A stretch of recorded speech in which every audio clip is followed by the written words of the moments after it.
that. Actually, I feel like I've got a curse on me. Every time I cast, like literally every time I cast a game, it goes map 3. And every time it goes map 3, it goes like 30 maps, goes like 30 rounds, 35 rounds. It's absolutely unreal. And we can see over the betting odds there. We can head over to tab.gg/winter using code winner22 on registration. There's odds neck and neck. It's going to be a very close series, but I feel like Honoris, because of the map pool, it's favoring them slightly. I think they're going to take it. I think it's going to go to 3 maps, and I think they're going to take Nuke. It's going to be a close one.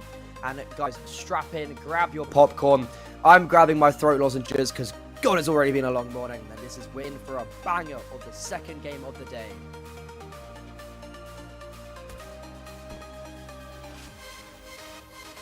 Friend here now. He's scouting out towards middle. He has seen some contact in towards middle round.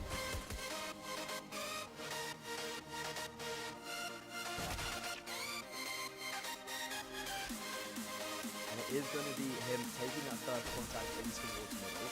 He is going to find a kill and back off, but this ace is going to be coming in. Everyone's surviving quite nice. This is really good from Honoris to keep their discipline and just wait for the other players to rotate in. They've got a kit onto Mouse, smoke as well.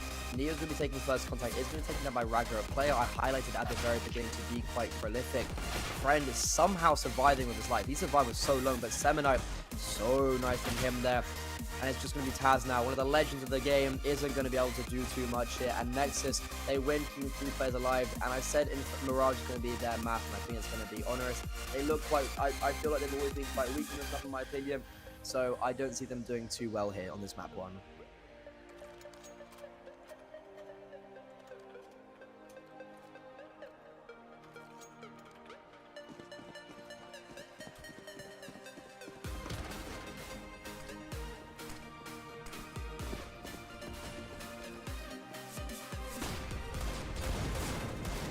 Taz with a very nice quick play coming in with the Deagle. Somehow actually gets that kill on the Lornex. That was very, very close for a second.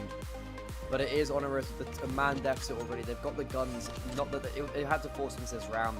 They've forced into it after pistol, and it looks like they're forced by wars are going to be ending momentarily. Nexus with a bit of a scrappy one, but it will be overall. Oh, never mind. 2v2 all of a sudden. Mao's got 2 kills in towards ladder.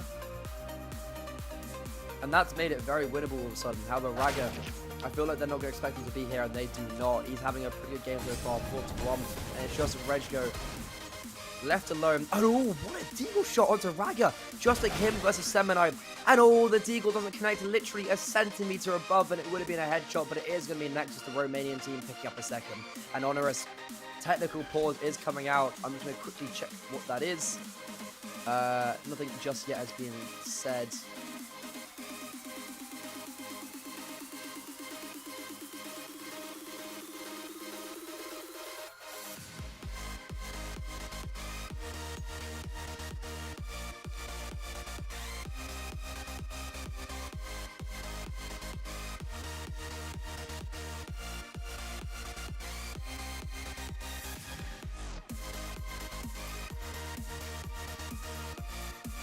I don't think I've got anything just yet of what's happened. Going back and I mean, this is the drama of online CS. That technical pauses just left, right, and centre. But as I say that, I was at LAN this weekend, and the finals got delayed by like half an hour just because I was at Epic LAN. Big up Epic LAN, very nice. I was at the finals there, and the finals got delayed by a good half an hour because I don't even know what happened. I think just like everything went wrong. I was literally setting it up the night. I mean, I won't say too much of the state I was setting it up in, but I remember helping setting up this. And it was working the night before, and then we got there and it just didn't work. So that was very unfortunate. But God, LANs, it's so nice to be back at LAN. Like, it's actually unreal to be back at these LANs. And, like, there's so much going on. And I know there's the really big relog LAN coming in as well, and then there's the like 250 grand prize pool. So cool. We've already seen one earlier on this year, and like the studios for relog are actually unreal. They're so cool. I was getting sent pictures from Henry and Hugo, and it just looks so cool in the studios. And I like one day I aspired to be over there, aspired to be at a LAN of that caliber. But right now we are still on this online CS. Yeah, I feel like as in esports in general, there was a big lack of funds coming in because of there being no LAN. there was like I remember thinking that because of lockdown, esports would actually probably would have got more. It would have grown bigger, but actually, like the price of the industry fell by like quite a bit. Actually, I feel like 10%. I think during lockdown, because there was no live events and there was no merchandise sale at these events. The sponsorship wasn't as big. However, we're back now in 2022, and we've got these lands coming in now, and I can't wait for them to be stepping up. And I can't wait for more lands. I'm going to Cologne in July. If anyone's there, drop me a message. I'll see you there, because I'm just going to go watch. It's going to be so much fun. But Honoris here, they've got a scout in the hands of Friend. He is going to try and find some impact, but it's going to be, I would assume, just Nexus picking up a third here. Smiles spamming through the smoke a little bit. Don't see him getting a huge amount there. And it will be Honoris now. This is like a throw around. Like you're not expecting to win this. If you win it, it's unbelievable scenes. But Lunix with this Mac 10, all crispy as I like, jumping around the corners. The scout is in his sights, and he's looking to hound him down. And it will be the CTs picking up a third. The T's picking up a third round.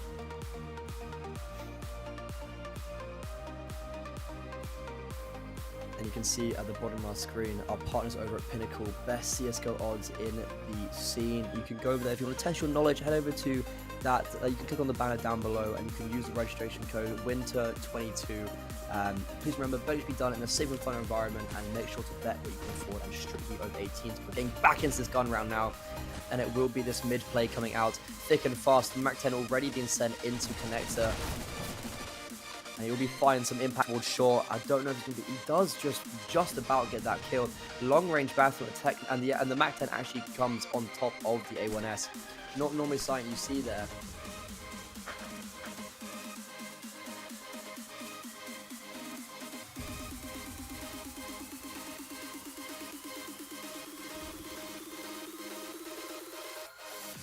With 1 minute 10 on the clock, Nexus has already got the man advantage. And as I said, Mirage, I really feel like it's going to be going the way of Nexus.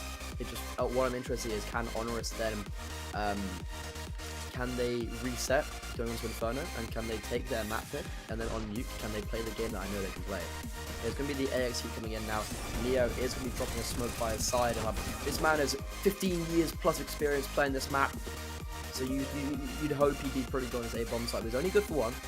Doesn't stop them for too long, and it will be this A-bomb side completely relinquished.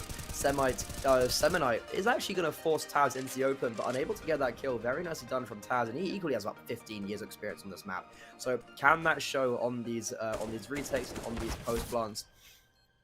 Spam coming in from Sandwich. Rag is still alive. He was a player that I highlighted as being quite good at this game, and it will just be this 2v2. However, the HP is not there for Honoris. Miles has got 18. Friend though with an unreal AWP shot. Just looks now. He had the Mac 10 earlier on. The bomb is not planted for him, but I don't know if there's enough time. Friend is on it. He's sticking the bomb, and I think he's going to just about have enough time.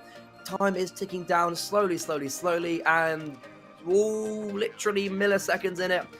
But the Poles, they win their first round, and Nexus, that is definitely devastating for them. I don't quite understand how they've managed to lose that.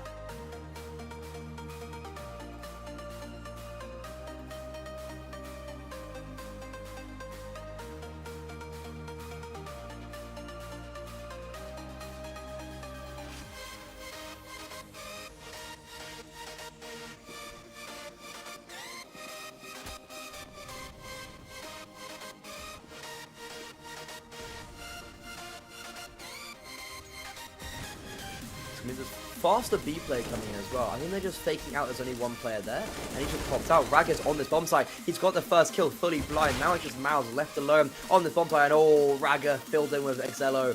Super nice from them, and they tear the heads off everyone in front of them.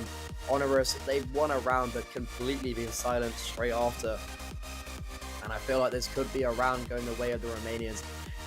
The good thing is, Honoris, they will get a save in, so they will save this AWP into A1Ss. However, it's silver linings in a black cloud. Like, you don't want to be sitting there being like, okay, at least we saved. You want to be sitting there being like, okay, we got 5 players alive, we won the round. However, Nexus, that's where they're at right now. They're super happy with this, and they can afford to hunt a little bit. Xelo has the AWP as well. Happy days for Nexus. What more could you want? Neo does find a pick there, and it's Raiko also takes down Semite. So this comes to the point where it's like, as soon as you lose 2 players, Nexus and their own 3, and they've only got 3 alive, yeah, you should want to save that. Like, you don't want to be going for anything more. And the odds in favor of Nexus for now, they're still very, very close. It's still very early days, and this matchup is still relatively very uptight. Honoris did actually win last time they were playing. And I actually just realized, I didn't even check the maps last time. Like, so they have played before, as I was saying.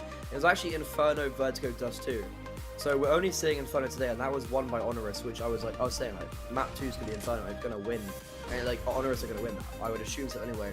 So we haven't seen Mirage or Need being played by this team, by these 2 this year. We did see it last year, and Mirage did go the way of Nexus.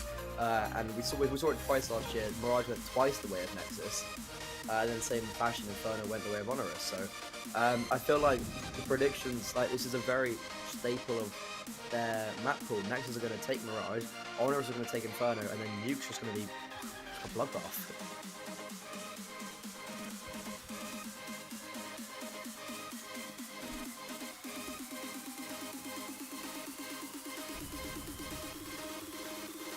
Minute on the clock though. Both teams have not the best money in the world, so they're both definitely looking to take this up. Honoris, they haven't even got really utility left. Friend is the only person with a Molotov. There's 3 flashes, 2 smokes. Raga is going to be the first point of contact here. They are jumping, and the smoke does fall, but the molly lands just on balcony. It's starting to burn. No, it doesn't spread to Taz. Oh my god, the Molotov's missed. They haven't cleared Taz. He's going to be able to kill the bomb plant for free. Does get him, and is going to spin around, but the AWP, oh, Excello, very nicely done. The highest rated player of this Nexus team, the AWPer by nature, is going to bang them out the server. And Friend, he's looking to try rebuttal with his AWP of his own in towards market. But look at this. Neo, he's pushed in front of the Molotov, but he gets a spray down. He gets 2 players. BTN now left alone in this 1v3. He's had a pretty slow start, 4-3. The question is, can he go huge? That would be absolutely astronomical. The players are going to line up, but Neo with 3 kills. He's won them this retake single-handedly. What more could you want from the most experienced player in this tournament, probably?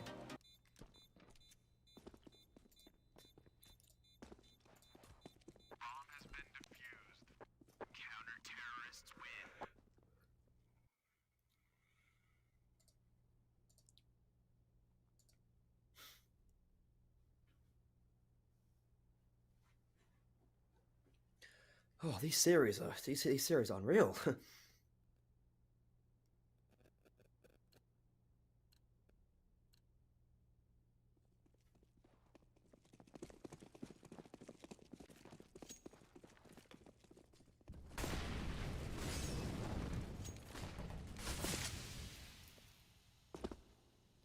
mean, the fast mid blade coming out, Semi is bounding through. He's going to be going into... Well, they don't expect him. Look at this. Friend, back turn. Oh, he's missed timing a little bit, but Rekko is still holding on towards connector. And Raga's going to pop out with the most unreal timing, but he does get traded out. And it was almost very, very dicey for them, but it feels like it is back in collective hands now. That nade, oh, BDN dropped the 33 HP. Flash, very nice. XLO is normally the orbit by nature, but it's going to do it with the AK. Picks up with his teammate. That flash is going to force him off the angle, but is now put into a 3v2. Nexus now. They're going to have to win this. BTN taking the 1v1 onto CT with Mouse. Misses a shot, but XYellow, the one player I feel like you want in this 1v3, he's already picked up the first kill. Looking to get the second, but does not get it. Taz drops him, and the bomb is actually ticking down. Wait, there's enough time, is there? Surely, right? Yeah, they got very close, and these bomb defusers are being extremely, like, too close for me. I don't like this. It's scary. Come on, Honoris. You give me a heart attack coming here. It's like, it's 12 a.m. and, like, well, 12 p.m. And my heart's pounding. Stop making these rounds so close, please. And I know if you're an Honoris fan, you'll definitely, like, your bum's clenching. But it's gonna be Nexus. They were unable to claim that round. They were unable to claim the 7th. We're on to an 8th now. And oh, they're gonna have the Mac 10s. They're gonna have the Tech 9s and his Eagle. Maybe just something a little bit faster. The utility is really, really not there. They've already used one smoke of the 2. And I feel like they're just gonna have that one smoke in Exala's hand to plonk in front of them when the Molotov gets bounced down. 2 flashes just raining over. Yeah, the smoke's going to be landing there, but look at this mouse. He's up close and personal. Probably the one round you do not want to do is I don't think he realizes there's like 5 Tech 9s behind that smoke.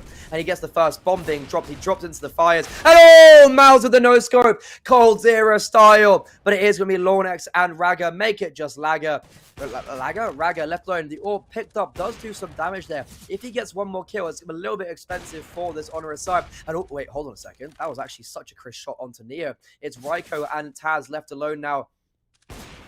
And Raga jumping up and down. They still just aren't able to hit him. He's jumping up and down, bang the rabbit, and he's still unable to get the Tech 9. He's still able to get the shot. Tech 9 gets pulled out, but he does not. He doesn't get anything for it.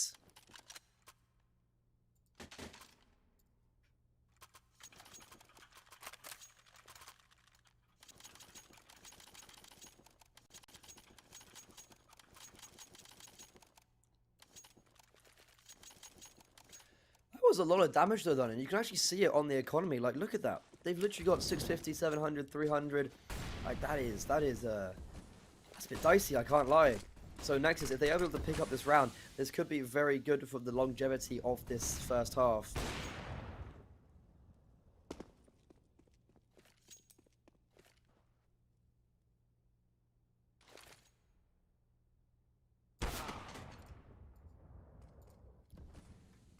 Friend though, very nice opening pick onto BTN there.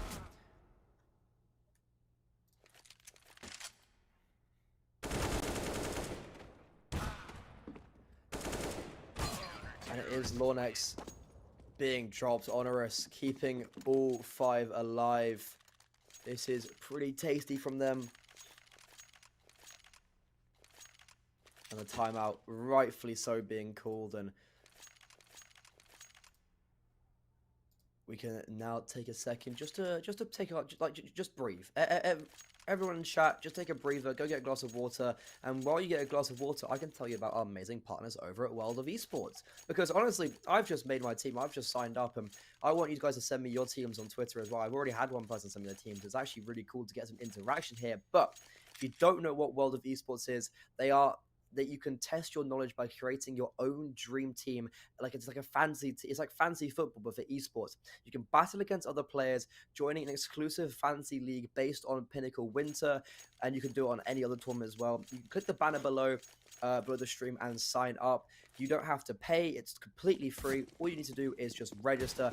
Definitely head over to them and check out our awesome partners over there, because without this tournament, without our partners, the tournament just wouldn't be possible.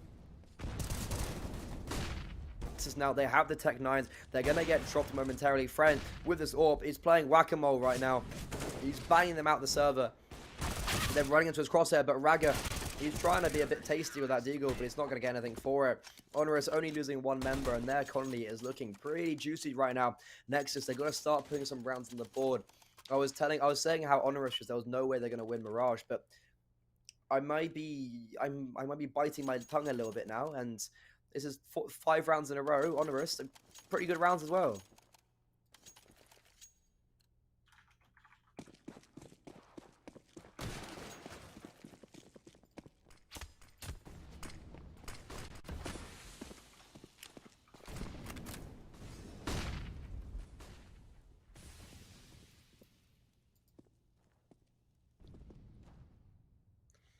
This is the mid aggression coming out from the CT side. However, this is the AWP just completely holding onto them. That nade is so good. BTN and Raga being dropped by just like 20 HP is really useful, because we see the A1Ss are able to get the one-shot headshot onto these T players. And the flank coming in, Raiko on the back lines. They just don't expect it. Nexus being dropped 1 by 1. This is absolutely awful for them. Honoris, they're looking so good right now. This is actually such a strong showing from them. They look a different team from the beginning of those first few rounds. I was like, wow, Nexus are just going to dominate them. But, oh, Honoris, man, you guys are stepping up, and I'm very impressed, I must say. Mouse, bang, headshot to the head. Semite killed out the server. That's Honoris. 3 rounds to the good.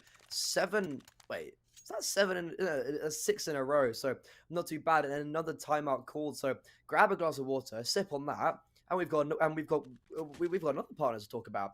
Sister Fry, Exafry. Honestly, that name, I struggle with it so much. Extra Fry, pretty sure.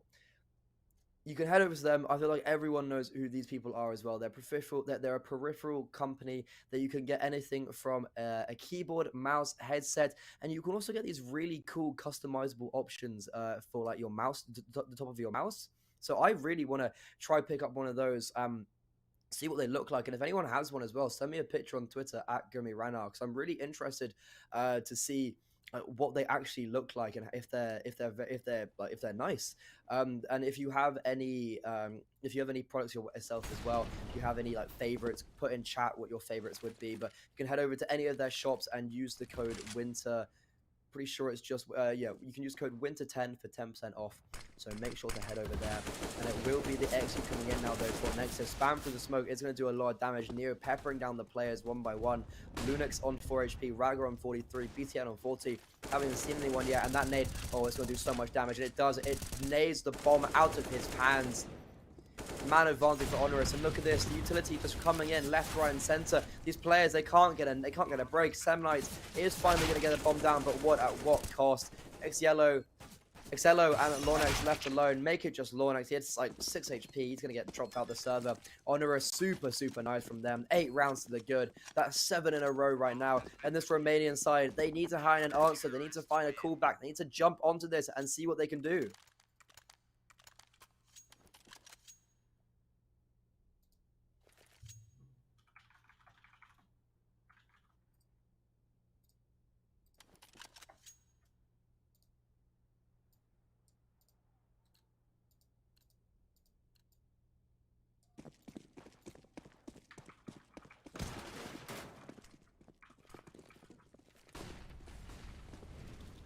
Back into this round now. Mid presence being shown from both sides, and look at this from Honoris. They're peeking up all the way in top middle. Reko is actually going to lose his life. He was the player that did so much damage in the round in 2 rounds ago, but it's actually looking quite good for Nexus all of a sudden. They're finally getting some pen to paper, and they are finally getting something going for themselves.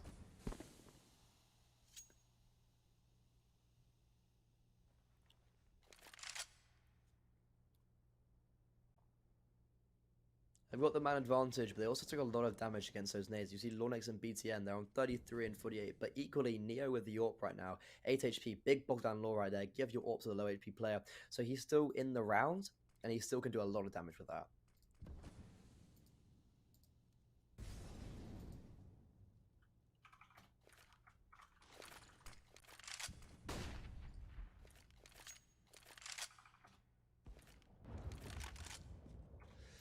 AWP shot ringing through the sky. Miles lands his bullet onto BTN's torso. And it will be this BSQ coming in. There's going to be 3 players here, though. It's just they've read it like a book. Play on short dials. It's just all 3 of them coming in from apps, walking into the meat grinder. XYellow, the star player of Nexus, is going to have to step up with his AWP right now.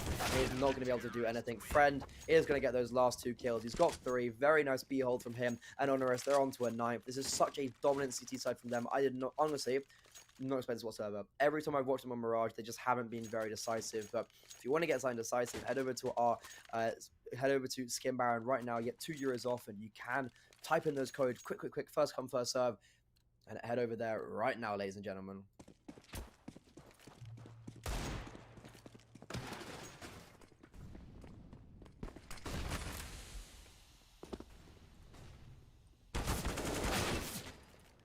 And oh, how is XYellow somehow not being able to find that? I honestly beats me, but it will be Mouse to pick up that first kill. Oh no, Raiko's pick up that first kill. Then Mouse has got a kill with the AWP as well onto Palace. He pushed there early on, and man, Nexus, they're in turmoil right now. They have such a ropey bio coming out for the second last round. Feels quite like a bit of a rage back. It's been 8 rounds in a row to this Polish side, and hopefully, if Nexus can at least pick up at least 1 more in this half,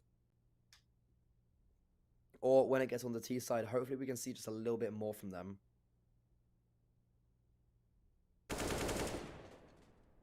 And that's the bomb at the feet of Neo. BTN just walking into his crosshair. Didn't expect him to push this far. Lornex does actually survive, but 21 HP, and they kind of know it's the A bomb site right now. Mouse is holding the position of Raga. Ooh, actually gets a little bit of time there. It's going to slide away, so he isn't going to find him just yet. AWP shot ringing out on a timing isn't going to get anything. Splash over Palace is going to allow for Ragga to get out. And Miles, he does survive by the skin of his teeth. Flash coming through is going to allow Ryko to peek out with him. It's just Lornex now in this 1v3. He's already got what he got in the 1v4. He's already got 1 kill, but he will be dropped there. Honoris on double digits now. Nexus on 4. This is looking so good for the Polish side. And I was bashing them hard at the beginning of the beginning of the game. Like I was saying how they need to step up and like they need to prove themselves a little bit more. Like, they've got players like Neo and Taz kind of stuck in this tier 2, tier 3. This is tier 3 Counter-Strike, and they're kind of stuck in this level. They need to get back to where they were before and get back into their prime. And this is definitely a small step in the right direction. They have beaten Nexus already once this year. Can they do it again? It's going to be this last round of the half ended in a B rush. Miles boosted up. He isn't going to get anyone through the smoke because they have just done this low. So they've done it so many times. It's like the third time they've actually done this exact play. So it's going to be readable, hopefully. Miles unfazed. Taze unfazed. And they're going to close down this bomb site. Nail in the coffin. No one at all is going to be able to get past them. Excello and BTN. Oh, Neo nade through the smoke, just nailing the coffin. BTN, he's got a Mac 10. You can tell he's not very happy, but it will be 4-11, and we all know what that means. Zonix Law. If anyone doesn't know Zonix Law, I'll remind you of it. 11-4, the most dangerous scoreline, like 2-0 in football. And I used to use it as like a bit of a joke when I commentated, but the more I've commentated, the more I've realized like it's actually the case. Like 11-4 is a very dangerous scoreline because Nexus, they're going on to their CT side now. They win pistol and then convert the next round and then convert a gun round. Yo, man, that's 4 rounds right there. That's 4 rounds straight on the shot. You're on 8. You're 3 rounds away, and you've got the momentum. Bam, easy. Game's in your hands. Like you've got possibilities. However, it's gonna be difficult because they have been, I mean, dominated is an understatement because they have literally just won 10 in a row. That's not bad if you ask me. So Honoris are looking on form, but the thing is, can they continue on their T side now?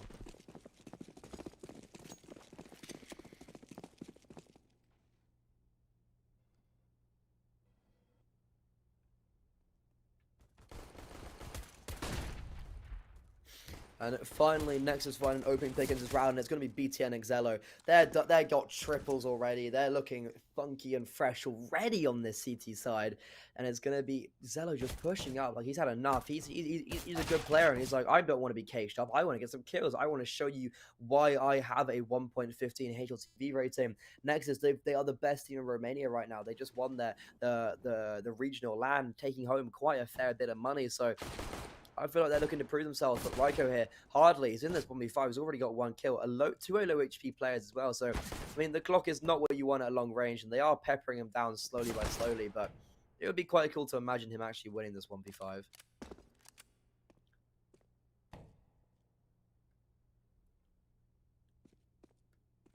There's a boost in towards the middle left on window, I think. Yeah, there's a boost on short. There's 2 players on top of each other stacked. He actually gets the dink. So, like, no one's able to hit him, and finally Excello drops him. I mean, like, he did actually, look at the HP, like, that actually got, weirdly, if he had a USP, that would have, like, bam, that would have been it. That would have been round over.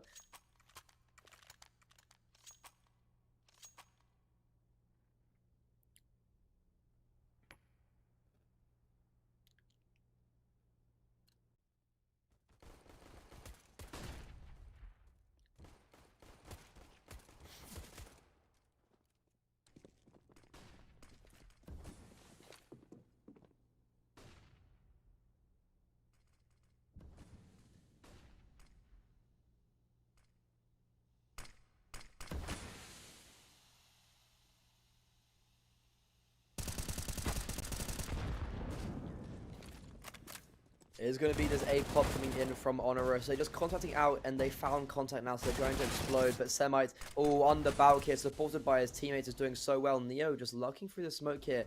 He's looking to find Excello, but I think it's just been replenished. Oh, look at this. He misses the head. Excello just turned on him, and Neo, like, man, just hit his head. Like, you're right behind him. Don't go for the body spam. Just, like, breathe, recuperate. you've got time, and he went for the body spam, and it is going to go against him.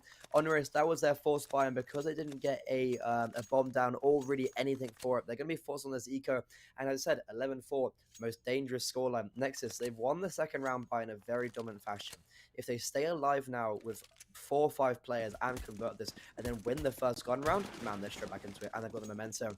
So this is definitely Nexus not out for the count just yet. The CT side, I feel like we've got a lot to show, that they've got a lot to show us, and it will be the Palace half pop, kind of. There's like 3 players there, literally one flash. It's going to get popped over the A bomb side, but BTM closing down people in towards mid. He's got 2 right there, and yeah, Semi with this for Mass is going to be tested in towards A, making sure the bomb doesn't get planted. And Raiko might be able to actually plant the bomb because no one quite close enough, and he does. That is actually really big for Honoris because it allows them $800 into the next round. And then Raiko just got a little bit extra into his pocket for getting the bomb down. So they'll be able to get the bomb out. Because look, Raiko and Friend have 6.1, 6.5. This is really good for them. And Honoris, let's see if their T side was as good as their CT side.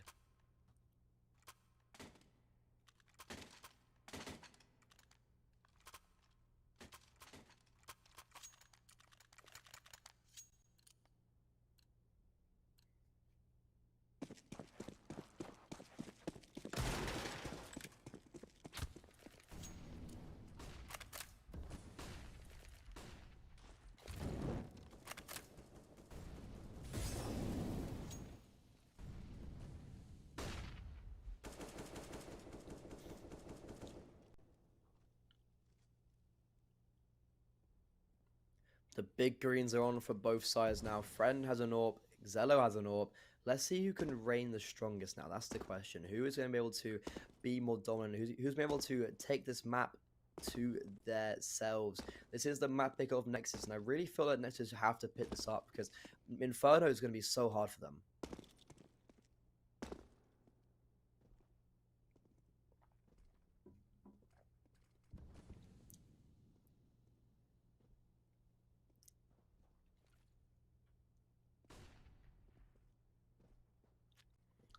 1 minute on the clock, and Honoris have just played really slowly here. We haven't seen them on a gun round just yet, and they're faking a bit of a presence. It's actually going to force all the rotations away. However, they're not in a position to really do anything about these rotations being scrambled, and they've exposed a lot of utility. They've only got a smoke, 3 Molotovs, 3 flashes left for the rest of this round. It's definitely possible, but it's not going to be an easy task. 30 seconds, they're going back towards the A bomb site. There's actually 3 players here. Raga has chosen to stay. If you see him over on towards jungle, oh, last minute he's actually moving away. That smoke in towards, I think it's in towards jungle. Molotov's going everywhere else as well. And this actually could be quite dangerous for Nexus all of a sudden. However, BTN is in a very nice little touch position. If they don't clear him, it could get very dangerous. And the bomb is dropped out in the open. 5 seconds left on the board. Friend is alone in towards middle. He's going to have to save, and hopefully he can get away with his life. That's Nexus on to 8 rounds. I said it will get dangerous if Nexus win the first gun round. They've done it with 3 players alive. They won the eco and the force buy with 4 players alive. What more do you want? Nexus, they are very much in this game now, and I think it's a definite possibility that they can take this map.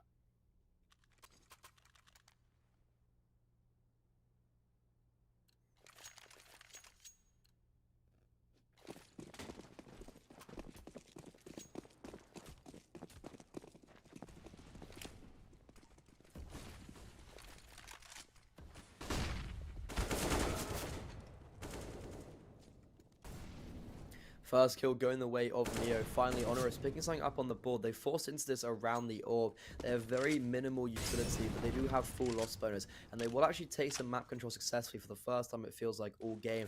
And we might be seeing something out from their T-side. But look at this. The aggression from Raga in towards Apps could have got a little bit precarious for Taz there. And I thought for a second there was going to be contact being found.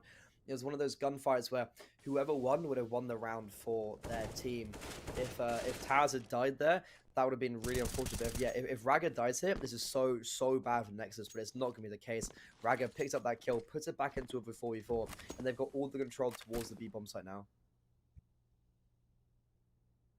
However, look at this. Raiko's in a very advantageous position. He's boosted onto this like ledge on window, but I don't know if you can actually get into window without making noise. So he's gonna have to give us. He's gonna have to give an audio cue at some stage. I think what he's trying to do is he's trying to catch a player off guard. But the thing is, because Raga got that kill onto that's the B bomb site, and because they've lost a man already, he's had to rotate back on towards middle. He's clearing middle now, and I'm not sure if Raiko would have heard him. Either way, there is only one player, and that is Lornex on the B bomb site. It's going to be tested. A very dynamic Asher. They're going to be running out onto him. The kills and the gunshots being traded. Raga, though, with a very fast rotation, he is looking to support his fallen teammate and avenge what was started. But look at this, Raiko finally coming into his element. That long flank is like, for the first time in this round is coming into fruition. But the nice little movement from Exelo is going to put him onto short very fast. And Semonite in towards apps. This could get very dangerous for Honoris. It just depends if the timing goes their way, and it does not. Miles catches Semonite with his head turned, and it's just the AWP left alone. He's got a kit and a flash. It would definitely be a must-win round for Honoris, but equally for Nexus to pick up a round like this, and if he wins this 1v2, it'll be astronomical. He's going to hard clear car, but it does not matter. Miles tears his head off, and that is Honoris on to 12th. The first T round has been picked up. The problem is they've got a long way to go now. Nexus, their money is very tasty indeed. The odds are still in favor of Honoris, still either way though.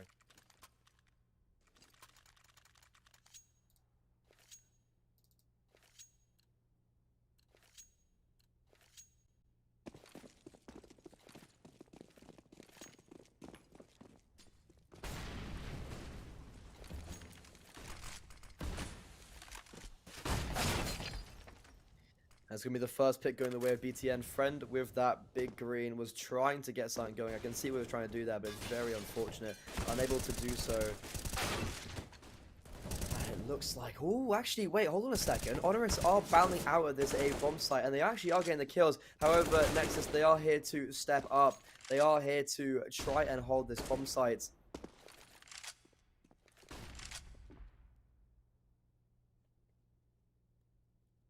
And it is going to be Raiko now in this 1v1. Raga is walking upstairs. None of them, I don't think, know where each other are.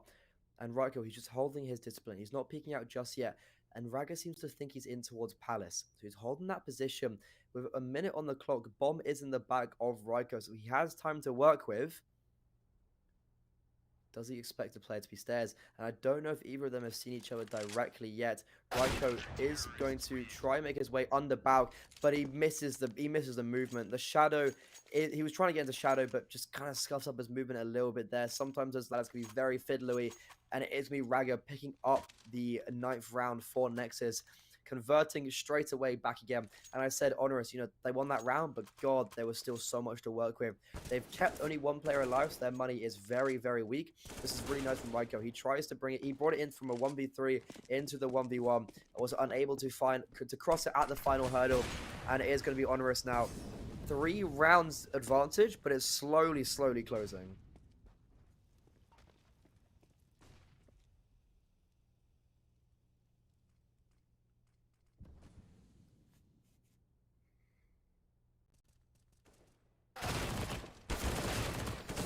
Very nice from Nexus. Oh, lining them up. Semonite with that MP9. Gonna plow him down. Neo and Mouse left alone. One with an AK, one with a Tech 9. I think that's gonna be it. Nexus, they're gonna be put onto double digits. The money is not gonna be there for Honoris. And oh, this is looking very... I mean, like, I didn't think it'd be like this, but I did say Nexus would be taking this map, and I still stand by that. I think Nexus are going to win this. They had the 11-4 scoreline. It's the most dangerous scoreline, and they did everything they needed to do to take it.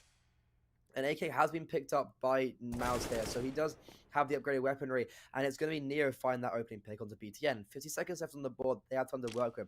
They're going to momentarily move one player out of Palace. Neo had taken a dink to the head, but look at this aggression from the CT. Look at Lornex, he's pushed all the way in towards T-spawn, and he's definitely going to catch Neo off guard. literally run straight into him. And that is the AK being taken down. Mouse, but the thing is, like, and they know no one else is there. Mouse is probably still towards a bomb site. They figured him out. There's one player in towards jungle, one player in towards CT. He's going to run out of the smoke, just try stand behind it, seeing what he can do. But I feel like that is going to be very much all he finds. 15 seconds left on the board. He has to get the bomb down. He actually does a lot of damage onto Raga in towards jungle, but it's going to be the Romanians picking up a 10th round. 2 rounds in between them now. Honoris, they've got a very bad buy. Their money is very weak. And Nexus, they are 6 rounds away from taking this map in a very nice upset.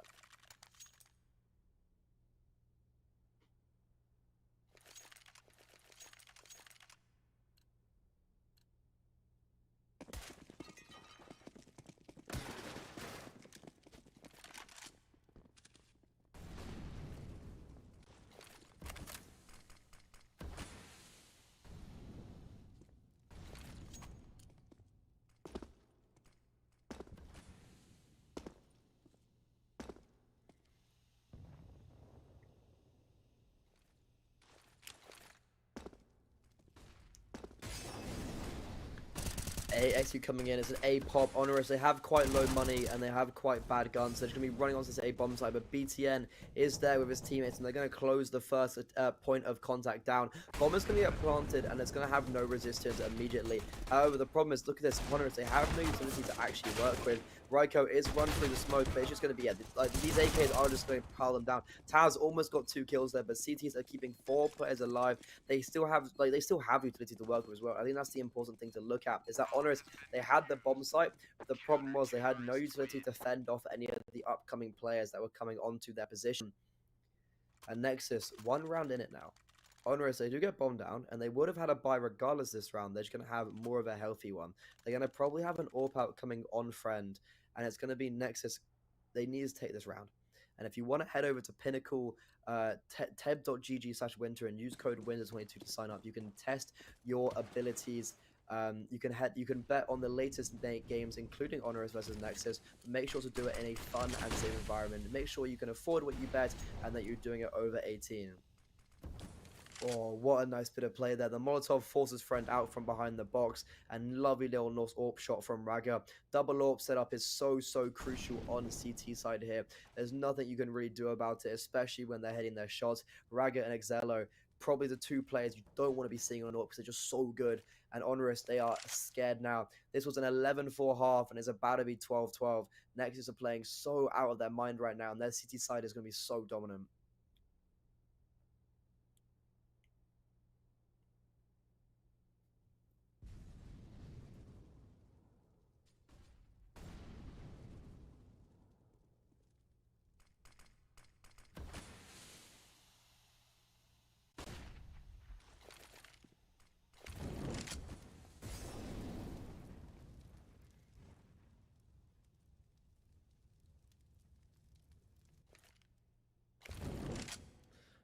Mid play is going to be coming in up through connector. They have 1 person in Palace as Mouse, but the problem is, are they going to be able to do this? Semonite, this aggression is perfectly timed. He was not ready for it. Out of nowhere, Nexus has taken down 3 players just like that. Honoris, they only have 1 player alive. Rygo, he's the only player that's got a kill in this round, and it's going to be Nexus keeping 4 people alive, hopefully. If they keep these 4 alive, their money is more than good, and they'll be doing so well. 12-12 is the scoreline. I have no idea how it's got to this stage, but Nexus, they are in the same. They are evening it up right away. They're coming up against a pretty poor buy again. Actually, scrap that. They're buying into this. Honoris, they are going to be buying back into this. And if you want to be as confident as they are, head over to Skin Baron right now. Type in that code. You get €2 off. First come, first serve. I know I'd like some €2 off some stuff. So that's pretty tasty right there. But oh, this series is already looking pretty unreal, I can't lie. And if you have any of these players in your World of Esports Fantasy League, you definitely want to be seeing them win. And there will be this 8 split coming in yet again. We see 3 players in towards ramp with the bomb, lining up some smokes. The very minimal utility they actually have, and the other 2 up through connector. They're going to be walking through the smoke right now. But let's look at this. Semi flash through into connector, only finds 1, but sees the bomb. So the rotations will be coming in imminently. Molotov in towards CT is actually going to force out one of the players, making it very sticky for BT BTN. And all 7 HP. He actually dies because the spam through the wall. He was so slow to get his smoke out. And Lornex just running through the smoke, running into the crosshairs of Raiko. I don't think they realized that the players were coming up through connector. Is it Xelo and Raga now left alone in this 2v4? And it's very winnable, but this is definitely a round that Honoris need to pick up, and it's definitely going to take their case. Xelo with this AWP just looking to save now.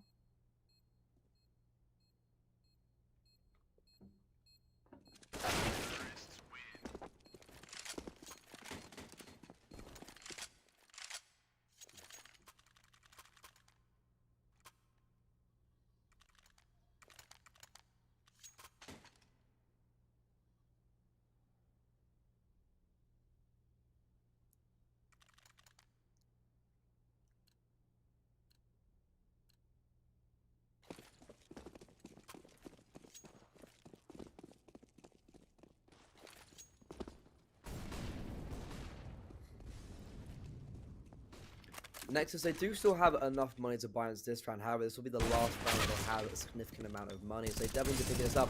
And it's going to be the missed shot from Xelo. Rare missed shot for this game, it feels like.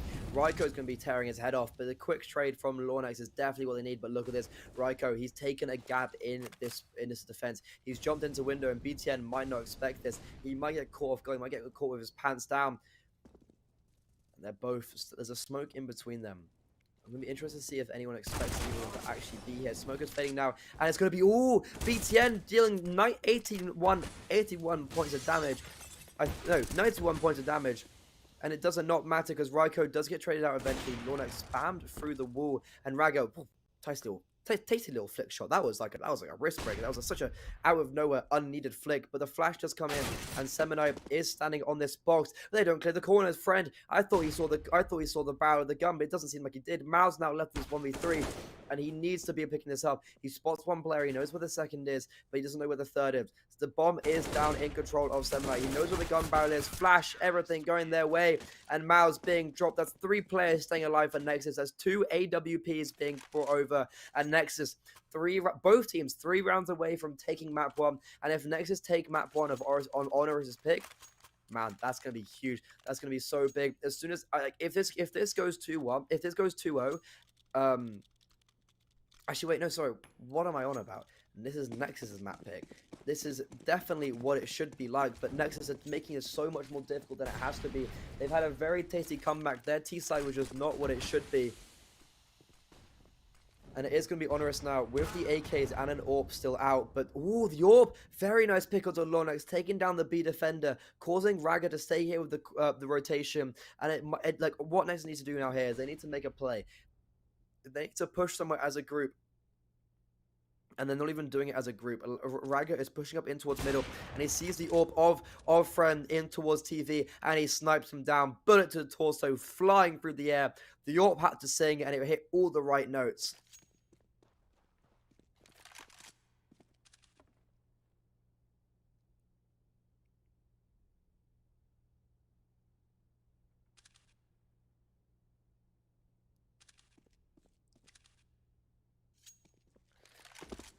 And it will be 55 seconds on the clock, with Honoris grouping up towards his A bomb site right now. We have Raga in towards CT, a connector player, and a pert player in Shadow. A lot of utility as well, so this should be looking quite good. And Seminai, oh, he's done it so many times, and they're expecting him now. Mouse reads him like a Harry Potter novel. And oh, Raga in towards CT's been dropped as well. It's now just Xelo and BTN left alone in this 2v4. The rotations are coming in, but the bomb's going to get planted, so it's too late for that. They know there's a player in towards Palace, but the player from Ramp will get caught up. Oh, Xelo doesn't see him. And BTN's made so much noise, but Raiko will get dropped. So the thing is with Honoris now, though, they know where both these players are. They know that one player's in towards CT and one player's in towards Connector. And look at this. Taz is going on a bit of a run. Taz is going around the world, and they're not going to expect this. The bomb is planted for him, and he's going to be going on to short slowly and steady now. And yeah, right there. Bam, BTN in the side of the head. What more do you want? Xelo pushed up nice and close, and somehow Honoris might be putting it onto 14. They are on 14, and they might actually be able to win this game. And if you want to head over to our sponsors, World of Esports, if you're either one of these fans, and if you have any of your teams, any of these players in your fancy team, you want them to be doing well, it's a fancy competition platform which allows you to create your own team and battle against other players and other teams with your knowledge of the game. It's completely free to play. The only thing you require is to create an account and head over and make a team, make an account. You can join an exclusive fantasy league based on Pinnacle Winter Series by clicking the banner below the stream. And also, when you make your team, go over to Twitter, go over to @GrimmyRanner, and send me your team. I'm really interested to see all the teams that players have made, and like how you do as well. So definitely head over and drop a @ on me.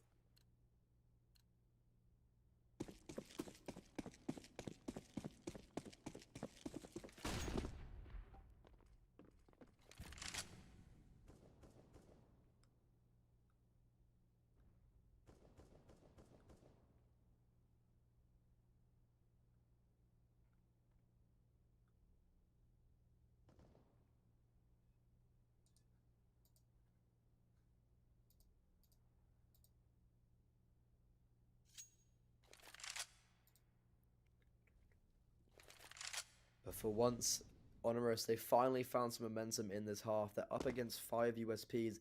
That's going to be it, I feel like. Nexus, there's no way that they can win this round, and they're going to have to be fighting for overtime.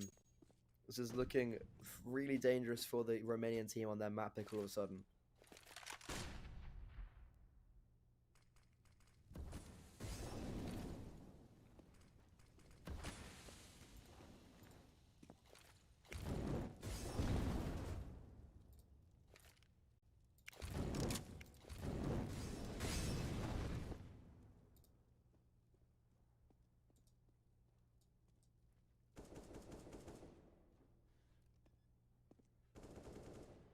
Bomb will be planted, and Honoris, they should be taking this round right now. The kills are all going to go their way, and I hope everyone is having a wonderful Tuesday morning. So excited to be here with Pinnacle Winter Series, Winter Cups, the Winter Series 3.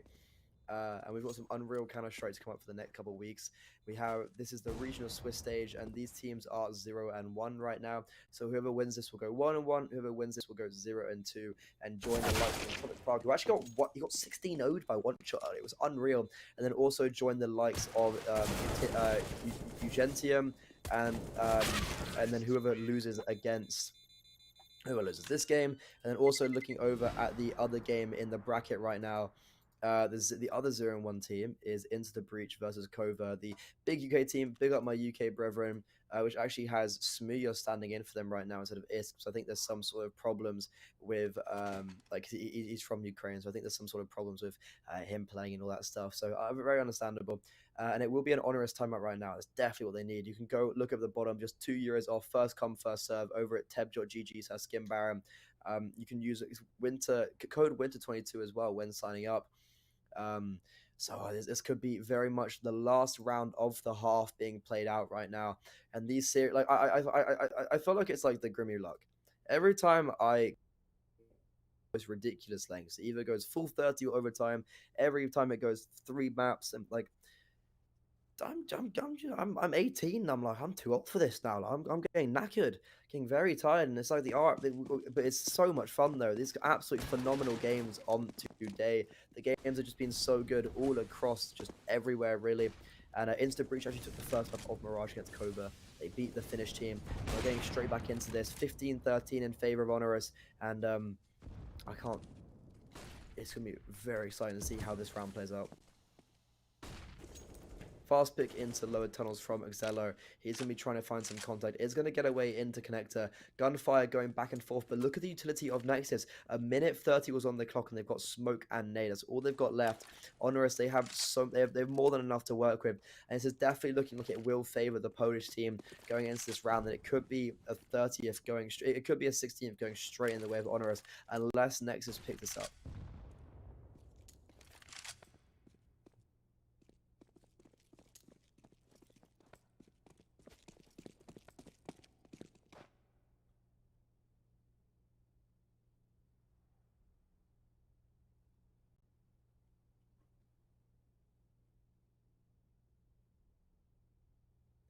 And my side, because I can't actually see what's happening. whatsoever. So I think they are going towards a bomb site. They are executing right now. Raga is in towards CT. He has only got a scout though. He doesn't even wield that big green. So can he do any damage with this right now? Can he survive and allow for the rotation to come in?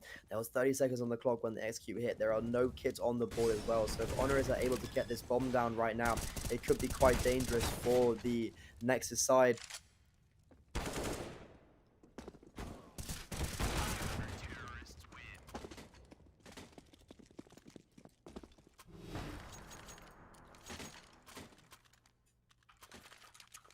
And I'm sorry, my game is completely frozen. However, it does seem like Nexus did pick up that round, and I can't even tell you what happened because I'm very sorry, but my PC is having a bit of a blunder.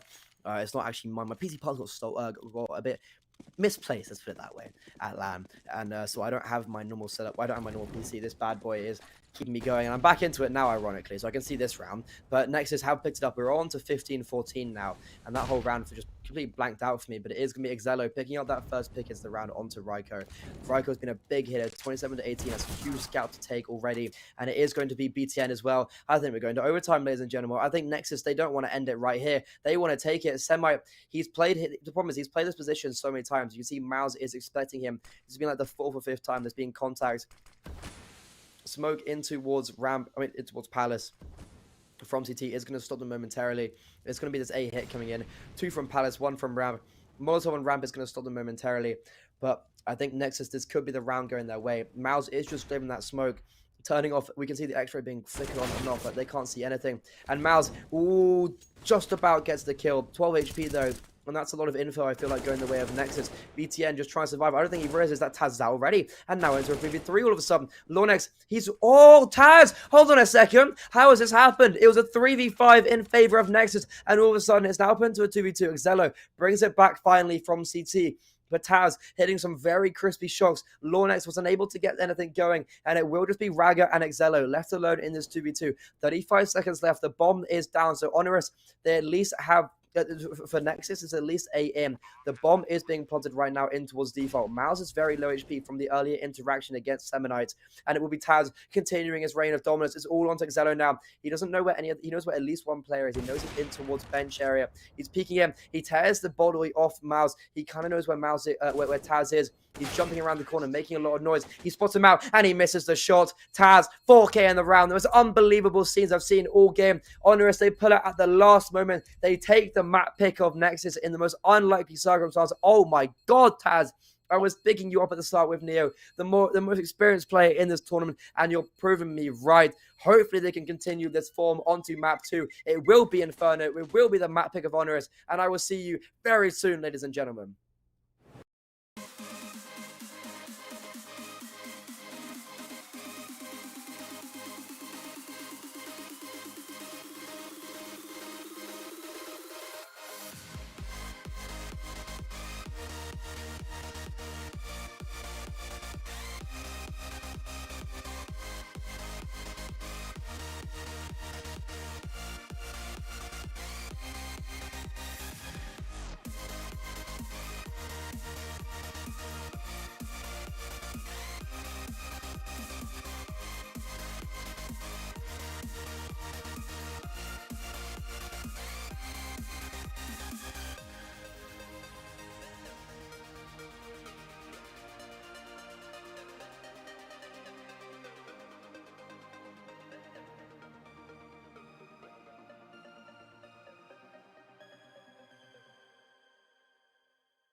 ladies and gentlemen. Sorry, that pause is actually all because of me. My whole everything just decided it didn't want to work, and I don't know what I've done, but it's working now. And all we care about, I know you don't care about that. What we do care about is we've got this banger game on our hands right now. Nexus, they lost map 1, they lost their map pick. Honoris, they are here and they are ready to fight. They want to take their map pick, and it can be Taz and Neo, the two 1.6 legends lighting up the scoreboard. And the 8 bomb site's being completely relinquished by Nexus, and the Polish side are looking to take in this pistol now. BTM trying to find some contact, but it's not going to be the case. Honoris, bing, bang, bong, what as you like. And that is pretty nice.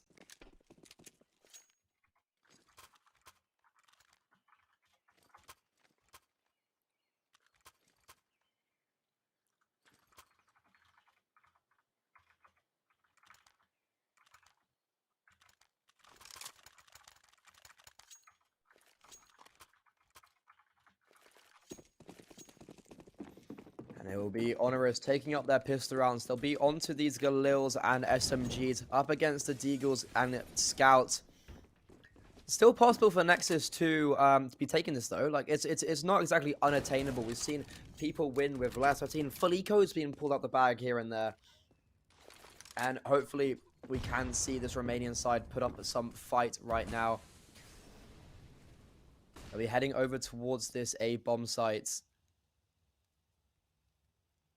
And it will be these two Deagles here to meet them. The question is, can they cause any havoc?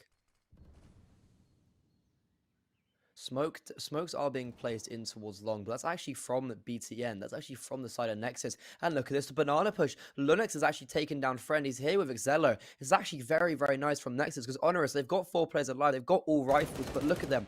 They're suctioned up into this position. That's a scout being dropped. That's a huge scout to be taking. Xello, one of the star players of Nexus, has been killed. And Honoris, they still have, this is still definitely their round to win. BTM missing his first eagle shot. I feel like he had to hit that if he wants a chance in this. He's going to be forced on the side. There's 3 players here now. 1 on balcony, 1 on Cold Zero. And it's actually the balcony player being able to go get one as well. But the player on banana has actually fallen. So Raiko is trying his best to hold off here. However, Neo is running over back to the other bomb site. It's going to be 2 kills for both these 2 players. Actually, everyone on the server right now has 2 kills that's alive. The Semonite, he's going to be fooled. It's all a ruse.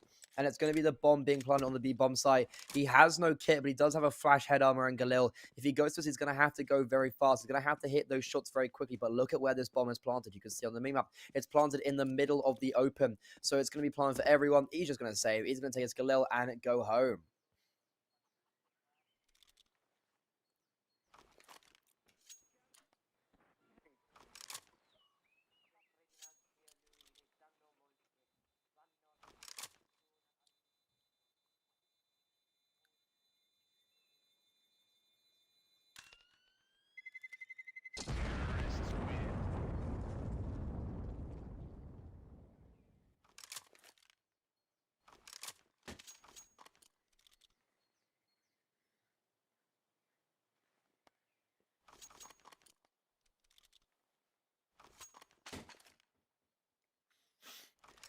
You can see on the odds there, Honoris are favored because they took map 1. They took the map pick of the Romanians, and they're favored in the odds quite heavily. You can head over to teb.gg/winter and use code winter22 on registration when you sign up. If you know your knowledge, you can get tested there, but remember to always bet in a fun and safe environment when you can afford and if you're over 18.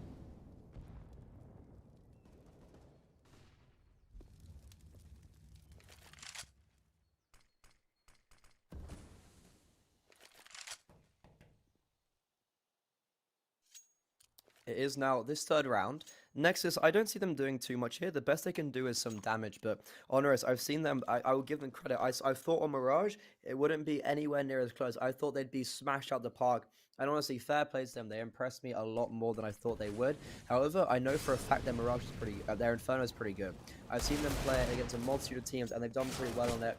It is their first pick for a reason. So I'm interested to see, and I'm interested to see how they can perform right now. Neo and Taz have already stepped up more than they did in the last game, so that's nice to see. And it will just be the rest of these 4 players on Nexus on towards this B bomb site area. Semonite, the player who saved over the Glil from last round. 2 Deagles and a USP, a flash and smoke as well, so they could be used to pop someone out anywhere. But it looks like it will just be this round going to way of Honoris, and hopefully they can keep 5 players alive. If not, it'll be a huge win for Nexus. But Semonite, he's the only person that could do damage. I was about to say the only person that could do damage, but as I said, that Xelo bangs the head out of Friend, so that's some damage right there. But it will just be him left alone in towards bottom mid. He's got the Deagle, smoke flash. You may as well just save it. Like that's extra. That's an extra $500 that you don't have to invest into next round. And I know it's small, but it all does add up, and especially this level of play, when you're on the CT side, money can be very fickle. So you want to try to hold on to that as much as possible.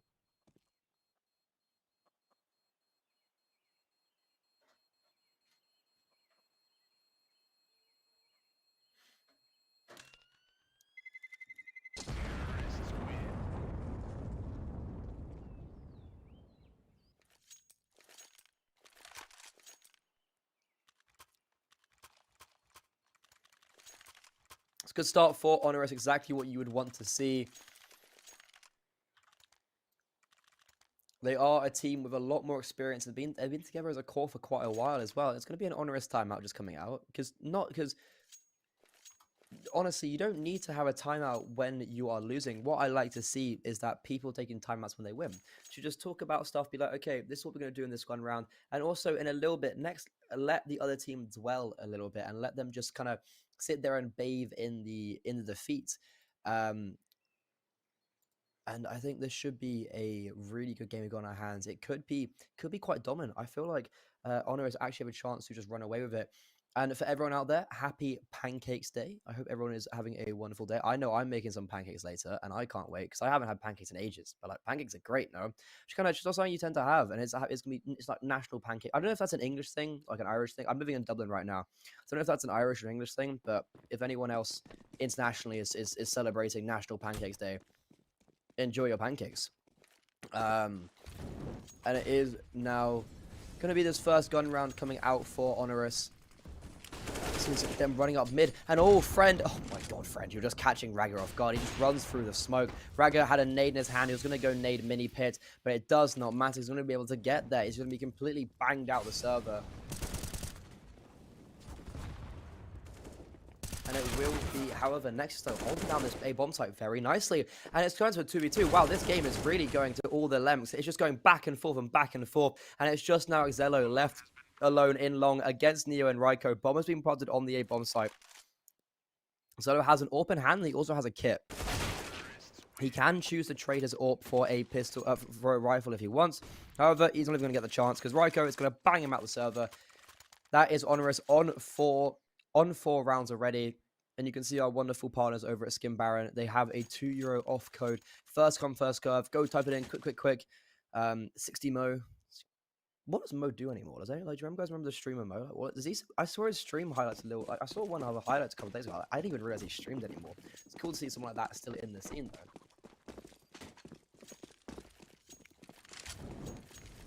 But yeah, big shout out to all our partners. We wouldn't be here without them. And also big shout out to production. Very, very awesome people.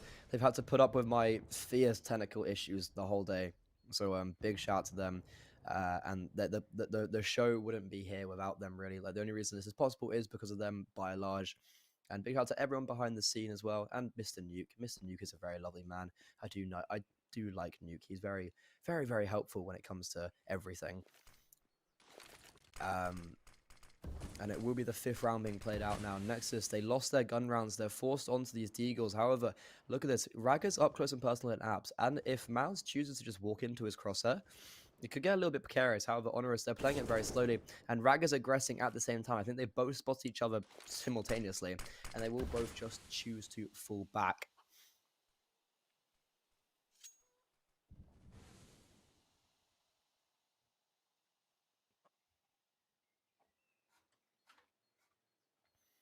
40 seconds on the board now, and the B bomb site will be executed upon. But however, look at this. The rotations are in. Both Rag and Exelo have rotated all the way in, so they're going to be hit up close and personal. They're actually going to be sitting in this smoke. There is no real utility, though, to stop them. But look at this. BTM gets the first kill, and he is going to be falling back, burning in the Molotov. But look, the Deagles, they're singing, and they're hitting all the right shots. And Lonex and Ragga unable to get too much more, but it is just 2v3 now coming out. The AK is trying to salvage what they can. They know there's a player in towards Pillow and the player in towards Coffins. They do get two. Friend doing very, very nicely, but just two low HP players now left alive. Mouse with 25 and Semonite with 16. Bomb being planted in towards Orange. I don't think he got quite around the corner, so it could get quite dangerous. And this because anyone's really like Semonite. He has a deagle. All he needs to do is just hit one shot to the body, and equally so does Mouse with his AK. He's tucked it in towards Banana. Bomb isn't planted for him, but Semonite, he's going to have a 10-second defuse, so he's going to have to find the kill right now. And Mouse, he gets it. He claims the skull. And it is Honoris. They pick up a fifth, but in a very untidy fashion. There's a nice 1vx rating going their way. And if you want to have these ratings pay off in the future, you can go to World of Esports and build your fantasy league and enter a fantasy competition. It's a platform that allows you to create your own team and battle against each other with your knowledge of the game. It's completely free to play. You just have to register. Go over to the banner below. World of Esports, very nice. You know, clutch there, clutch minister. Add Mouse into your team. It's like definitely a few extra points for getting a clutch there. And it will be now just these players still... Oh, Molotov actually taking Nero. So Exelo knows there's a player there. And because of that, he's been able to get an AWP shot. But Friend, opening up alongside Ryko. They've opened up the whole of this B bomb site. They're not choosing to commit on it entirely. There are 3 players here, so I think they will advance to the position momentarily. However, they're taking their time. And it's actually only causing BTN to be the rotate here. He's holding the angle. He does have a Molotov and a nade, so he can stop them, but if they contact into him, it's going to get very dangerous. Smoke, I think, is going to land at his feet. He drops the Molotov, so it's going to stop them. Nade as well isn't going to do... Ooh, does quite a bit of damage onto Ryko, actually. Tags him down. Molotov burns him a little too as well, but Friend... Oh, are you kidding me? Through the smoke, BTN gets torso blown off him, and he's been read like a Harry Potter novel. Nexus 6 rounds down. Honoris' T-side is looking so good right now.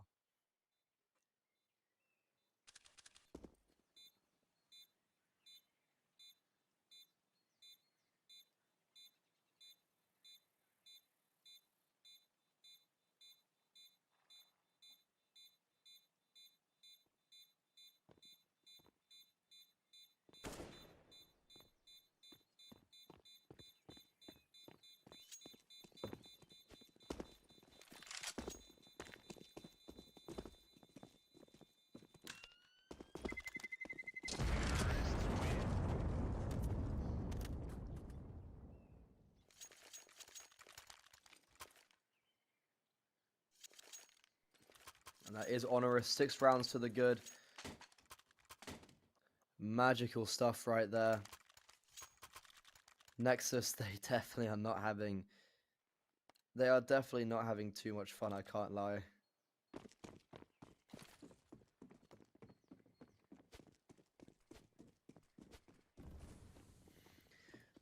As soon as you lose your map pick, because like the Mirage game should have gone the way of Nexus. Honoris had no had no right winning that, and then as soon as they win that, it means Honoris are put into a position where they have a 1-0 lead going onto their map pick.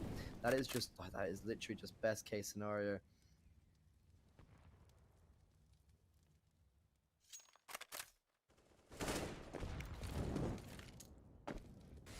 And it is going to be this aggression on towards Banana, forcing off the CTs. And that's actually really huge to force these off there. And it's also, because of that, Honoris are able to direct their attention over towards this A bomb site, and the utility is kind of scarce for Nexus, and it's going to be, set executor straight away, smokes everything coming in. Ragga's going to be fully blind, he's going to get dropped, and it's going to be just these T's rounding onto this A bomb site. Exelo on the bomb site is going to get 1, is going to get 2 actually. How has he been allowed to do this? It gets a lot of damage onto the 3rd, but it's Semonite in towards this pit area. The rotations are being cut off, but it doesn't matter if the rotations are being cut off when Semonite is doing it all by himself. He's still alive, hiding in this smoke. Smoke fades, and it allows Mouse to come on top and get him from the skies. But it's Lonex now in this 1v2. Kit in his belt. Miles is low HP. holding the position, though, in towards App. So as soon as he comes out, Lunex is going to have to hit his shot.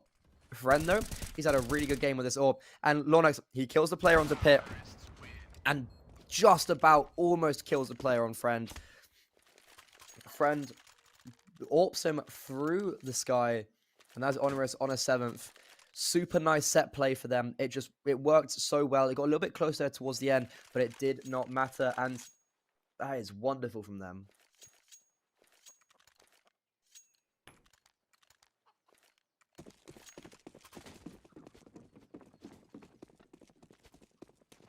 I mean, hardly we see the second 16-0 of the day, right? Because we've already seen Entropiq Prague being 16-0 by one shot. So if we see the second 16-0 of the day, that'd be unreal. And Nexus, they've bought into this. And I'm going to be honest, I don't know why.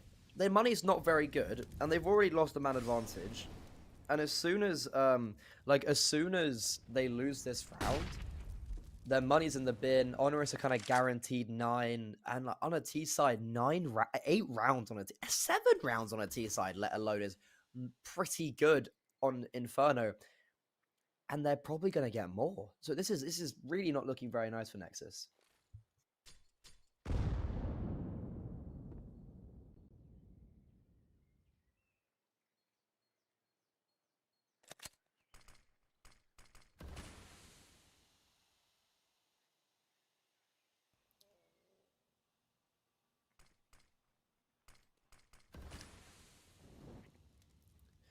A bomb site will be the point of attack. Molotov in towards long is going to force Ragger out. Semonite, he was almost a star of last round. Tried his best in towards pit. Will just recover. And all BTN, that flash is going to full blind him out of the server. They know there's one more player somewhere. That's going to be BTN alerting himself his presence. But Ragger, he has a player stuck in towards middle. He'd already got a kill into this execute, but can he get any more? Him and Lornex are last alive. And as I said, if they lose this round, and if it doesn't look like they're going to save, to be honest, because especially with that kill, Ragger's going to be taking down the AWP in towards middle. Raiko with 3 kills is joined up by Mouse, and he's looking for the ace. Mouse is actually going to find the first contact, so he could be stealing some of these kills away from him. And he does actually not much damage onto Raiko. He receives a lot of damage, and it's just onto Raiko. Raiko with the 1v2 to get the ace. He gets the first kill. He's onto 4 frags already. Flash is going out. Bomb is actually not planted for him. Ragger has a kit. He's going to be sticking it. He's going to be sticky. He might actually get it. Raiko swings around the box and gets the ace. Raiko saves the round for Honoris, and there was literal milliseconds left on the bomb. Ragger unable to win the round for the Romanian side, and it's going to be Nexus taking a tactical timeout, and they definitely have to sit there and just talk about what happened. 14.73 to 19.03. The odds at Pinnacle unreal. Tab.gg/winter. Use the code winter22 when you register to make sure to bet in a fun and safe environment, especially when you're over 18, and make sure you can afford it. But God, those odds, they're so in the favor of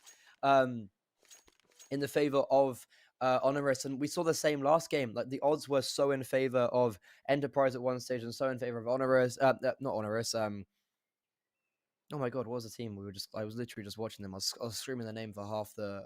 However, it's the other Polish team. Let me quickly just check this. This is very embarrassing. Oh, UNGENTIUM.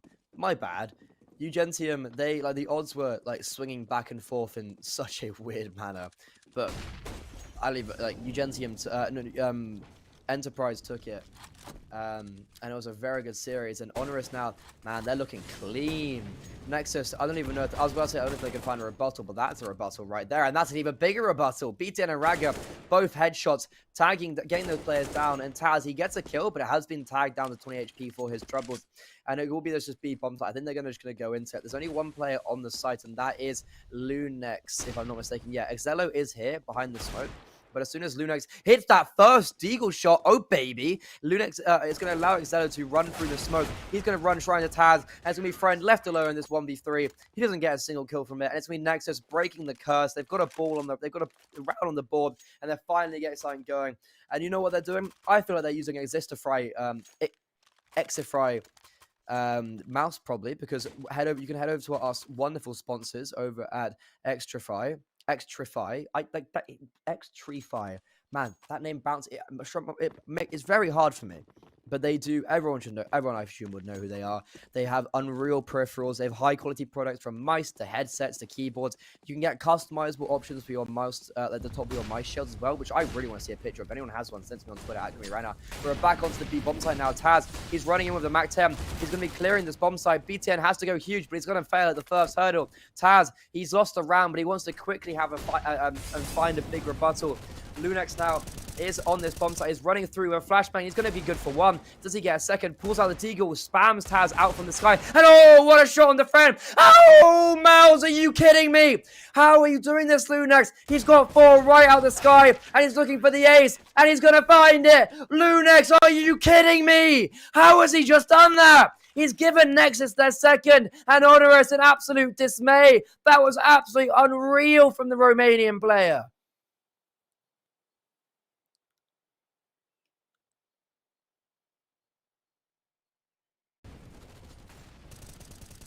This is unreal. He does it all with Deagle as well. He jumps up, bam, Deagle, bam, Mouse, bam, bam, bam, reloads Deagle, bam, ace. Oh my god, Honoris, take a timeout. Take a timeout, Honoris. That was unreal. I'm in disbelief. Lunex is the king of this B bomb site. They were 8-1 down, and he pulls out a play like that. That is exactly what you need to get your team back into this. And oh my god, man, I am on the bandwagon now. Nexus, I believe in the comeback. What was that?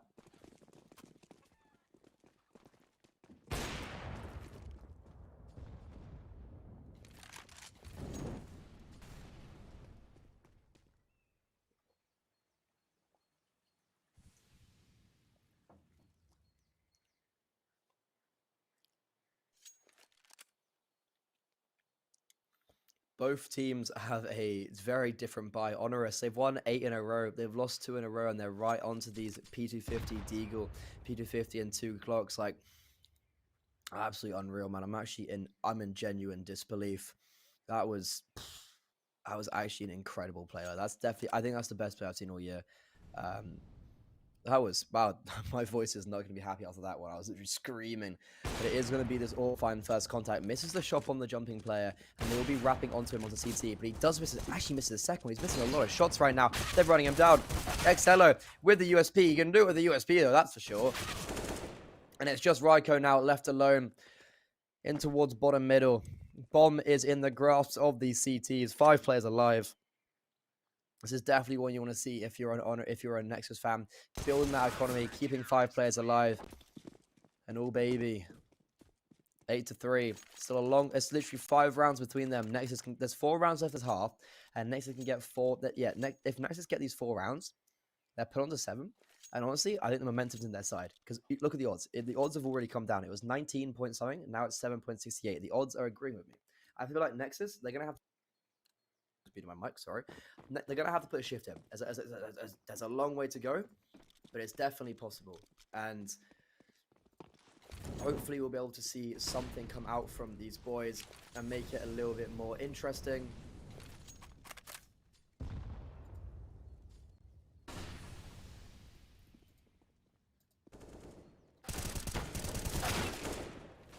And it will be actually Honoris, though, finding some success towards the bomb site, and they've been punished, Nexus. They played 3 towards Banana, and it's worked out against them. That's very unfortunate. I can see what they were trying to do, but it's not been for their favor today. The A bomb site has been completely left, and honestly, I wouldn't even be surprised if Nexus don't necessarily test. However, that kill from BTN is very good. As soon as they get that kill, as soon as they get that opening, the retake is on. They have 2 kits. 3 flashes. They've already used one of their Molotovs, and it has forced Neo out. But the problem is, it's forced Neo right onto Lunex. The flash did not blind him. Him and BTN are going to be going to save. That's going to be Honoris onto a 9th now, and the momentum of Nexus is completely stalled.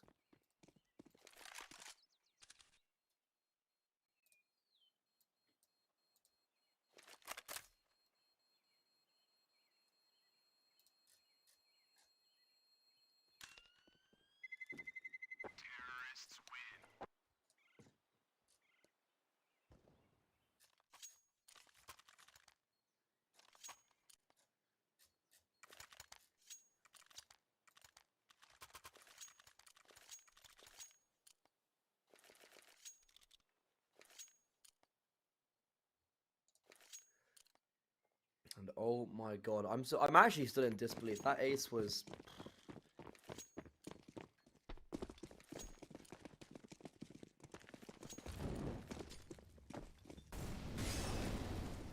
But it will be now Honoris. They're 9-3 up. They've got a 6-round lead. They're looking to further this in this round. However, a lot of damage already going to Lunas. A lot of damage for Nexus, so it's very unfortunate. Utility, as he's been killed, he hasn't even seen anyone, and Raiko's killed BTN. There's only one player left, that's Raga. He's going to be tested. Molotov has been dropped. He actually does get the first kill. This is another ace we're seeing from a player. Smoke is going to fade them out, but it doesn't. Raiko reads him like a book. And Exelo, very nice AWP shot ringing through the sky. I'm pretty sure it landed. My screen is frozen, so I'm pretty sure it landed. Yes, it did land. Very nice shot it landed. It does make the round even more. It's probably makes the round at all successful. And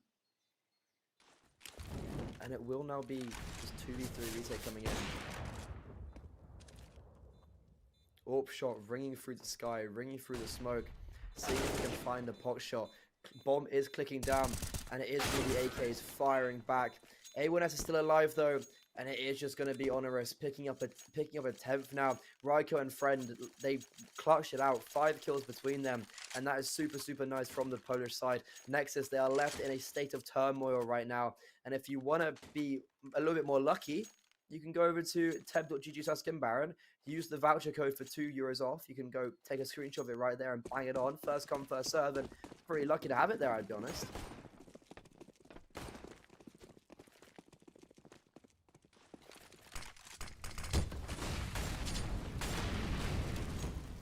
I mean, the fast B play coming in. Friend actually dying to the Molotov. This is something different from Nexus. Nexus, they are getting something into this round, but oh, look at that. Neo somehow doesn't get killed and actually drops BTM. That is a huge skull to take, and it will use a bomb site they are converting to, because they know there's only 2 players there, so they're just going in mass. Raga in towards Pit as we spotted out. He's going to drop the smoke to his feet. There's 2 Molotovs that did rain down on him, but Neo, through the smoke, bangs him out. Semonite, though, only good for 1, but he drops Neo from 8 HP to 1. That is so, so unfortunate. Oh my god, that is really... Oh, that is very unfortunate, actually.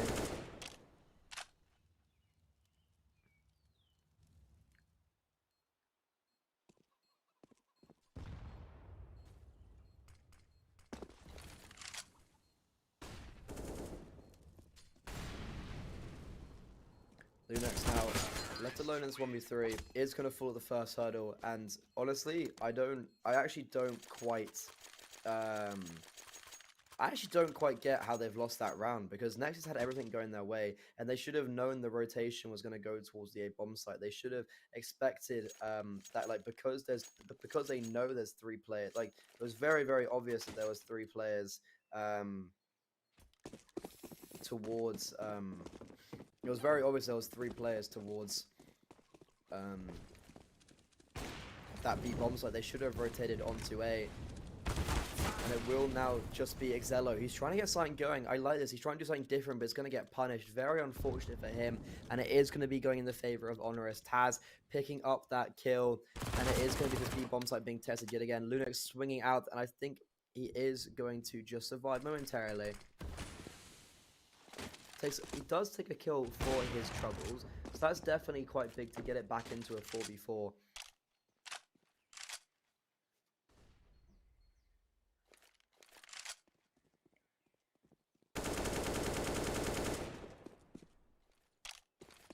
Spam's going through the smoke, seeing if they can find the pick. Honoris, they want to get it onto 12. 11-4 is a very dangerous score, as Nexus did last round, but they're running onto this bomb site now.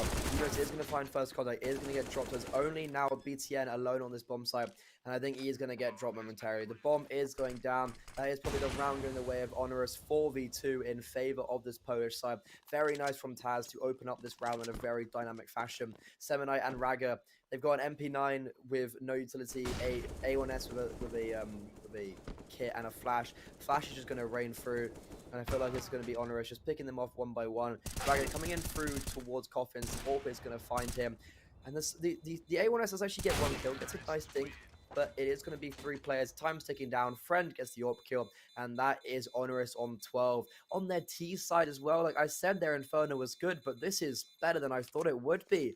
And if you expect this to be as dominant as I didn't actually, well, there would be a win, but I didn't think it'd be this dominant. You can head over to teb.gg/live odds. You can win with low margins, and you can bet with low margins and win with high profit as well. And but make sure to bet when you are over 18, and if bet in a fun and safe environment, and especially if you especially if you can afford it as well.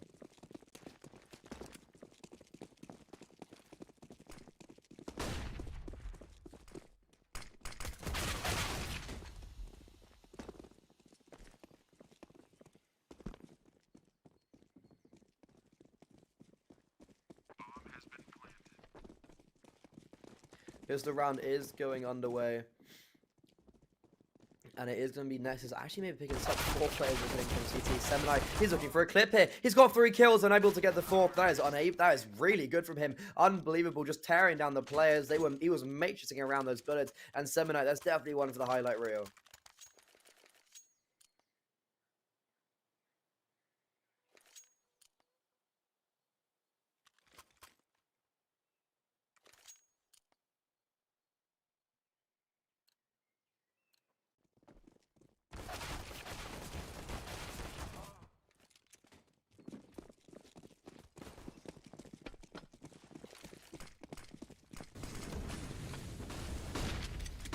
Fast play from the CT side.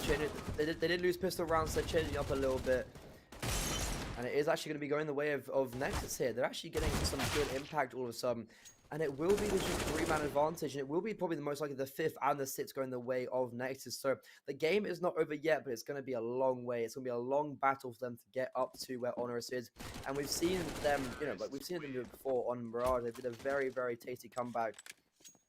However, it's going to take a fair while. Because the odds as well, like...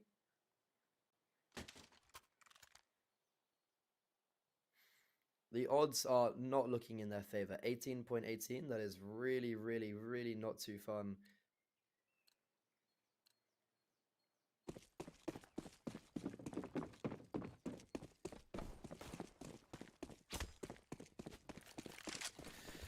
Yeah, definitely the underdogs coming into a round like this.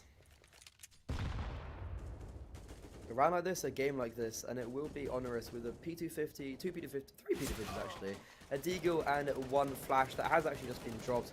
4 players are stacked on towards this B bomb site. Neo got spammed through the smoke, so I feel like Nexus, they can make it back, but it's going to take a fair while.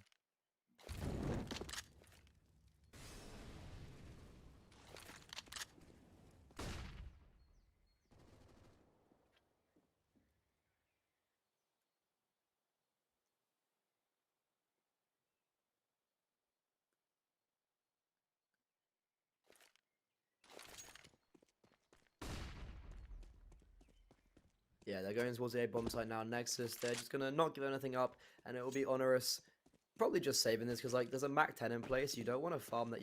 You don't want to feed that Mac 10. But this game, oh, it's been a bit of a banger. If anyone's just tuned in, today has been outrageous. The first game, Utingian. Oh my god, that name. It actually confused. I actually forgot how to speak there for a second. UNGENTIUM. Okay, UNGENTIUM. For some reason, I forgot how to speak for a second. Against Enterprise, it was an absolute banger of a series. It went 2-1, and it was so close. It was a really good game, and Enterprise took it at the very last minute. And also on the A stream right now, Map 2 is live. Actually, no, sorry, Map 3 is live. I thought that was Map 2. Is 1-1 Insta Breach versus Cova. And Insta Breach are actually up 7-0 on Inferno. Smuya is standing in for them. He's literally going 11-2 right now across the series. He's actually not having like an unreal game. It's Cypher. Cypher's going plus 28 on their game right now. So that Insta Breach game is looking pretty tasty. But what is looking tasty is this comeback from Nexus about to come over. So I think that is this comeback from Nexus. I believe I'm on the hype wagon. As soon as he got that ace, your man Lunix. As soon as he got that ace, I was right on the bandwagon. He's going to be getting the. I believe in him. I definitely believe.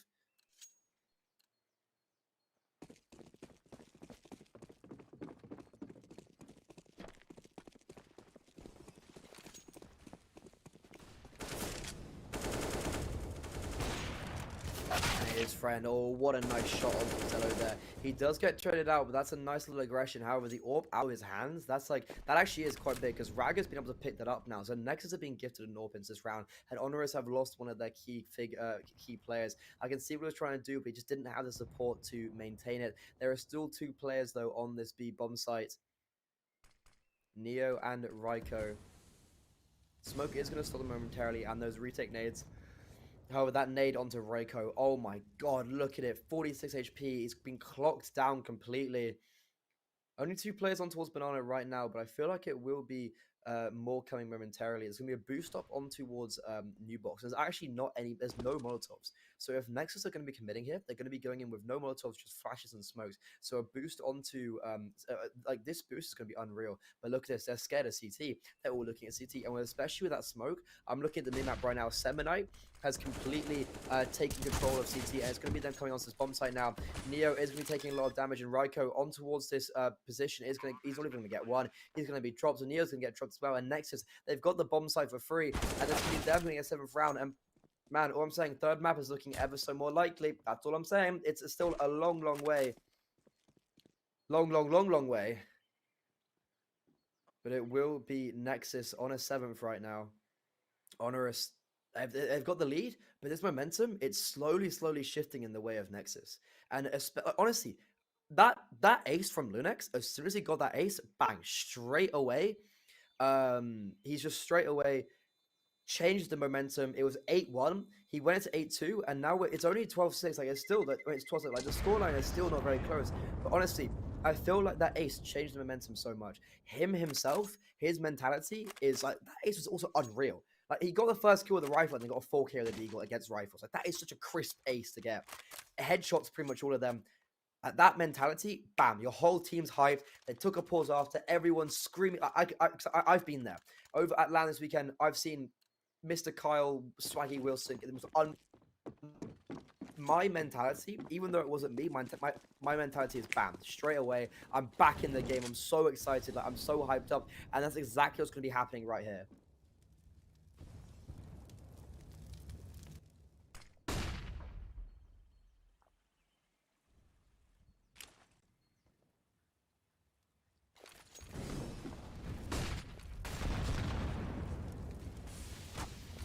Raiko is getting a lot of damage onto his feet. Molotov is going to go down. He's going to throw a nade just over the half full. He's actually going to do quite a bit of chunk damage to the players, but he could get in a little bit of a precarious situation right now.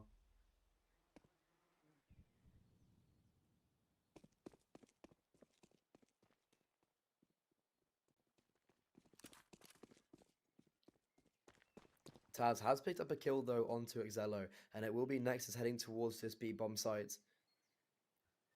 Very nice camera angle from production. Big shout to production. We see today we should literally storming right in. Can the B defense hold now? And it looks like it will. Raiko, he's transitioned onto that boost. He's dropped off, and they haven't expected him. But Neo, they've hard cleared him there. Semite, really nice play from him. And the boost is coming back up. The question is, do they expect it? And they do. Semonite reads them like a Harry Potter novel, and the bomb has been planted. Honoris with a 3v3 retake. They've got 3 kits, a Molotov, and that's it. Raiko's on 9 HP as well. And this is looking like a Romanian round to win.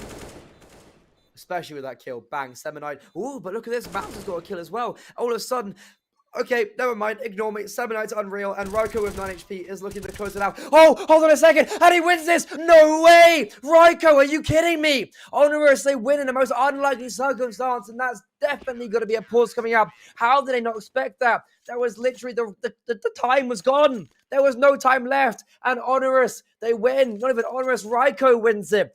Unbelievable. He was on 9 HP. What has just happened?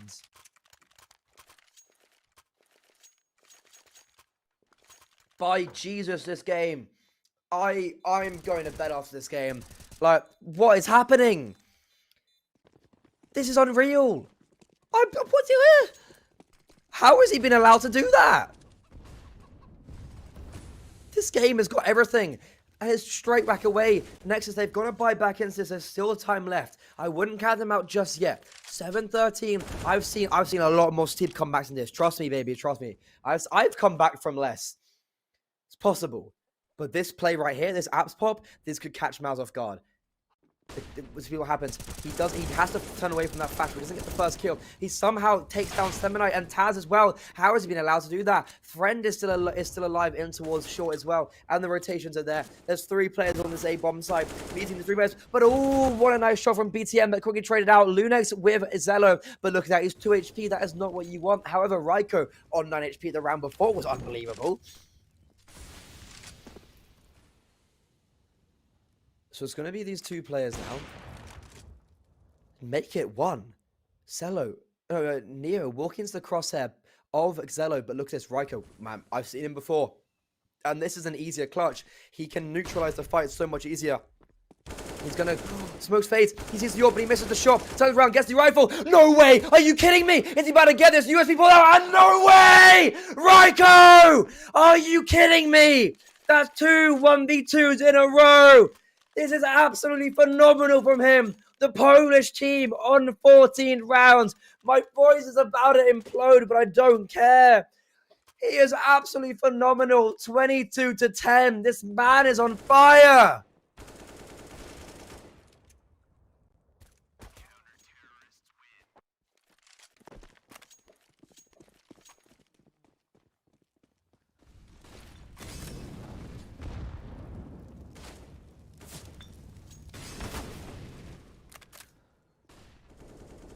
What is this game?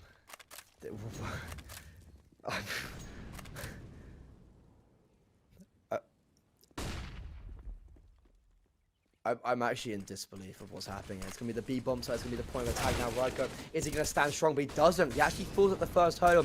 It's just now Neo. He gets the first kill, but oh, look at this friend. Runs through the smoke with the orb. A little bit overzealous there. A little bit overconfident.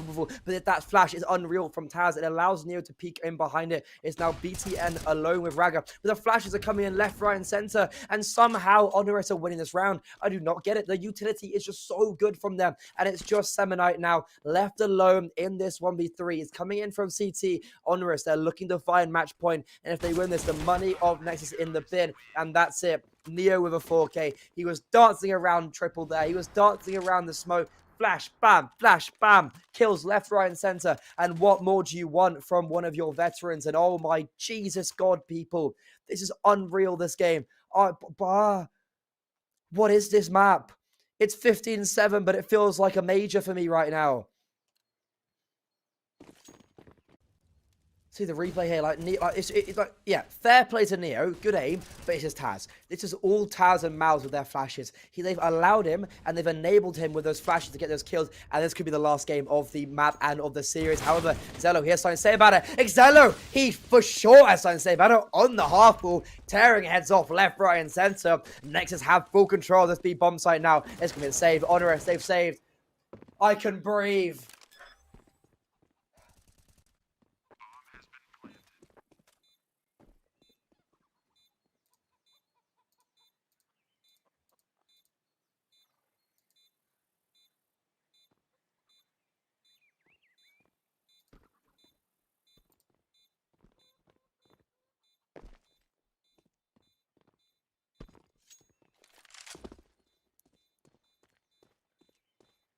My God. This is... Wow. This is not bad, I'd say.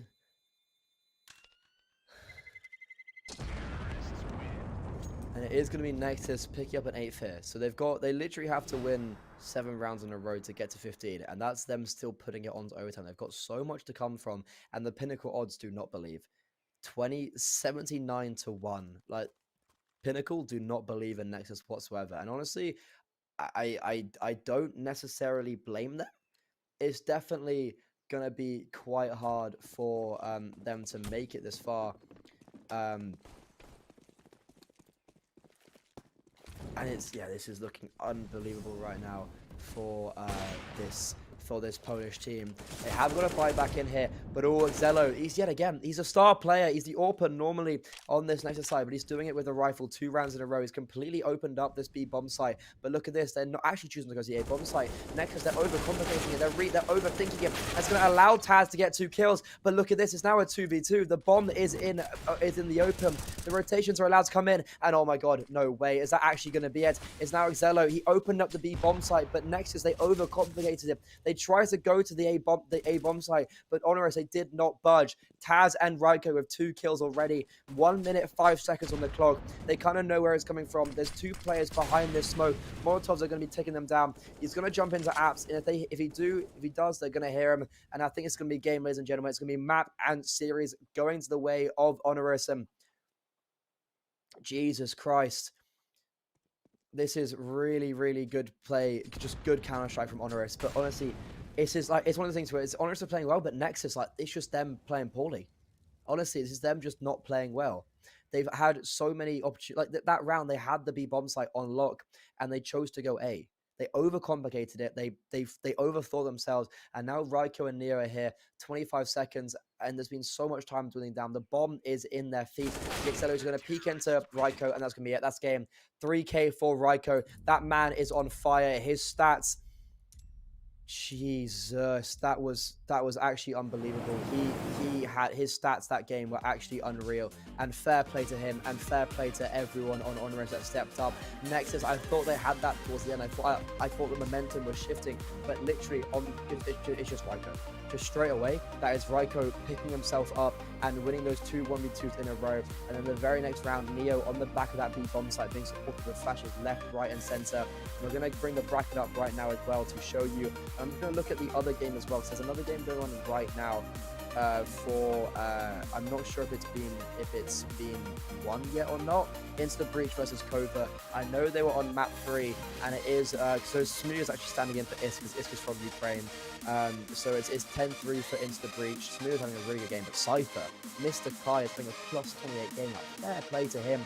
Very impressive. But it will be Nexus going 0-2, and it will be Honoris going 1-1. We saw UNGENTIUM versus Enterprise earlier on in the day. That was an incredible best of 2 where Enterprise won, and also Entropiq versus One Shot had been played out, and One Shot actually 16-0'd Entropiq on the same map, on the second map. So it's actually unreal from a team of this caliber. But I think that's going to be it for me today. Big shout out to production, big shout out to all our partners, big shout out to everyone over at Pinnacle and Relog Media for hosting me today. Thank you very much for having me, and I will see you later on.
of the day here in the regional Swiss stage. First up, we do have a very incredible match, very exciting matchup in Astralis Talent taking on ECLOT.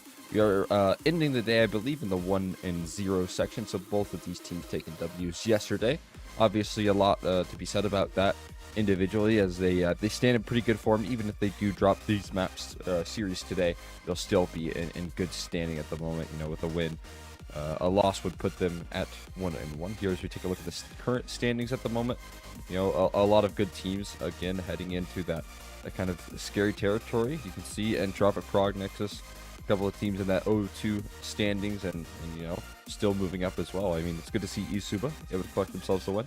But for this matchup, individually here, we have Astralis taking on ECLOT.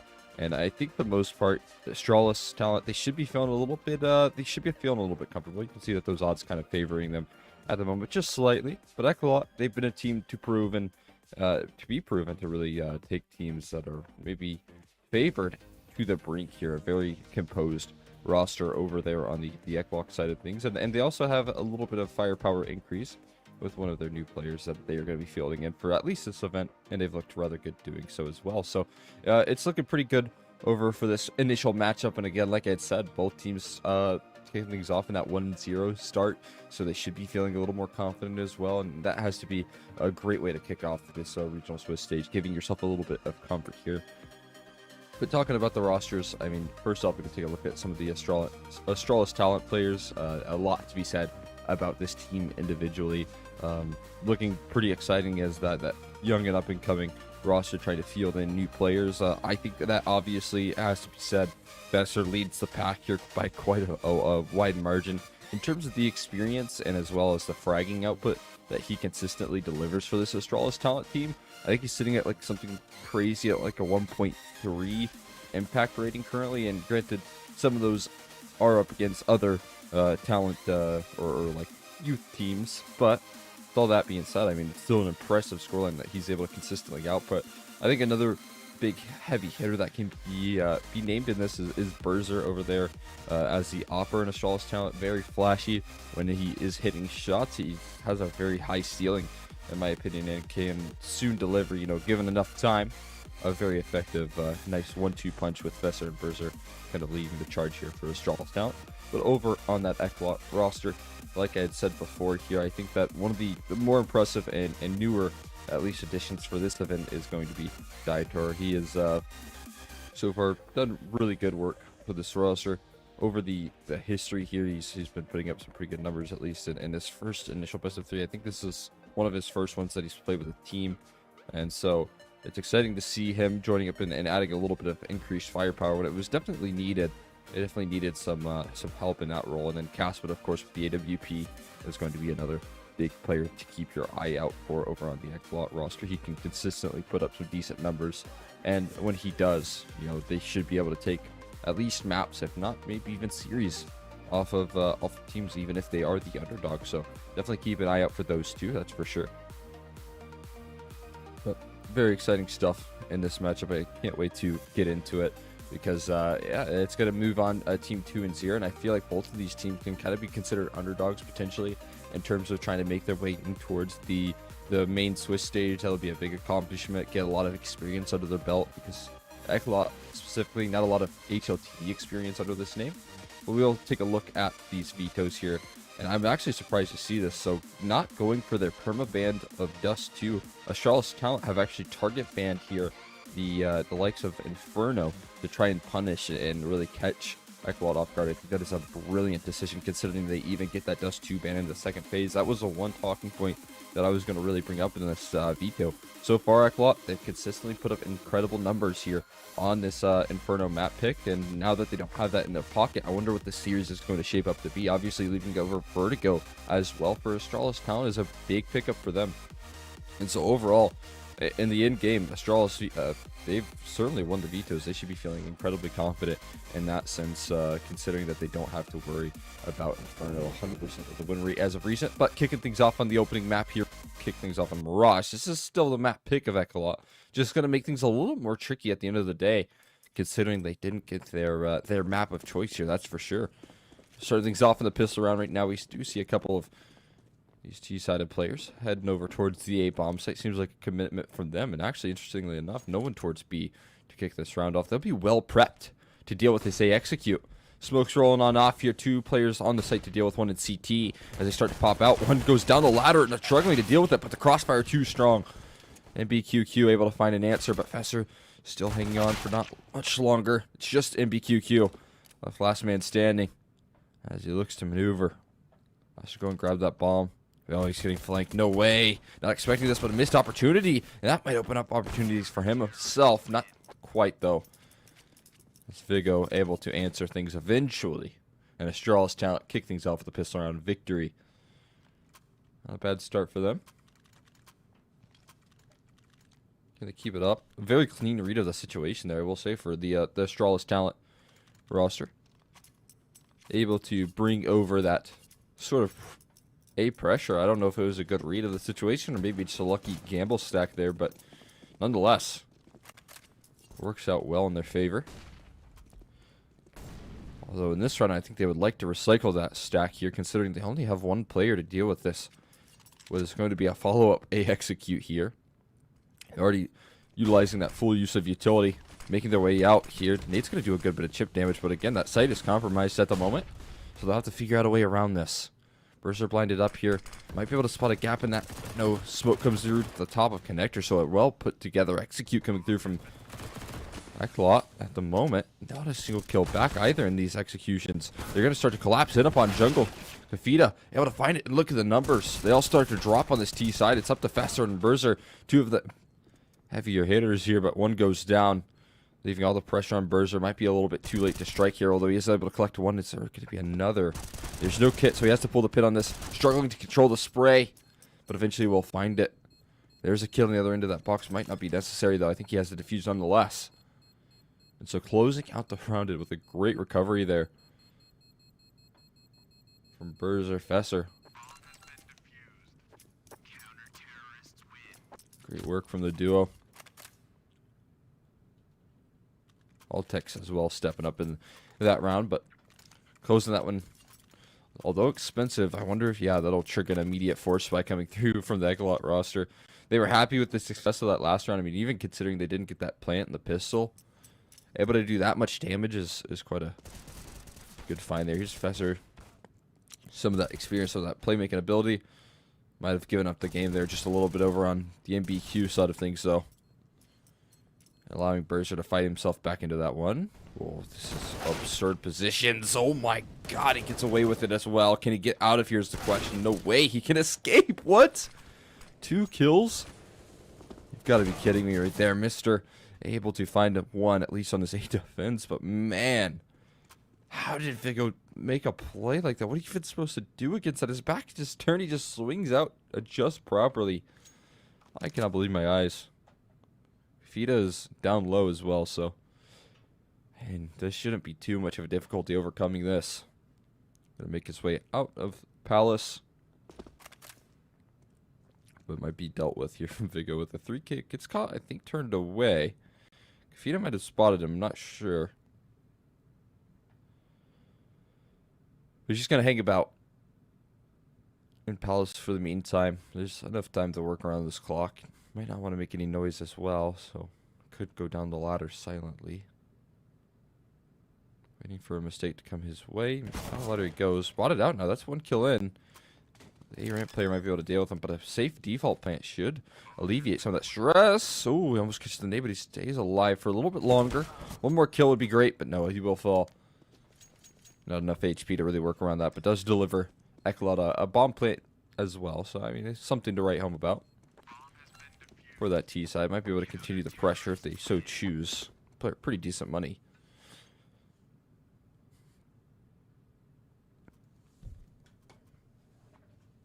And they will. Looking to keep their feet on the accelerator at the moment. Not trying to give Astralis talent any free rounds here.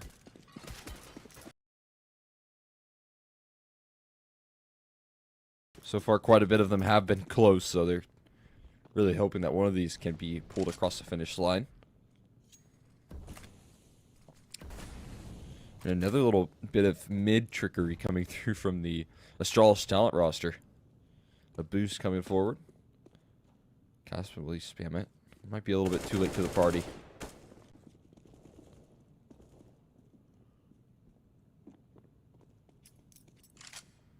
Certainly the case here.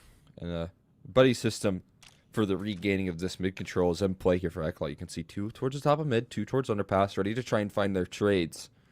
But Astralis talent have pretty quickly vacated the premises. They'll give up this control. Hope to offer up their defenses more so on the sites. There's only one flashbang as well here. Keep in mind, that's all that ECLOT have to collapse it up on this A bomb site. Your flash going to go through. Start to blind him up here. Faster delivers some great damage and stays alive. There's no molly to flush him out either. And Mr. able to collapse in upon another angle. Caspin hoping for the trade. Does find it. Nice pickup from him. But there's still 2 players. One in the under balcony crossfire and CT spawn. Swinging for the fences there. Vigo gives up his position and will go down accordingly. Mr. and Aliztec left last alive. For a retake that's moving pretty quickly. Fast paced on this one. A couple low HP bars and a molly going in towards Firebox to try and clear nobody out because no one remains there. HE not quite deep enough either. Oh, what an offing here from Noob IQ. He's able to find one headshot quickly. Valencia finds a second. ECLOT, all of those force buys, they eventually pan out for a round. And when that happens, because of the competitive nature of the previous, it really strains that economy here. I mean, this seems to be double save territory, so they will force buy.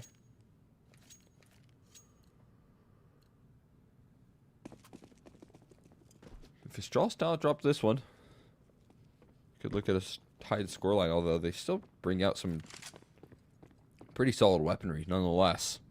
I think Berzer dropped over a A1S to Fesser, and Mr. dropped over a Scout to Berzer, so everyone getting their fair share in this one.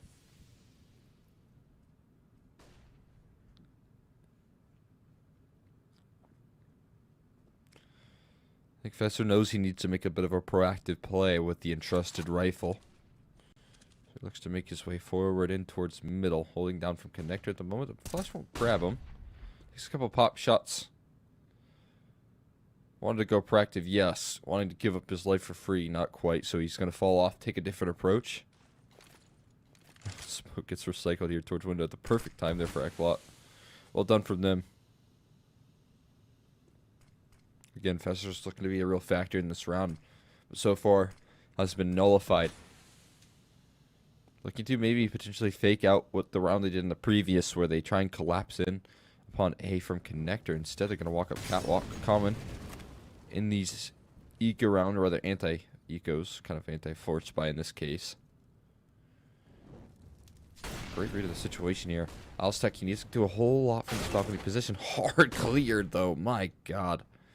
Deleted from the server. Timing will not favor Mr. at all. And oh my God, MBQQ continues to tear through the defense. Dietor. Scout. Headshot. Alright. Might be able to grab himself an AK. And we'll cut their losses over on the Astralis talent. Now we'll see for how long here. Caspin pretty hot on the flank. Looking to deny this save. How committed he is, not too much. We'll kind of remain comfortably in T-spawn here. Not trying to give up anything too crazy. There you go, ECLOT. One off of tying things up. Saved rifle should be good.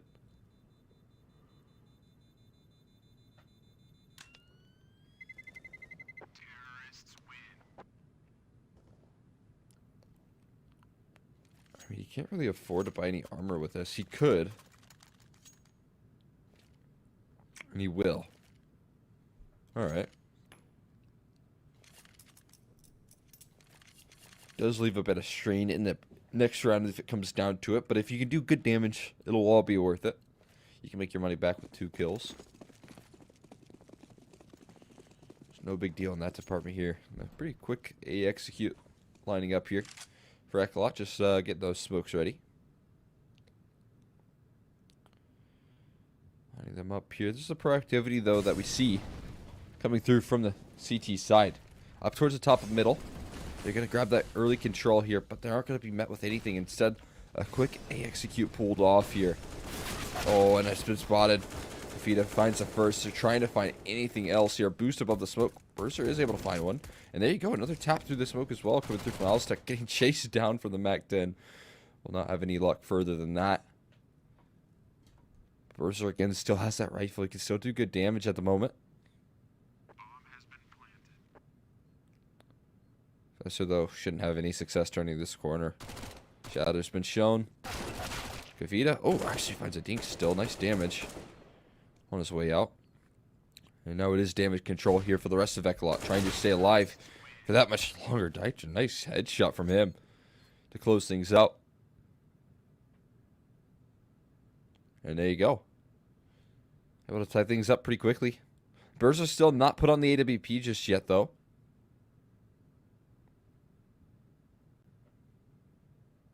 So won't have that afforded to him. It's one of the factors I talked about. You know, a flashy operative for an Astralis talent with a pretty high ceiling, very fast mechanics on that opera. Ooh, Professor caught in the middle of no man's land. Won't get punished. Oh my god. Lucky to walk away alive right there, considering the current position from Dieter. It's been a great addition for ECLOT in this event so far, at least in their series that they've won so far. I'll stick seemingly ready with that counter utility at the moment.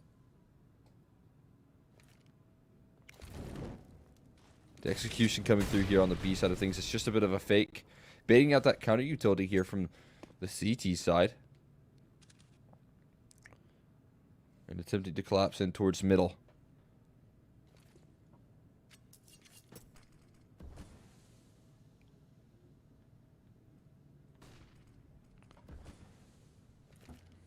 Going for this play once again. Bomb is heading back towards the A-bomb site, so they're looking to collapse from connector here. Really good positioning. Oh, I think Dieter spotted barrel. That's a free pickup. Professor drops quickly. And no response yet to be had here. Mr. playing dodge flash, but no flash is coming his way. Instead, one from the ramp. Perfectly timed. Mr. finds one in a second, dropping two. Berser with the setup. And a collapse from Mr. here as they look to hold on to this bomb site. Bomb's been dropped in the middle of nowhere. They have to figure out a way to collect it, and they just can't. Perfect reaction there from Astralis talent. And Mr. able to pick up that op for his team, and ECLOT calling in a timeout.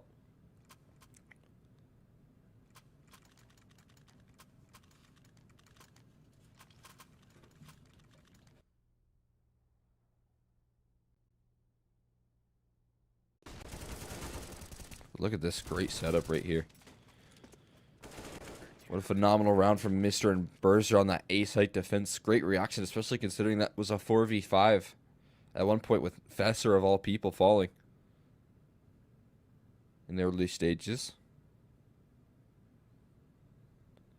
Like I said, Berser back on his AWP, his weapon of choice here. For the first time in the match, rather. I shouldn't say back on. They're ready to attempt what I imagine is some mid holdings.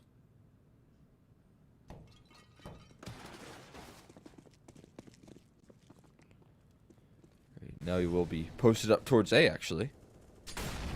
Instead, allowing for the rifles maybe to do a lot of that heavy lifting. One push up towards the catwalk here.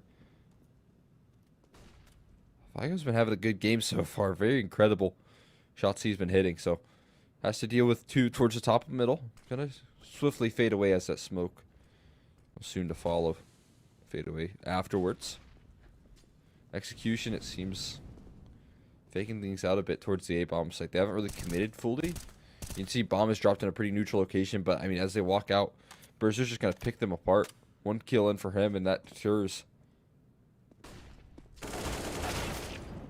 Oh, and another one in from Professor. Again, Berser with some phenomenal setup. The flash assists on this guy are really good. He's been having so much impact with the flashbangs. New by Q, he's been pretty effective when it comes to some of these B openers. We'll see if he can do it once again. He's ready to pop out of apartments, and honestly, best case scenario for him, considering Only one player to really work up against. Another one has joined up, though. Molly going down. Fester missing it, but still they have to find Altex, and they just can't do so. No luck at the early stages here. Nade's going to do so much damage to Caspin, and Fester holding down the line. Nice shot from Caspin, but I think he's soon to fall off. Going to give up the game a little bit. Hold on to his rifle. And there you go. Another one for Astralis Talent, who bounced back with the guns. Oh, not quite able to hold on to a burster. I can't believe he went for that. There's no one to really help him out there, so if he goes down, he would have been done. But on top of his 10 kills, he has like 3 flash assist kills already as well. So he is doing a lot right now for the Astralis Talent side of things. Fantastic work from him as he continues to deliver. Even like a 1v2 clutch in the mix, he's been lights out. Seems like they're going back to what has worked one time in this B aggression. At least they have 5 players ready for this execution, but they adjust their sights in towards underpass instead. Ready to collapse in upon this. Oh, that's a big give up there. And even a dink on a Fester, so much damage found out. ECLOT with the Deagles could do some damage here. They've already found 1 kill in, looking for more. Kafita, new by Q, and BQQ rather. Taking quite a bit of damage.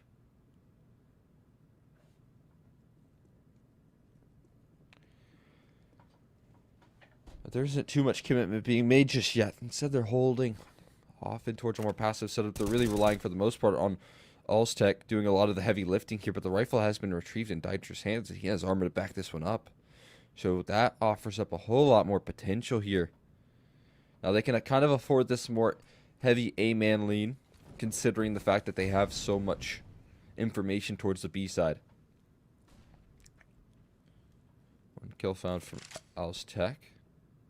Lack of commitment being made so far from the T side here. They're running out of time. 30 seconds left to collapse. They've grouped in another player on this B bomb site, so it's a nice late round reaction coming through from ECLOT to commit to this A bomb site. It'll work out well. They have jungle control. They have a safe passage towards a bomb plant as well, so Astralis Talent, realizing they've been duped, are forced to fight their way back from this situation, including a rifle, but caught in transition, not punished. Caspin able to slip the net, and 1 going down. Fester will drop with the AWP. 1 killing from Mister, though. And that's on to one of the rifles. A long readjustment being made here. Valencio alongside Kafita. All they have to do is buy time for Caspin to make his rotates in. Smoke for the bomb. Gonna make things a little more tricky, but no one's tapped it. No one's defusing here. Finally, Mister is gonna start defusing the bomb. No one's turned his way. 1 kill in. No one's on the bomb planter, but it does fall. Bruiser is able to find reactions, but he might go down with the ship here. Ops picked up on his way out, and he is safe. But ECLOT win the round nonetheless, and what a great recovery to get there. Oh my god, the defuse was seconds away.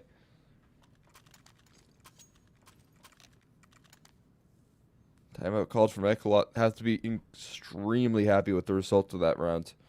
I wonder what this timeout's going to be discussed here in the mix, because a big victory. A lot going right. I can't believe that no one was really paying attention towards jungle, towards that connector area, considering the bomb plant location. You really expect that to be the case. But there's so many different angles to cover in that 3v3 that Astralis Talent kind of getting overwhelmed. They'll try and answer back with a force buy, with a couple MP9s in the mix. As that timeout expires, I imagine ECLOT talking about how they're going to try and keep things up after that round. Can they continue to provide pressure?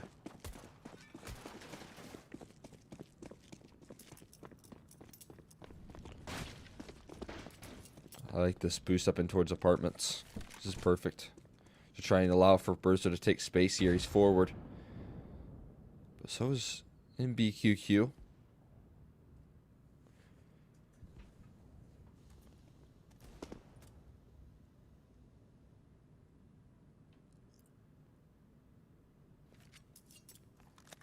Right now, patience in the standoff here once again. We've seen a couple of rounds where Astralis Talent really hungry for that mid-control. They have one pushed up towards the top of Cat. They have quite a bit of aggressive movements.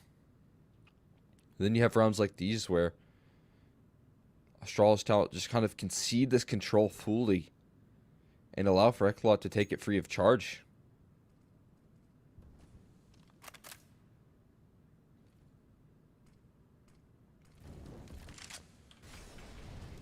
At the moment, they play a patient standoff here. Again, Burzer's pushed forward in towards apartments so they can afford positions elsewhere, but he will be tested. Bomb is heading that direction with only 30 seconds left onto the clock. They have to make a move. And it's going to have to be up against this AWP. Burzer has to find multiples in a nice jump spot, but no, he doesn't find anything. A great setup from ECLOT. And with this B site compromised, hearing this flank as well from Fester, one's going to turn their attention. Spotted out as Fester. I think this is just going to be a safe call. No doubt about it.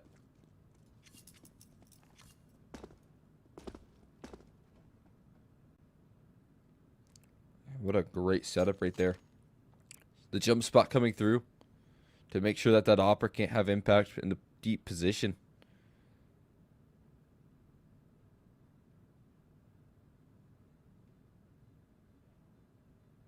Burzer tried to adjust, I think, and he just couldn't seem to find that target that was closer and more threatening. And I don't even know if they'll be able to hold on to any, like, superior rifles. I mean, you'll be walking away with a couple MP9s and a FAMAS, so definitely a little bit worse for wear in terms of what you can bring into this. Fester's been silenced pretty consistently as well. Again, I mean, that guy is everything for Astralis talent when it comes to some of the rounds that they win and some of the matches, series overall that they're able to accomplish. He brings a lot of experience to the table, and he hasn't been able to do too much so far in this matchup individually.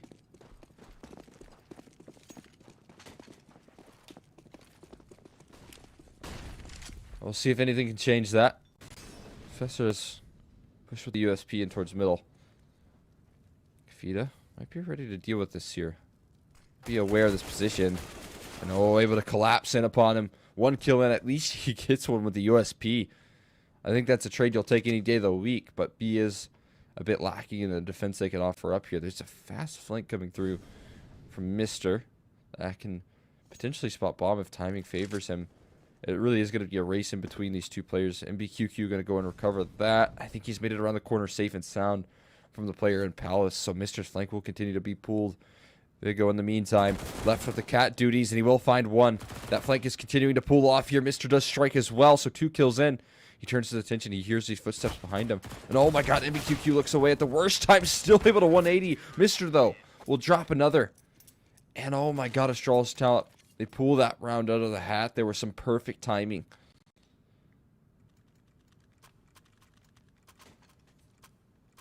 Big pickup right there to alleviate some of that stress. I mean, especially considering, while it wasn't necessarily a full eco round, you know, with the pistols, they were still able to hold on to those rifles from the previous and make it worth this while. What a big round for Astralis talent.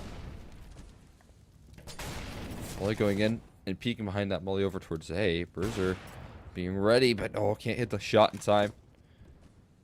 Not able to land the reaction. Meantime, though, this is the mid-control I was talking about that has worked out historically for Astralis talent. You take a little bit more of a proactive stance. You take some of those early fights, and sometimes they favor you here. Valencio, though, has a lot of fights to take here. A little bit too many, if you ask me, and will be dropped because of it. Does find one in the meantime, though, so holding on to a one-man advantage for Astralis talent, but Kafita down low.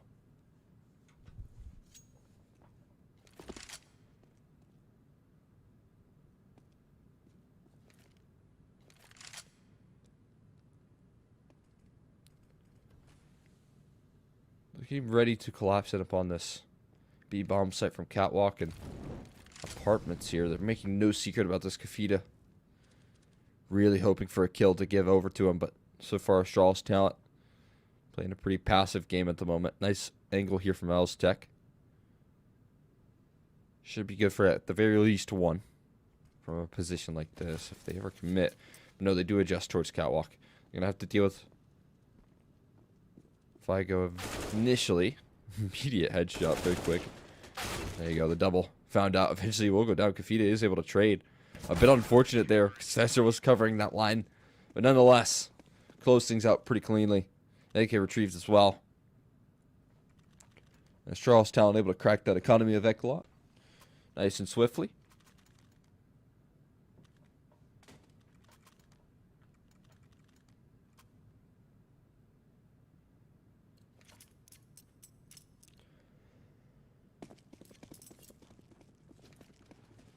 Hanging on with a pretty decent buy here is out of Astralis talent. Everything you could ask for here. And again, this mid-aggression continues to come forward. Now they have to be careful. They already have connected. They didn't even realize until now. Burst able to land the no-scope in time. So a proper adjustment here as Casman showing himself the tracers. But oh, Valencio able to catch Fesser off guard. One up to the catwalk here. Bailed out from Mister though. And Valencio, the only one to find a kill in this round, looking for more. I want to give him fights. He's pretty hot with a deagle right now. They're giving him plenty of fights. Alstec to drop the last, and Astralis talent move up to 8. AK retrieved as well. Mid pressure from Astralis talent, I feel like so far is yet to really not pan out for them. They've been winning every round that they've gone through those aggressive movements. So, I mean, eventually you would think soon, if you're ECLOT, you'd be able to adjust, but a lot of pressure put on their shoulders at the moment. Going back towards this mid setup. Window smoke. Early top of mid smoke as well. Daitor waiting out that spam, but still has a catwalk player to deal with. Flashbangs need to come on through, and brilliantly they do. Doesn't matter, doesn't deter Fesser from swinging in, but Daitor still able to find the pickup nonetheless. Big find from him. That's that firepower increase that I was talking about in this event alone that he can offer up. Nice opening kill. But Mister will drop over towards the A aggression as well, so 2 openings. Casman might be soon to follow suit as he's not ready for this angle from Figo, but he does it just in time. Berzer, Alstec left last alive. They found one player out. Berzer, what can you really do here? Getting pressed in upon all angles. Plant for opposite triple. Be able to safely plant here, but again, they still haven't dealt with Berzer. I think he's in CT spot here. Here's one towards ramp. Oh, what can you do from this spot? He's literally in no man's land at the moment. How much will they clear out, though?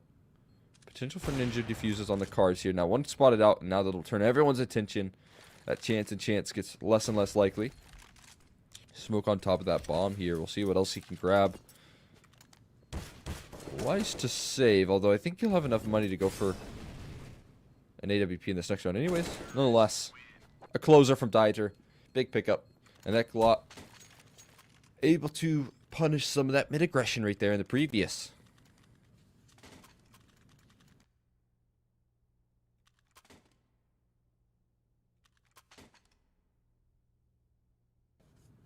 Brilliant.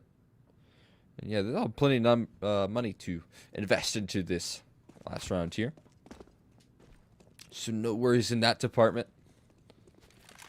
Still a chance to grab 7 here. Would make a very strong T side here overall for ECLOT.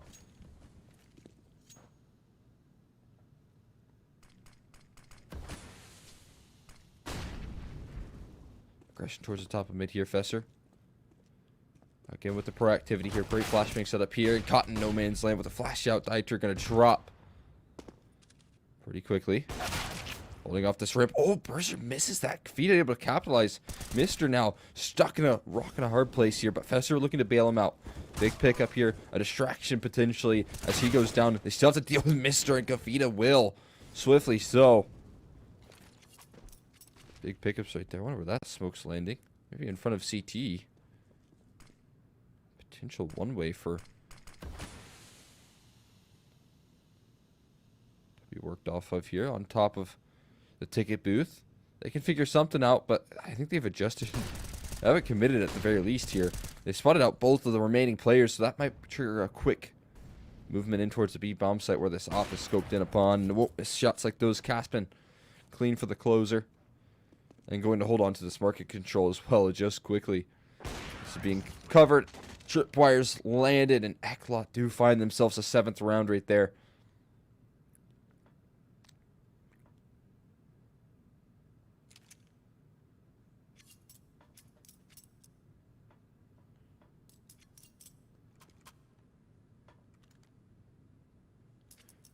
Second pistol coming through. We'll see if Astralis Town can continue to hold on. They've had some pretty good reads in that last pistol round, so I imagine that they should be able to keep that up here in this one.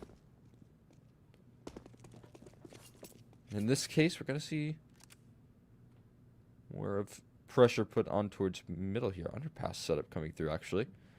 Looking to take that A bomb site from 3 different prongs, that A ramp, palace, and connector. One to deal with here, and Dieter cannot get caught on the timing here. 3 players to deal with, and they might start to collapse in a good spot from him, though.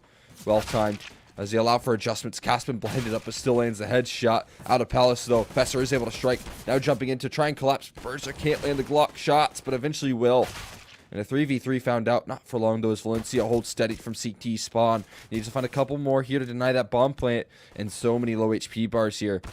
Ready to punch in those numbers, but can't do so. Berser able to find a second kill to his name, but nothing else. And ECLOT, they go up to 8, tying the scoreline.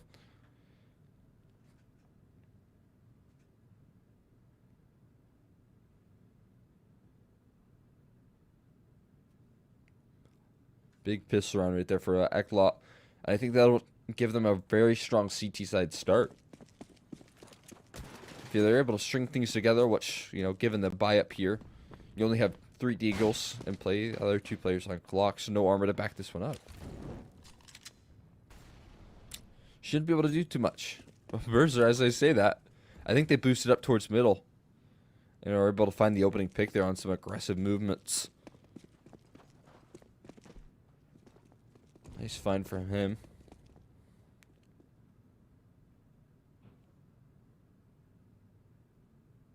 Dieter looking to try and recover this lost space by aggressing towards middle. 1 kill, and doesn't spot anything towards underpass. Might be a bit of misinformation, but still is able to find the equalizer. Put things into a 4v4. Oh, nothing more though. Dieter doubles down here. And surely you don't check this for Kavita. Couple different players. They jump in. No luck there. And P9 is just going to chew through those close range angles. Spots out the last player as well, and Fesser. Well done from Kafita, who's been playing pretty well all game so far.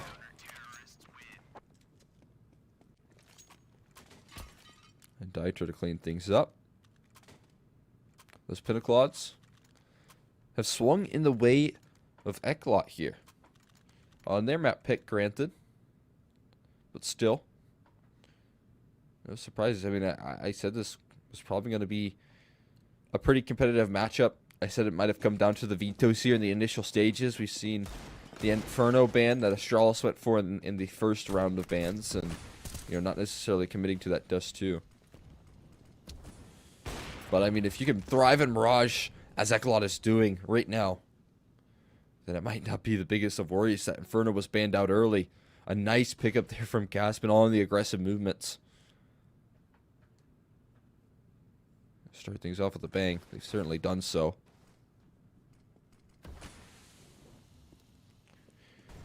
Top of, or jungle smoke rather, thrown out. I'll stick in this cubby.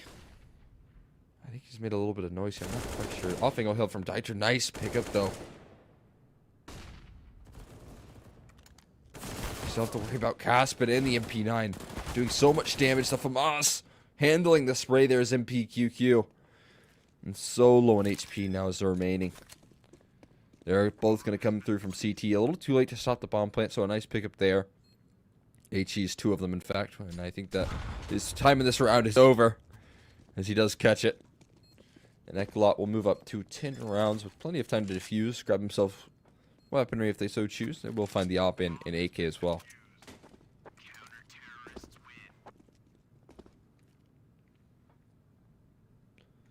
There you go. 8 to 10 here. Bomb plant will encourage another buy round here with a scout in the hands of Berser.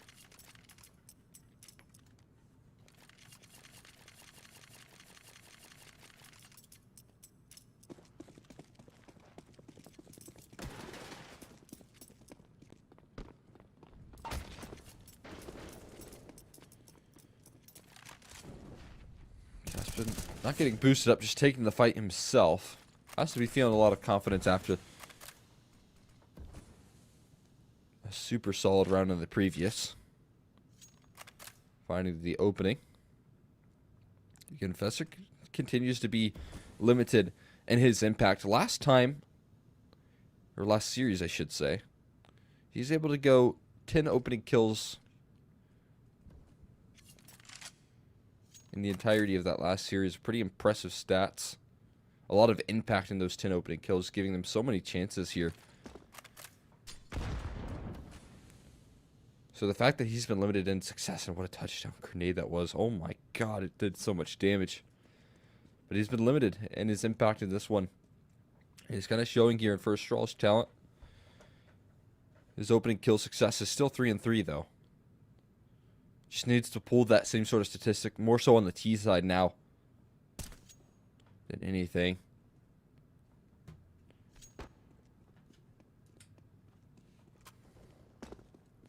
There you go, mister. Going to step up to the plate for some opening kills. He will find the first. It will alleviate some stress here as they get ready for this A collapse. They have so many different prongs already up connector. One player spotted out. Valencio is, but oh, they collapse it upon them. Palace player, rather that ramp player, a little bit too late to the party. Burst only as a scout as well. Oh, and it functioned as an op with Valencio low on HP. Able to find that kill, but taking some damage in the meantime and taking some time to find these last remaining kills. Caspin ready with the AWP around the corner. It's another successful round from ECLOT, who look pretty steady here on the CT side. Not a lot of success given over to Astralis talent in the first half here. 4 rounds strung together. Even in these man disadvantaged situations, they figure things out pretty quickly.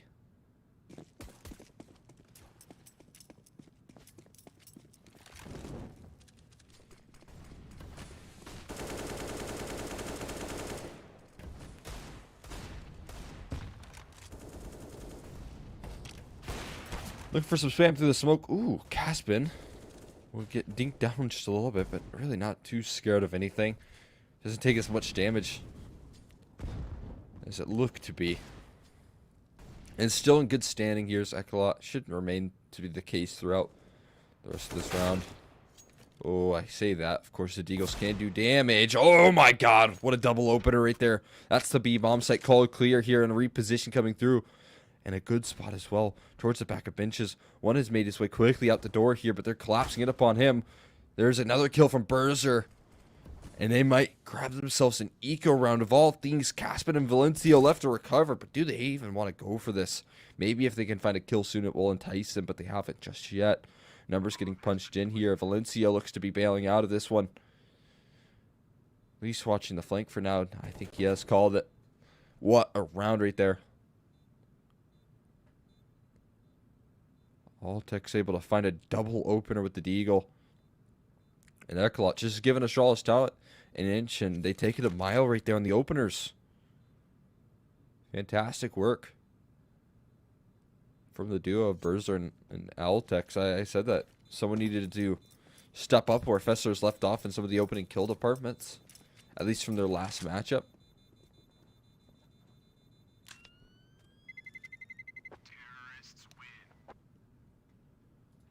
Great work from the duo right there. Berzer continuing to have impact as well after that mid-round comes through. A timeout called here from ECLOT. I think a much needed one as well, considering that giveaway in the last. With those 2 rifles held on to, shouldn't be in too much trouble just yet.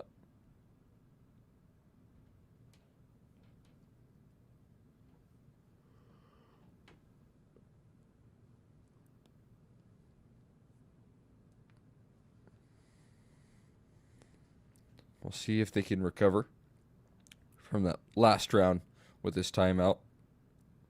I mean, especially considering they had a pretty good start to that round. There was a lot of damage done early. Even an opening kill found, but they just gave up so much towards B. Kafita. It's not often you see him make mistakes, him miss headshots. But 2 players going down towards B and that site becoming compromised is everything right there. Berzer, though, in the meantime, ooh, close to the mark right there. But Dieter with his knife out trying to escape. Will take so much damage. Smoke towards the bottom of connector. They're looking to chase him down. Can't find him, but a trade does. HE running in through connector as well. a worthy trade given the current map standing. They have so much control on the Astralis talent things that they look to pick up the pace here. Spotted out one towards CT. Going to be mollied off now and tested. But the smoke going to come in time. Safe passage for the bomb plant here. Now they need to figure out a way to close things down. And a 4v4, they're in good standing. A lot of retake utility coming through from the ECLOT side of things. But above the smoke, Valencia goes, looking for one to give up his name. But no one does just yet. One kill in, quick find. But a quicker trade there and make it 2. As Spurs are able to fill the feed as well. There's no getting out of this situation unless Kafita can do so. One kill in from him. The opper's so low though. And holding steady continuously. It's going to be a desperation defuse. Not even a kit though in his hands. Simply not enough time. There is no kit. He just doesn't have it. He baits out a commitment from Berzer. Op might head his way an AK instead. No big deal there. There you go. Astralis talent. Getting closer and closer to that tied scoreline and finding T-side success here in the late stages.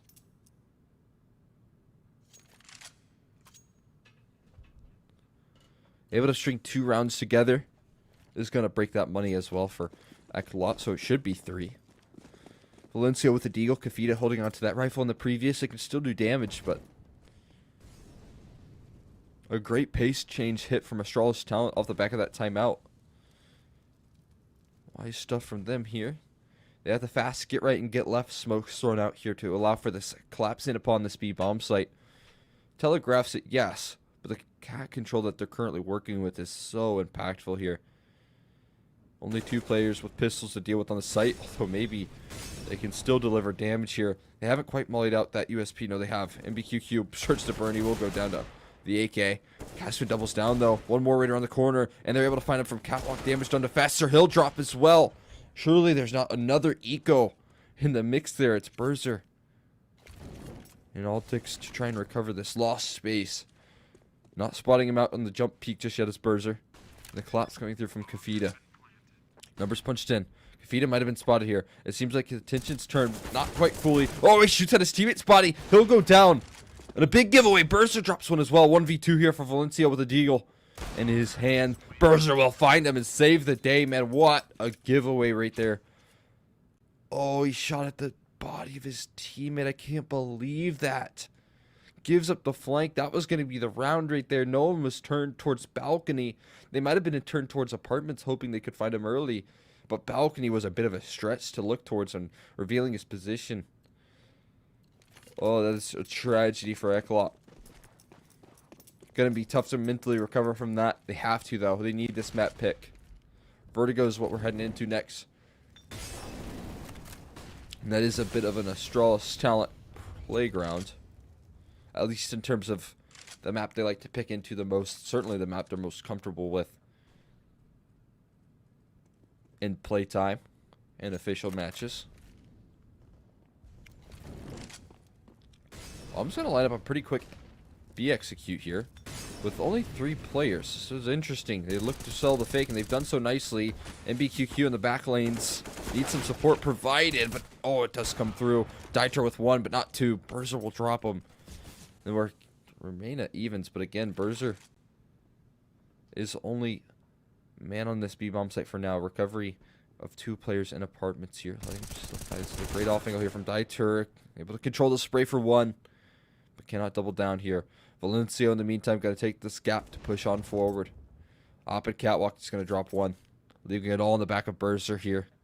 That fast flicking needs to come through here in this 1v2. They've kind of separated Valencia. Yet to reveal his position. Berzer still expecting him to be in Catwalk. Shouldn't expect him to be in Market. Oh, and timing.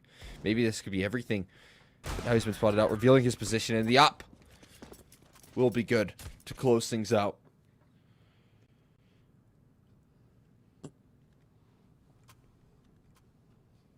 Astralis talent as they get back that lead. The Pinnacle odds continuing to favor them, but for how long will that remain true? Astralis talent calling in a timeout.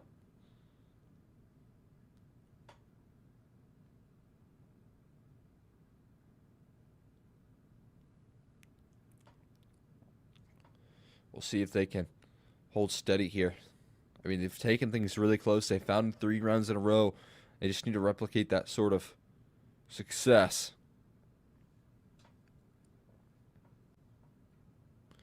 Timeout going to expire here, so we get back into the action once again.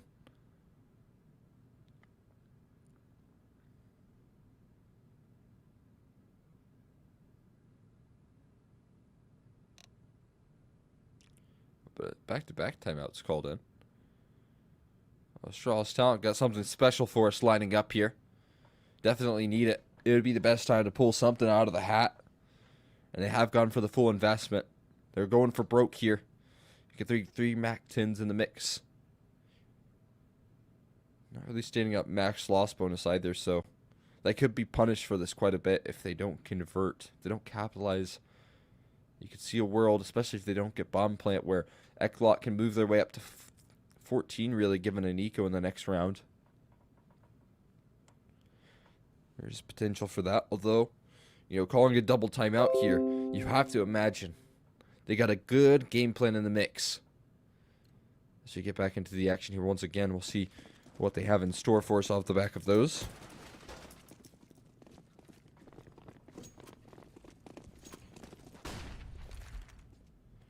Seems like at the moment they're lining up a B attack here. Great molly thrown in very deep in apartments. And it's going to be Kafita getting posted up here close by. One jump spotting to try and bait out attention. HE. Oh, that's going to really set your execute awry there. That's 150 damage nade thrown in right there. And a perfectly timed molly off the jump peak. They're going to have so much difficulties running through this. Kafita still hasn't been checked for. And it's finally going to take his shots. Takes 2 1/3. Kafita knocking down this attack off of 2 timeouts from Astralis talent. They so quickly come collapsing off that defensive setup from ECLOT. What a brilliant defense offered up there. 1v4 here. A minute to talk things over maybe for the rest of Astralis talent here as they watch this clutch attempted. Politics. Getting past that was not a possibility. And 13 found out. That was limited success. So here's that potential 14th round that you can find. Now, the Deagles have done damage before.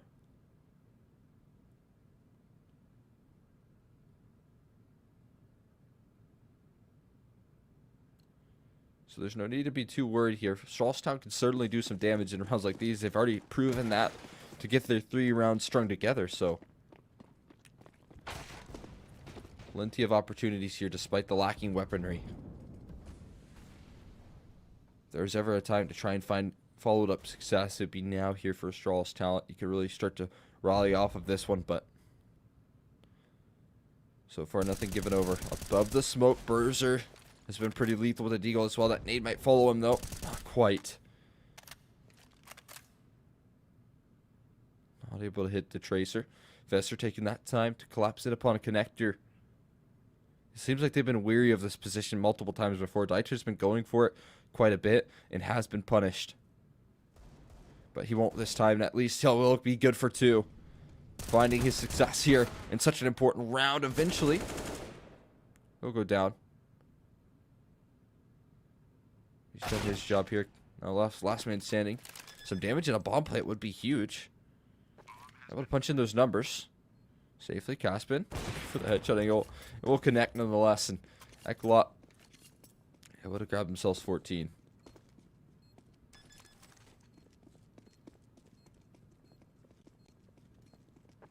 There you go. Getting closer and closer to finishing off their map pick.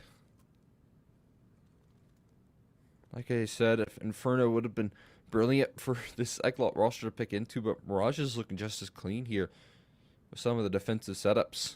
They seemed extremely well prepared as well for that sort of hold off the double timeout. Getting closer and closer to closing things out here on their map pick. Definitely need to do so. Mid aggression coming through from so many different players. Caspin again continues to have heavy impact, but this mid collapse, Vesser, he has a quick reaction, a quick headshot back, and equalizer for himself. And oh my god, this is incredible. Already out towards the A-bomb site here. This Altics ready to hold on here, but there's one in CT that he has to worry about. Will he turn his attention a little too late? Caspin's good for a secondary. Needs to find a little bit more impact from CT spawn. He's been mollied off though at the moment. Dieter looking to take place instead of him. And will hold on steady behind the smoke. He's able to collect another. They still have to worry about these two players in connector here, ready to collapse it up on him. Dieter going for the swing, but swiftly taken care of. Nice headshot in. Mister. He's ready for this angle, but oh, can't find Kafita in between the smokes. And now last man standing has made his position known by the drop. And Sandwich can't adjust in time, so ECLOT will take map point on their map pick. Dealing with that execution from Astralis talent towards A in middle.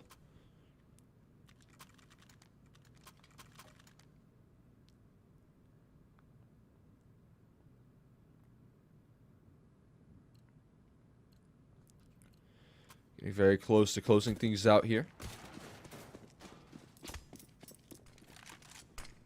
See if Astralis talent can hold on any longer. Oh, that window smoke comes a little bit late. Not punished in the kill, but a lot of damage done here. Mister down low, but a nice pickup from Burster trying to recover this space. Smoke rolling on out here. MBQQ able to hold steady for one, but that's all he'll find. Limited success here as MBQQ doubles down. As that last line of defense, a brilliant position held from Mister. He's going to find himself another. Still, he's the last man standing. He's revealed his position, and he won't go down. Kafita.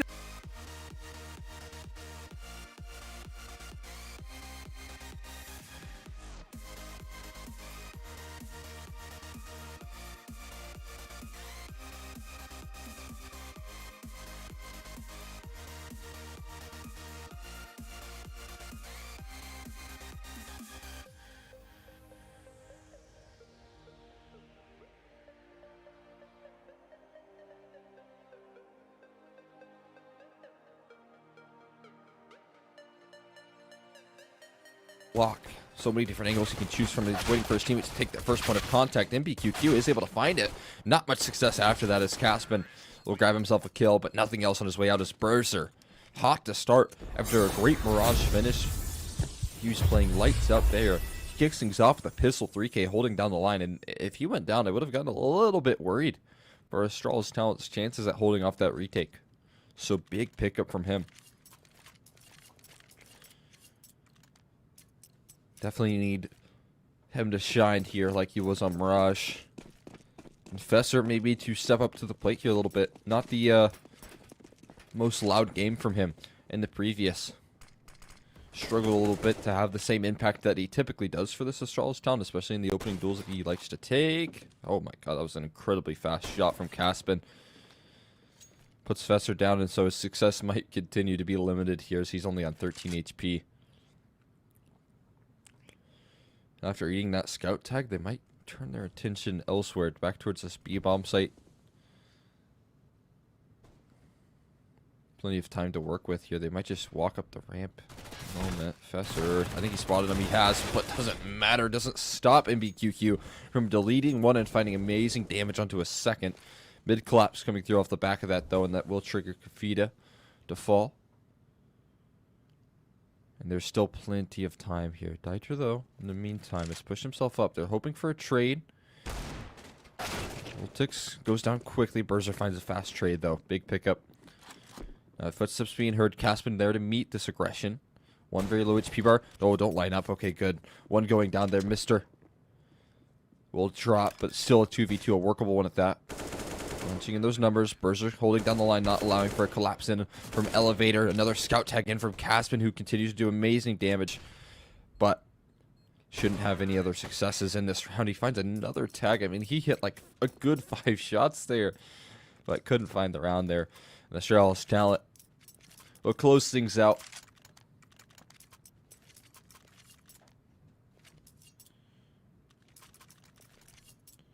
Great start for them.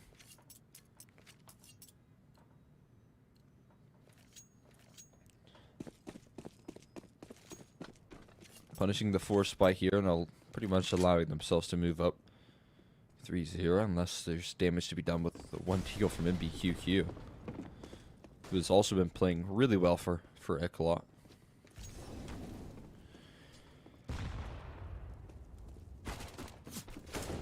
Very capable with the multi-kills here, but probably not going to be any multi-killing for the CT side in this run, considering the investment.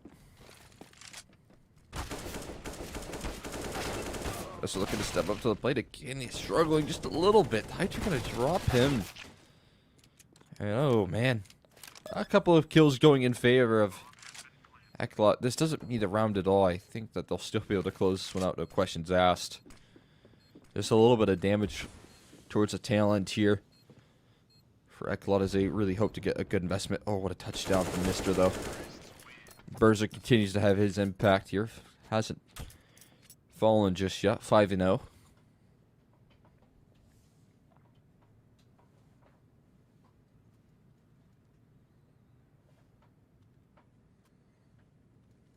Charlestown able to convert the 3-0 start that they were hoping to gather, especially after a pretty difficult map loss. But I will say, I think this one should be very much in the wheelhouse of Astralis. There's so much comfort on this map here for them. ECLOT, they don't have the most history on this map either. I mean, one loss here to Sampi as of recent.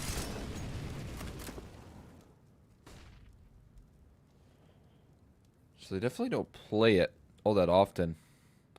So Astralis talent, hey, this very much should be in the wheelhouse here. No, if Kafita needs a flashbang here to come soon. It does. Oh, but it blinds him up. A smoke to allow for his retreat.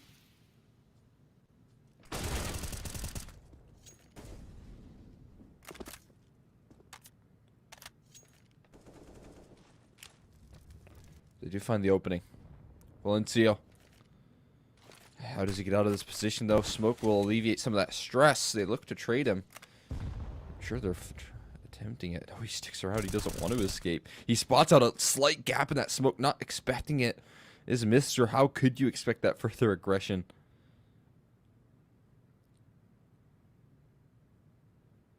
Now he has a bomb in his hands. He should go down here shortly. He's being covered from above, and BQQ going to bail out his teammate there. And Berzer. Oh, man. Wondering what happened to the rest of his teammates here. Looking to hold on to his AWP. What a great lockdown defense right there from Valencio. He does not get scared off with aggression. Now, one kill in with the AOP. I think they might be looking to hunt him. One more coming through. Just above angle. Cap's unable to find him.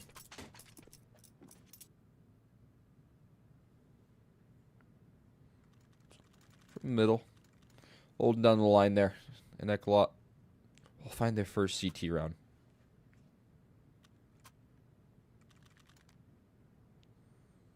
Strong start with the rifles.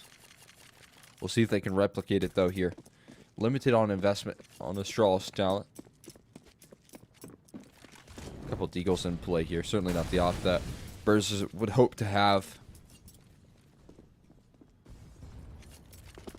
Right now, a lot of presence towards the A-ramp side of things here for Astralis talent.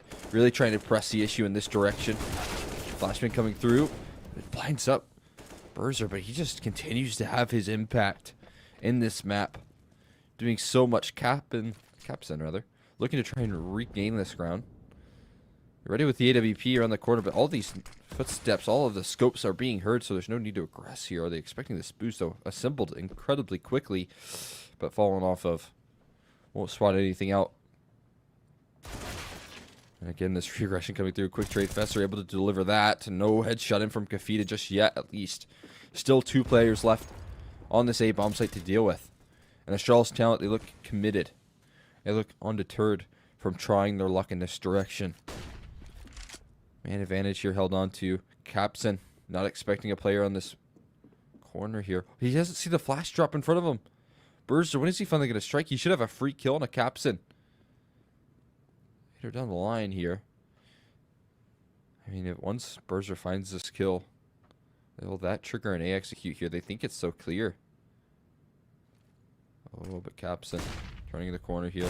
Oh, he spotted him out. Now Berzer doesn't matter. Still able to delete him from the server. Kafita now offering up a defense, but nothing gathered. In BQQ, I mean, it seems like this is going to be a certain save. Yeah, what a round right there from Astralis talent. Patience paying off there. And a couple of nice shots. Berzer, I mean, he just never seems to stop having impact in this series. Even when Fester was a little bit quiet, he stepped up to the plate there nicely. Little work being done from him in the early stages.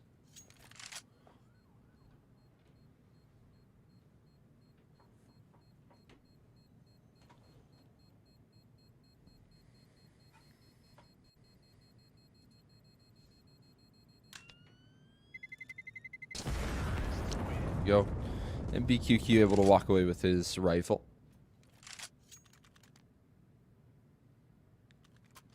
Shaw's talent.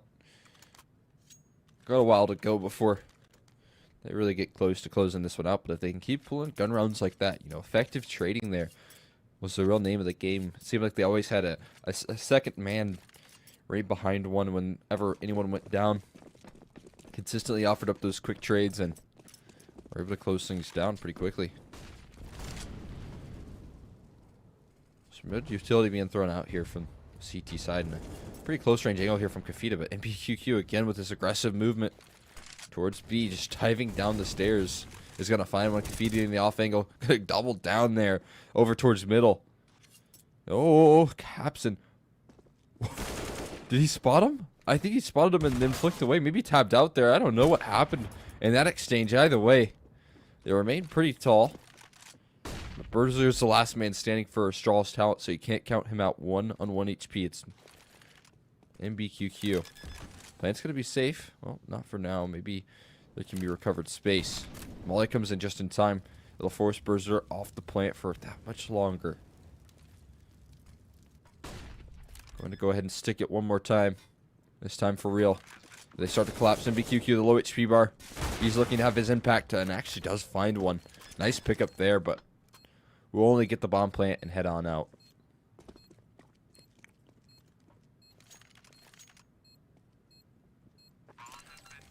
So ECLOT able to bounce back after what was a rather rough round in the previous. Remain steady. They call it a timeout, though. I think they're really trying to make sure they can replicate the success on the CT side. And a lot of that success individually has come through the B side of things. You know, finding that early kill. Once again, even towards middle, they've been able to find multiples. It's been really that A ramp that they've been, for the most part, lacking.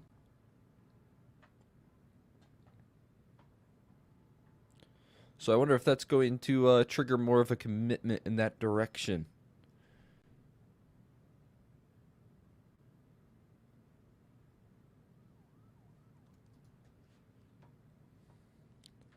They'll commit more bodies to the problem here on ECLOT's side of things to try and hold on to this ramp control.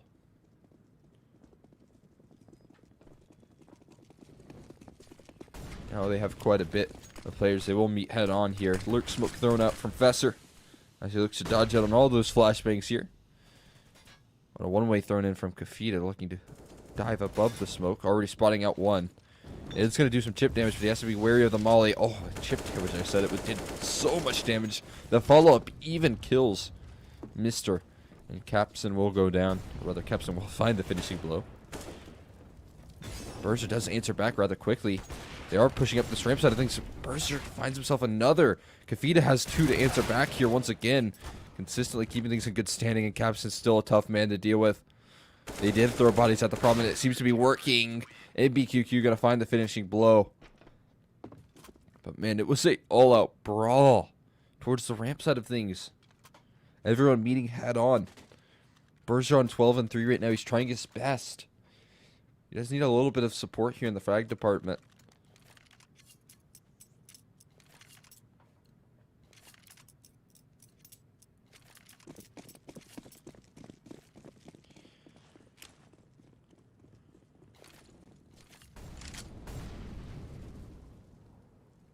And it seems like, again, Astralis talent going to throw bodies at this problem.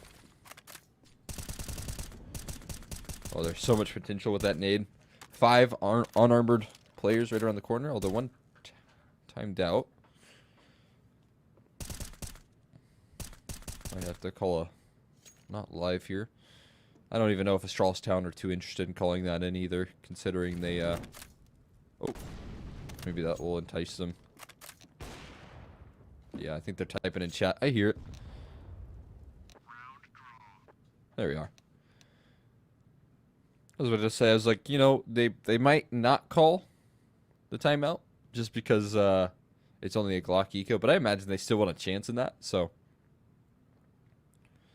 even if it's a slim one, you don't want to start out any round 4v5.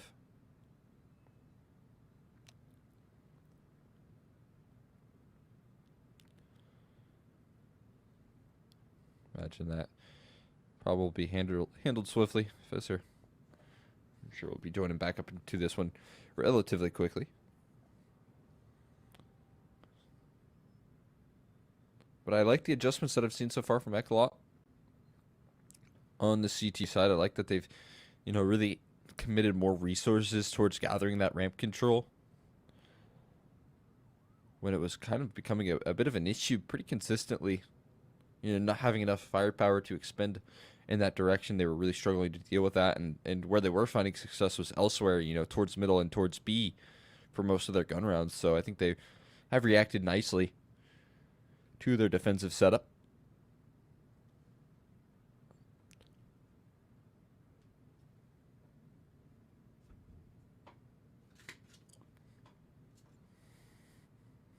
And a lot of times we do see quite a bit of A attacks here. Especially when it comes to Astralis talent at the moment. They really haven't looked too much towards B or the mid side of things. But I think that's more so to do with the fact that when they have, they've kind of been shut down by some of the aggression that ECLOT have been delivering.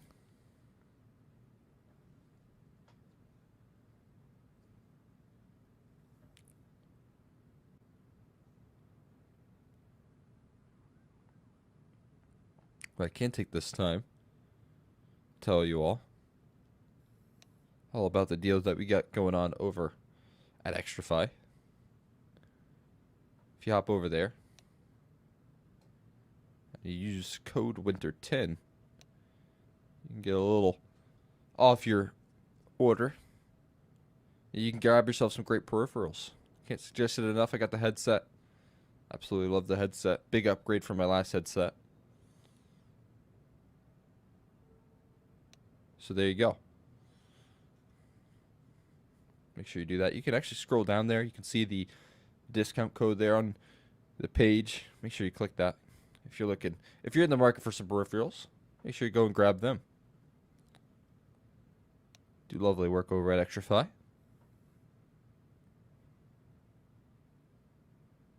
Pause will continue. I really do feel like the series should go 3 maps. Astralis Town, I know are much more comfortable in this one. They played a lot in some of their previous events and some of the We Play events. That was kind of the joke of We Play. Was all of these Vertigo matches that these teams have been playing. And I think the most critical factor here is that, yeah, Berzer playing a lights out series so far on such a crucial map with the Yop as well. And Capson's right behind him for sure. He's been having a lot of impact. He's been consistent with the AWP.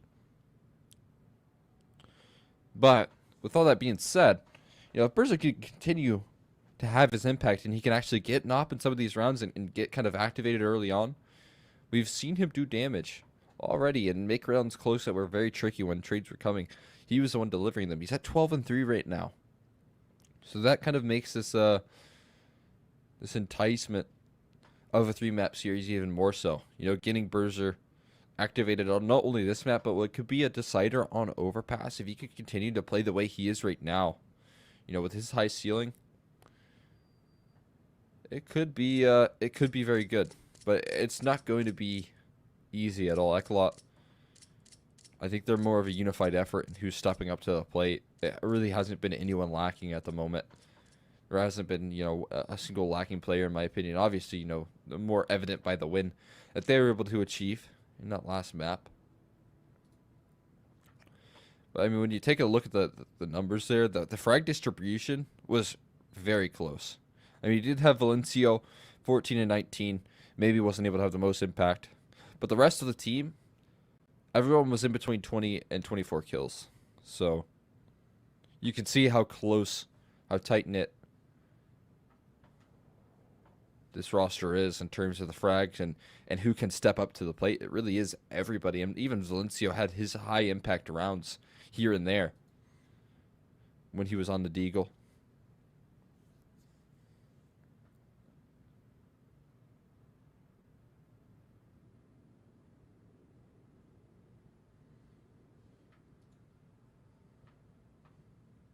So overall, while it isn't going to be easy, I could definitely see this going into a third map. ECLOT looking to deny that, and I think they're going to be hungry to do so. You don't want to allow Astralis Town to continue to gain some confidence in this matchup, and for Berzer in particular to gain confidence, especially, you know, talk about Vertigo being a pretty heavy op map towards that A ramp side of things. Overpass could be the same case, more so on the CT side, I feel like. T side, you can certainly post up on angles and be effective, but on the CT side, I've even seen Berzer play, and he's incredible. He can play towards B. He can find multi-kills around the pillar like the best of them.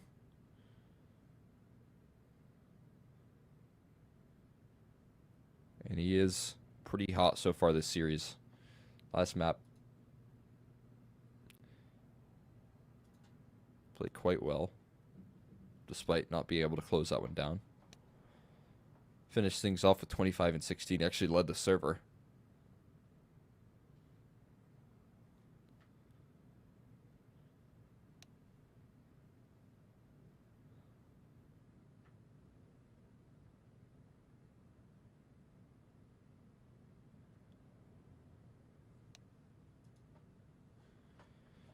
Just waiting out things a little bit. Everything's all right over in the Astralis talent camp.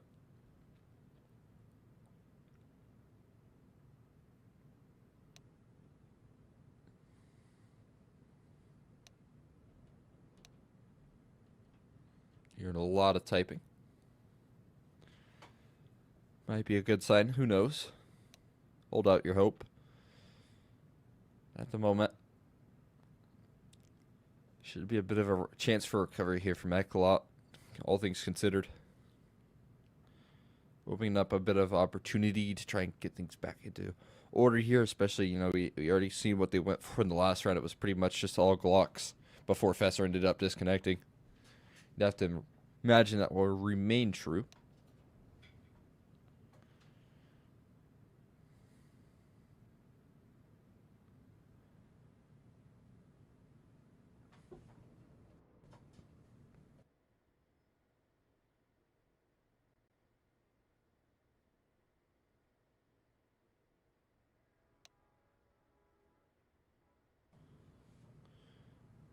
Who knows?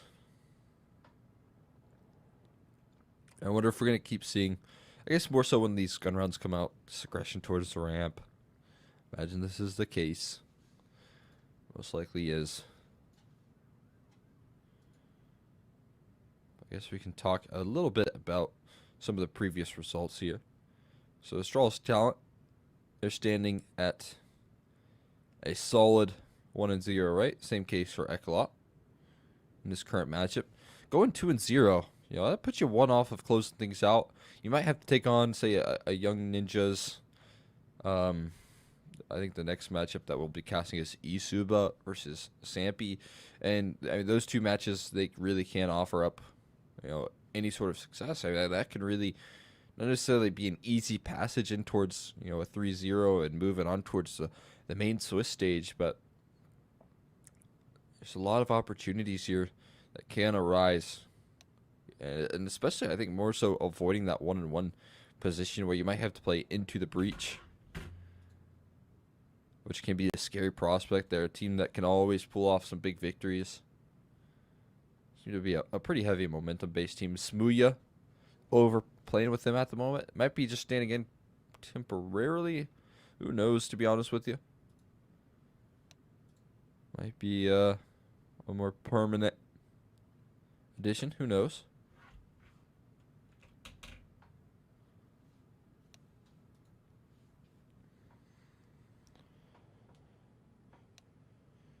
But trying to avoid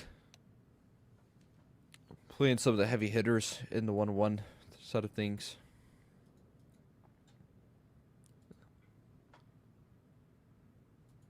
That is for sure. I mean, included in that is one shot as well. Pretty scary. Some incredibly consistent success. Got a lot of heavy hitters on that team that are, I think they're standing at 1-1 as well.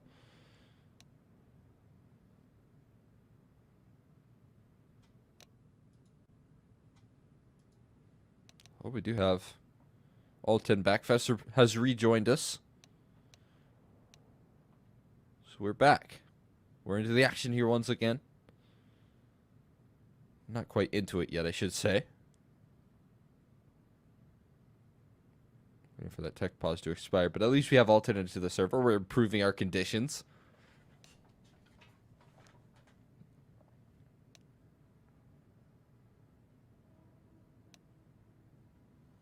So we should be back to the action here relatively shortly. Glad that Fester was able to reconnect for us as well. It's good to see.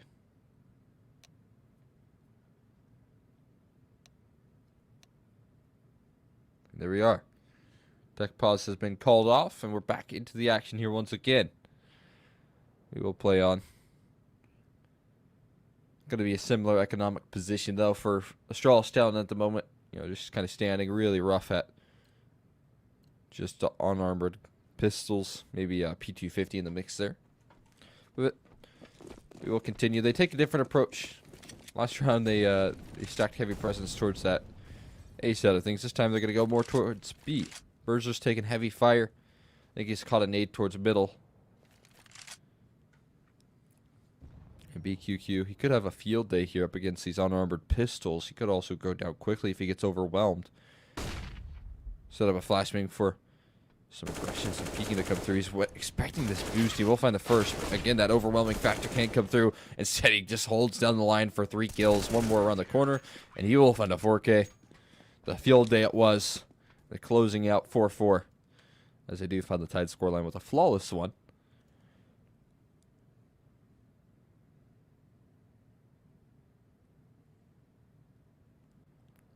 A nice clean closing of the anti-eco. But the investments come out. Burzer's not on his AWP that he'd like. Take a look at this Pinnacle replay here. Got even dinked down, man. That's a scary position to be in without head armor. You're kind of playing at the headshot box. You wanted to jump out. But, I mean, no worries there at all. Oh, man, almost going down there. Kafitas surely, I think a flashbang coming through. It certainly does. And, oh, chased down. What a play. What a set piece delivered there. But escape unavailable. Fester has went up the ladder, and it's good for the quick trade. Beast compromised as well. With a little bit of mid-holding coming through from Fester. What can he find? Another one. No, he just came back with some steam after that one. But Capson is eventually going to drop him. Flashbang set up. Molly, a little bit too late to the party. Mister not going to be forced off the bomb plant and will be able to reposition nonetheless. Capson setting up another flash. Sending Valencio through the smoke here. One in the back of quad to deal with. That's a Mister, but he's not revealing his position whatsoever. Finally does strike. Good for a kill. Valencio in a 1v2. The clutch man, but can't find the success. Burzer will trap him and continue his dominance. Picking up a op on his way out. And what a great round there delivered from Fester, man. Able to find that trade off that set piece that was set from ECLOT. You know, that mid-aggression that comes through. They could have really thrown that out of order for Astralis Talent, but the fact that they're able to hold things down, recover that lost space is big.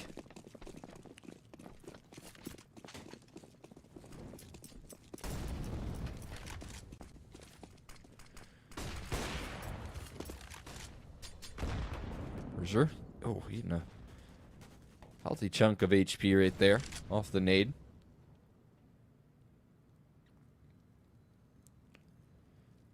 Have committed more bodies towards this A-hold. Valencio. Bit of an off angle for him to play off of.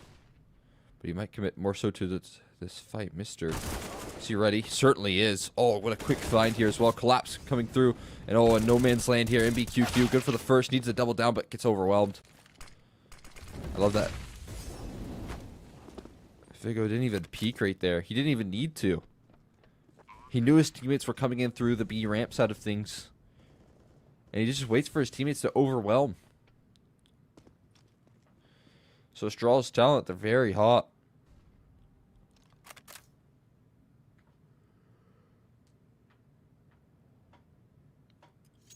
I mean, especially after a bit of a rough set of tech pause issues, able to come out firing on all cylinders.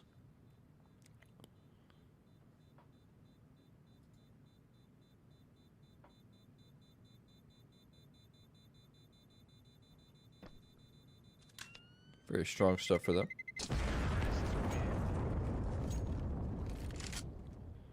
Bomb will go down here.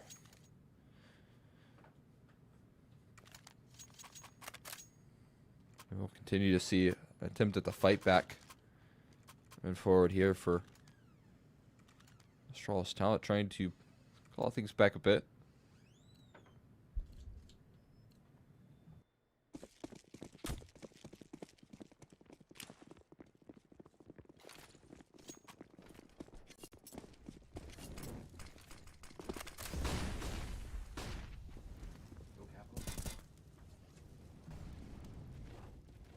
Aggression down the ramp here coming through from Dieter. Looking to find some success here. Boost doesn't spot anything out, but he's hearing all these footsteps. Last week's setup coming through as well.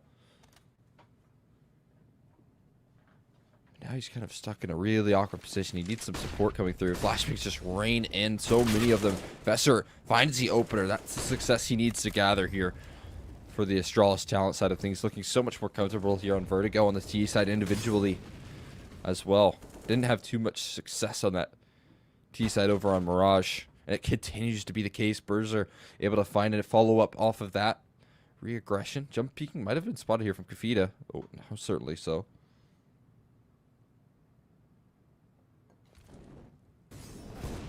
And look at this gap. Berzer, it might not even be necessary that he has this flank, because he just continues to tear through the defense. Okay, that helps out certainly. Mr. nails the shot in the capstan and completely locked out of this one is Valencio. Walking through the smoke. Might catch the timing. There you go. AK retrieved here. He's going for it aggressively. No save called in. Instead, Astralis Talent just shut things down. Very clean.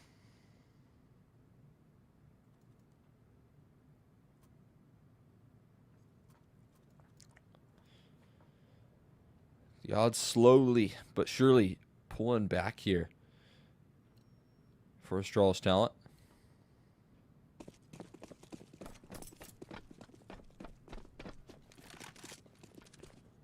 Setting up with the op here is Berzer. Not going to have to deal with any set pieces this time, but they're aware of the possibility. Utility thrown down.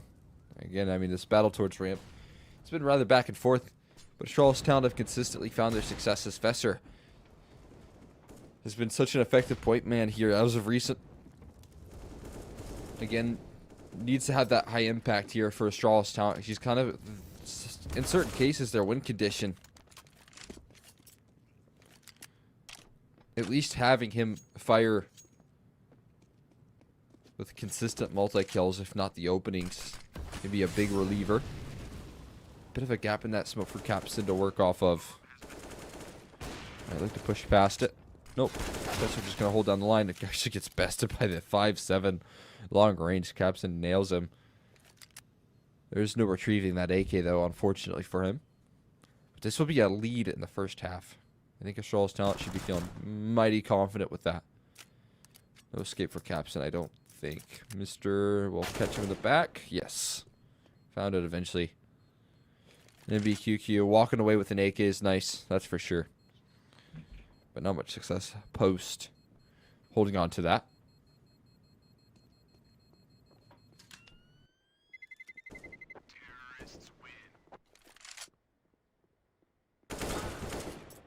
Oh wow, and Mr. even finds him on his way out. That's quite incredible. Not going to be the biggest of deals at the end of the day, considering this investment here from ECLOT, I should say. It's still going to offer them up all the rifles, all the A1Ss they could ask for. Nice to have that one-shot headshot potential. But on a map like this, it's more valuable, I would say, to avoid giving away tracers on that ramp side of things. So might not be the worst of scenarios here. Dieter looking to one-way this smoke. That's a little advantage on that angle. They're going to walk right into it as well, but holds it down just a little while longer to get that utility belt down first before committing to the angle here. A lot of damage being done to Kafita, and an opening kill again. Fester continues to tear through them. Will they have a molly for Kafita, though? They don't need it. They just find the kill instead. Sight's compromised, and Astralis talent.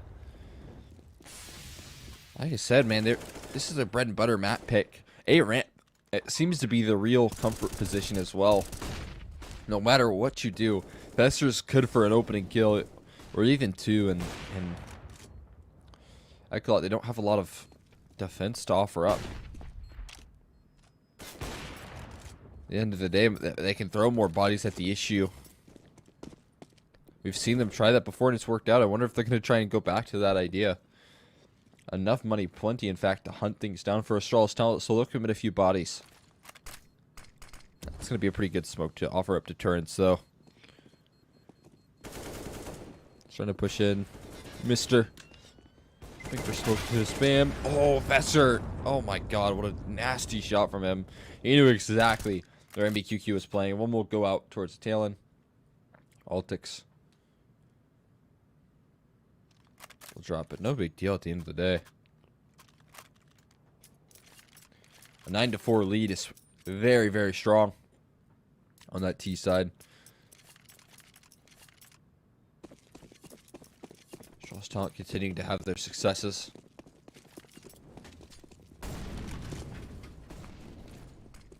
Together, much else that'd be icing on the cake, that's for sure. They have a very locked down CT side to couple that. 57% win rate. So the fact that they're leading here is a good sign.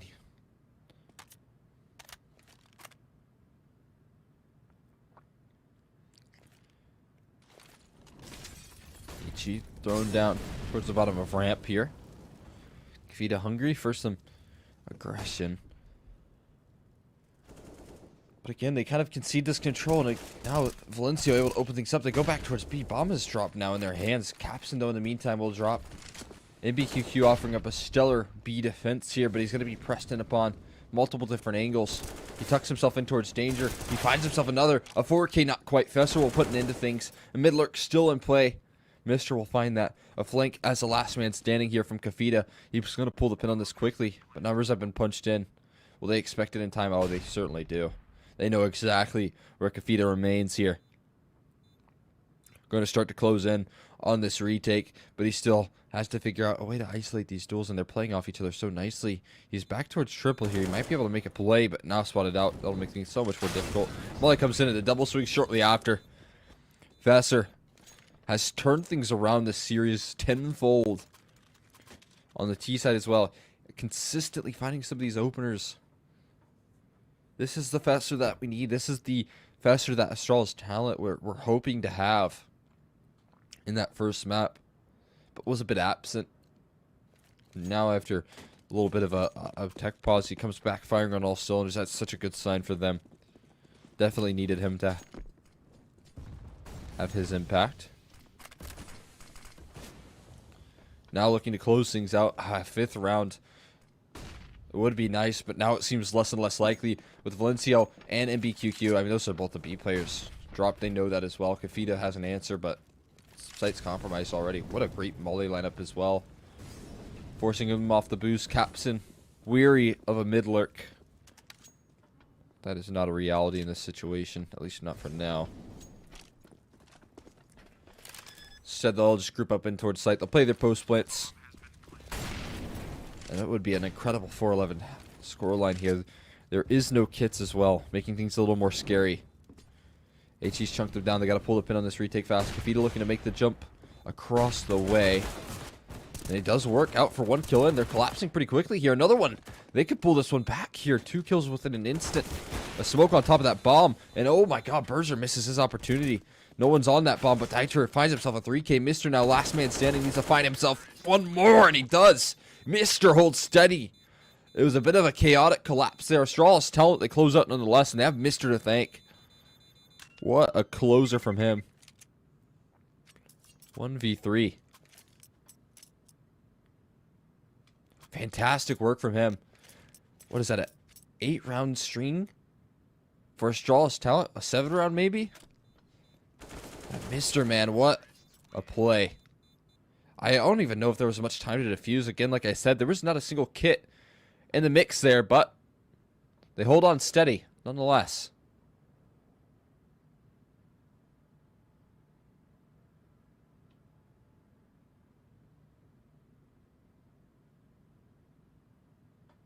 A timeout to start things off for this pistol round for Astralis talent. What do they have in store for us with that pistol? I have some interesting game plans here. Altex has the utility belt here alongside the flashes. But no smoke, so I don't think they're going to go for a retake setup at all towards A. So they start with heavy presence. Hearing all of these footsteps. Early peek coming through. Not punished. So for the left side, and I guess maybe there is a retake in store. Altix might be setting up some flashes left and right. Smoke been thrown down. They're ready to get their way in towards the site. They might pull the pin on this soon. Numbers getting punched in now, and that's when they're going to strike here through the smoke. Perfect flash coming through. One kill in, turns around for a second. Fesser delivers, but eventually dropped by Dieter. Capson and Dieter now left to close things out. A man disadvantage here. They're starting to collapse. The bomb's already being defused here. It's getting fully stuck. They're covering side hole. They're covering the ramp. And no, headshots found. They get the defuse off in time. Astralis talent win things out. Dieter will fall soon after. And in the chaos, they thrive here. I cannot believe they were able to pull that one back. Oh my god. I mean, that's a bomb plant still. Force wise will come through, but ECLOT, they're feeling a lot of that pressure.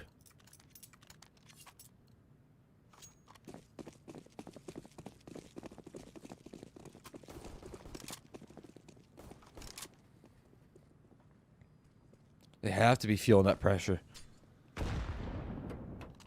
Oh, what a touchdown grenade. That'll alleviate some of that B defense, but oh, there's no get escaping this position. He is dead to rights here. Flashman comes through a little too late. MBQQ finds a freebie and caps in another. There's a couple low HP bars here. Not the end of the world, though.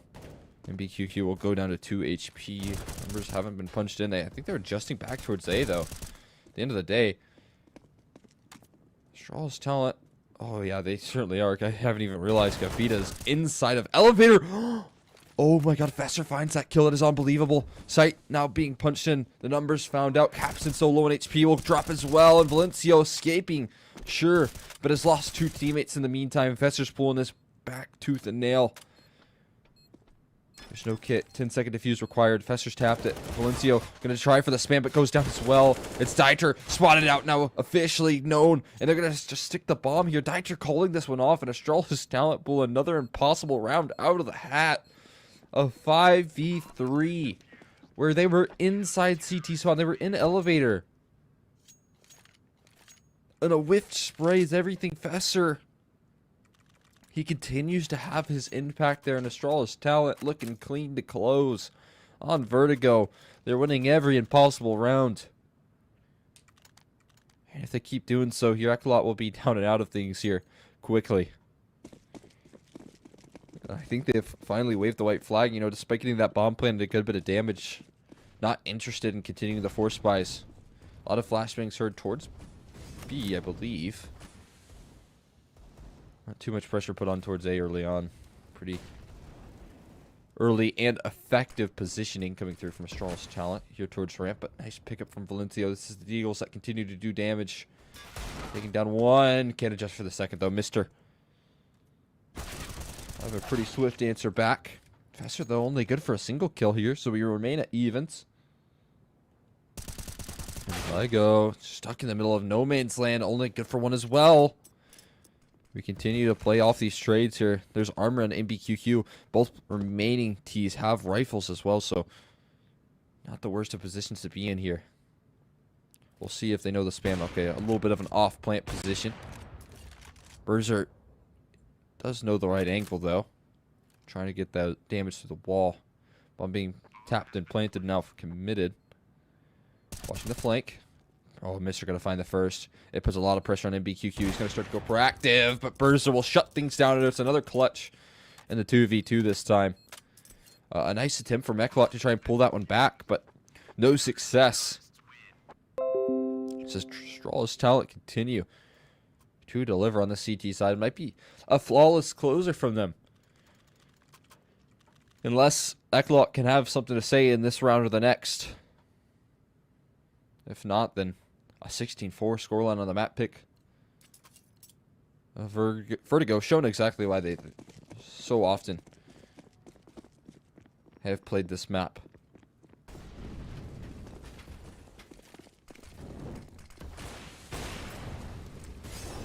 Trading some shots back and forth here, Capson and Berzer. Both looking for some openers above the smoke. So far, no success. Valencia has been effective on this B opener from this position as well. This default includes not too much presence here towards the mid side of things, so have that lurk. Right now, Astralis talent pretty committed in this B defense. You know, a lot of fights being taken early on. They're comfortable. Mister, you can see just jiggling towards that ramp side of things, making sure they cannot walk it up. Make sure they can gather no early space. A nice pickup right there. They catch the boosted up player. That's a lot of information gathered and faster. Good for the adjustment. Burster does drop, though, with the AWP. So that's at least one trade back. I think there's one been spotted. Dieter knows exactly where they remain on this site. Headshot box. He will walk up and should be good for at least one kill back. But there's still an offer close to the side hall. Spotted out. Oh, the timing. The flash is too perfect. And Vigo's able to hold steady. Op shot missed as well. So Capson down to 15 HP. Left. And what is definitely a near impossible situation. There's no getting out of this one. And this could be map point here. It will be. Mister grabs the finishing blow. And confidence remains for Astralis talent, looking to close things out and take things into overpass in a swift fashion of all things. Making quick work of Vertigo. They have an opportunity to close it in 16-14 or 16-4 fashion rather. That would be incredible.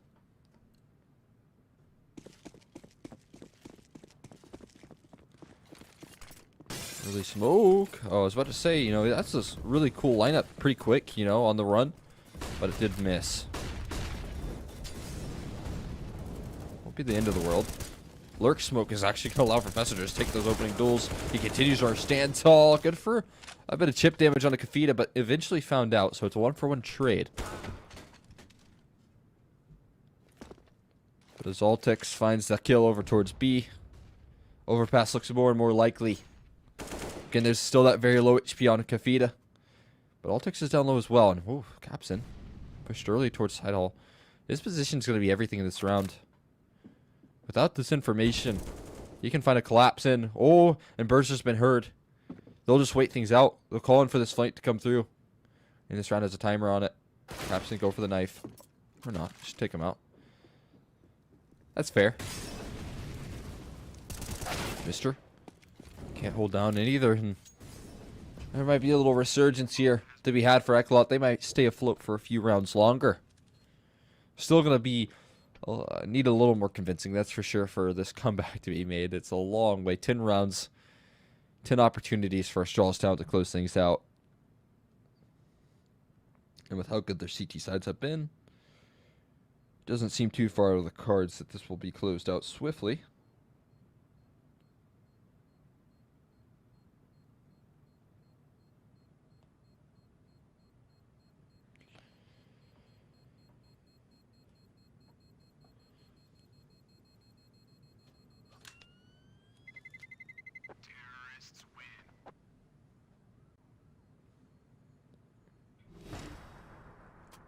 And there we are. 10 rounds in a row required here. The Pinnacle odds gone back in the favor of Astralis talent after a more one-sided approach to this map.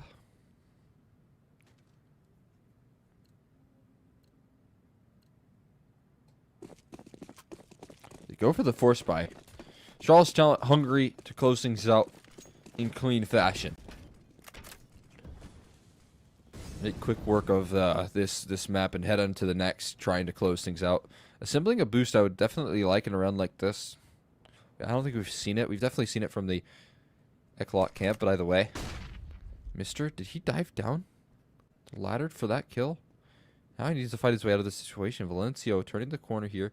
Flashbang to allow for his escape. Oh my god. What a perfect flash as well. Mister capitalizing off of Vigo's setups.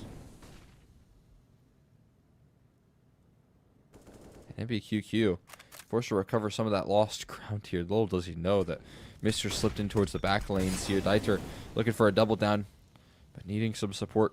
Nothing of it called in here. Back of sight. Spotted out is Fesser. He'll drop Capson. Looking to make a defense of this one. But short-lived success as there is an answer back pretty swiftly. There's a mid-lurk. A mid-flank potentially. Oh, missed opportunities there. MBQQ will go down. Capson needs a 1v3 to stay alive on Vertigo. I'm not sure if he has it in him. Position on reveal just yet. Bomb seems to be out of his control. One kill in. He needs to spot the second one. Unable to do so. So Astralis talent. They close things out in clean fashion on things off on the CT side here for overpass. And I mean, I think they have to really get off to a strong defensive setup here if they want to try and close things out. Astralis talent. They've proven that their CT sides are definitely a force to be reckoned with so far. So if they're able to maybe get the ball moving in the early stages of this map, they might be able to take down Astralis talent and deliver themselves onto a 2-0 scoreline. Astralis talent look to deny that though. And alongside Vertigo, this isn't too bad of a map for them. Overpass definitely do have some more consistent results on that CT side, but haven't really had to take on too many strong teams. They've taken on a lot of the academy teams on this one. They've taken down Into the Breach over in Multivibes knockout series, but we'll see if they can find any more success on it. A fast A play here with all 5 players rushing things down. Ready to deal with Valencia, who's just made the quick escape. He's now starting to stand tall here. Fesser will drop early on. Nice pickup. Double towards the back of truck here. 1 kill in, but they still have to deal with back dice. MBQQ standing position revealed as well. They'll start to close in upon him, and they do find him pretty quickly. Now they have to figure out a way to punch in those numbers. And with that kill into the flank, Capson dropping, they'll be able to plant back of dice safely. Dieter has taken that time to push out a bank, though. 1 kill in for him. Now looking to dive behind this wall, and he will find a second. Nice pickup onto Vigo. One more to find. He spotted him out. The 1v3 converted. Dieter able to isolate every duel, knew exactly where they were. What an incredible round from him. Plenty of time for the defuse as well. A real confidence builder to get things off for ECLOT when everything was going wrong on that site. When they were finding so much success, that last player walking up through bank, able to close things down. A big round from them. Won't alleviate much of that pressure here, but we'll take a look at this Pinnacle replay. First of all, that kill opening things up was beyond clean, and then this one, the awareness, knowing exactly where your opponent is, jump spotting the last. Incredible closer right there. Dieter hot to start in this one, but up against the full investment, so not over the hill at all. All that gives you is a chance at better weaponry here. In this round, Astralis talent, well, they nearly have the better weaponry. Galils and AKs galore. No utility to back this one up. Instead of slow crawl out of the monster tunnels. 1 kill in, the HE to do follow-up damage here. Flashbang's brilliant. Dieter going to continue to convert. That's 6 kills in the last 2 rounds here. But site does become a little more compromised. Heaven Smoke's been thrown in. Rotates arriving onto the scene, but they haven't punched in those numbers just yet, so that's a complication. Finally to do so is Mr. tucks in. They're ready for this boost potentially, it seems. Mister's holding down for that. I don't know how much he can see, though. Everyone rotating in from either Graffiti or Heaven. Nice pickup, though. Awareness, but no, Capson doesn't find it. And Vigo's able to isolate one fight, not the second, not the third, though. Valencio finds the trades eventually. And they will find the second round in a row. It was beyond close, and I imagine that will encourage more force buys from Astralis talent, who have consistently made things close. Here, another 1v1 doesn't get converted. But again, here, I mean, the loss bonus was 2,400 with the bomb plant in that last round, so you'd only imagine that they'll continue to try and invest here, right? Yeah, there's the investment. I was expecting a little more utility to back this one up. I think that was a bit of a missing factor in the previous. If they would have had a barrel smolly, maybe things could have gone potentially better there. You can see that how effective Dieter was from this position. Follow-up flashes were great, and he was just able to find 3 kills with ease.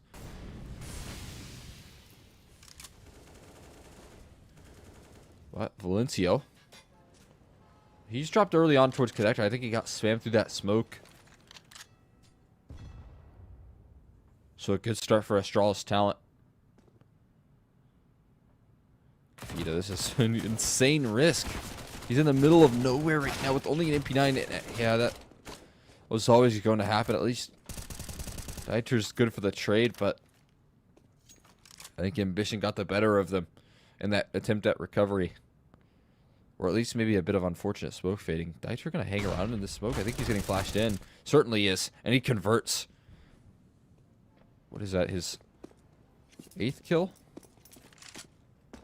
He's going to just get back-to-back-to-back 3Ks.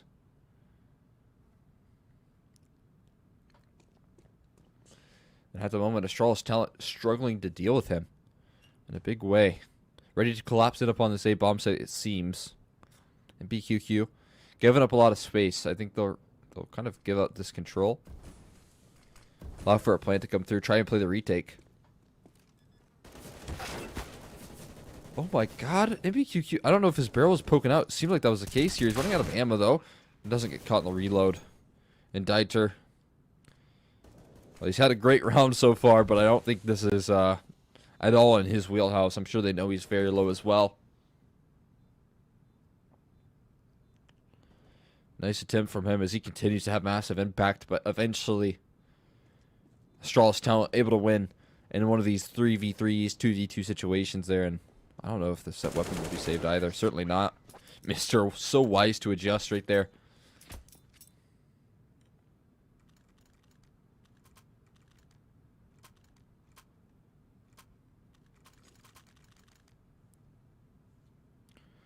Here's that painful reality coming due here for this one.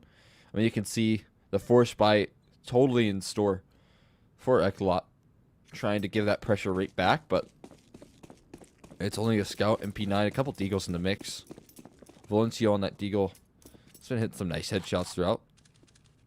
Capson looking for some aggression. Fountain doesn't go fully around the corner.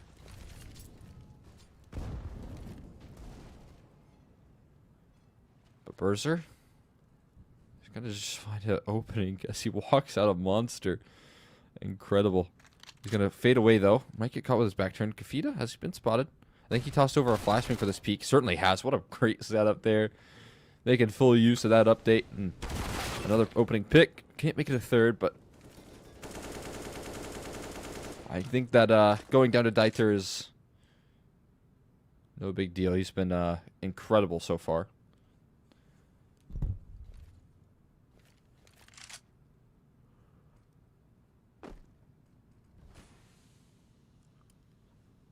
I think this might be a commitment towards B at the end of the day. I wasn't quite sure because it seemed like that smoke being dropped was an attempt at leaving Altex to sell a fake here, but still a pretty good defensive setup. That's a great barrels molly though. It's going to pressure Dieter. He stands tall still, but will go down to the molly. And not able to make full use of that effective positioning. Almost found himself a double, but far too much to ask. And Capson, can he find anything on his way out? That's a question. 1 kill in and 1 close by. 91 HP needs a hand. A headshot misses the first opportunity. They'll stick around, and that will be the end of them. So now Astralis talent looking to claw things back here.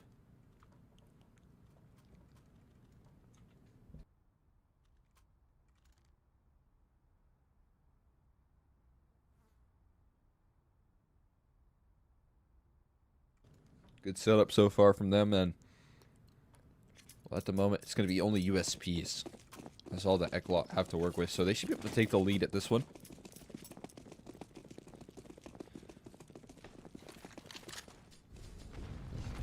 Very much like this stack, though. I think they have 1 flashbang. I imagine they'll be ready for this collapse. But Berser, again, just so aggressive. Oh my god, that's a fast find right there. And then picked up gun. They're doing so much damage. It's becoming a little bit questionable here. They're sticking around, and that will be the demise right there. They hold steady. Despite the low HP bar, they eventually will close things down. Maybe if they had a little better weaponry there, if there was some P250 headshots instead of just USPs, they would have been able to do more, but weren't afforded that opportunity. And now the Pinnacle odds. Seeing Astralis talent more and more so looking good to close things out after a confident Vertigo victory. You might forget about how their Mirage looked, but ECLOT were pretty solid over in that Mirage department.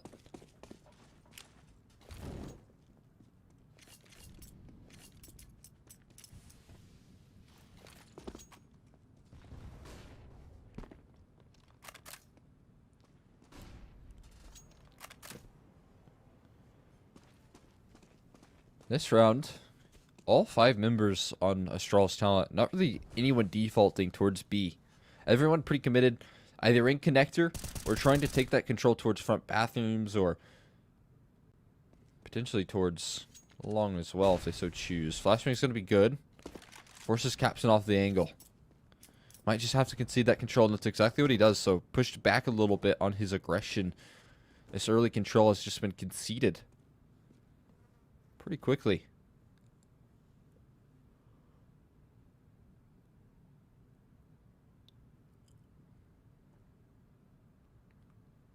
Altix is here close to the cubby. Nice pickup from Capson. Ensuring that 4v5 advantage here. Not too much of a heavy commitment being made. Big gap in that. What a quick shot as well from Capson to exploit it. Not expecting that sort of shot right there. But lightning fast on the trigger. Repositions well for another. But down goes one of his members here. Capson continues to keep things in good stead here for that CT side defense. And now been smoked off the front of bathrooms. Nothing you can really do there for Vigo. And Kafita going to drop the last.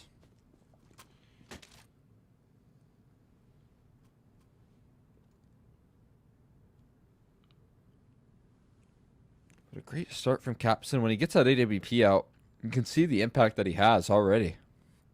I mean, finding 3 isolated duels. Glad we get a chance at this replay here. Very fast reaction there. The second was even better. The impact that he had right there was great to kick things off on the gun rounds here once again for ECLOT.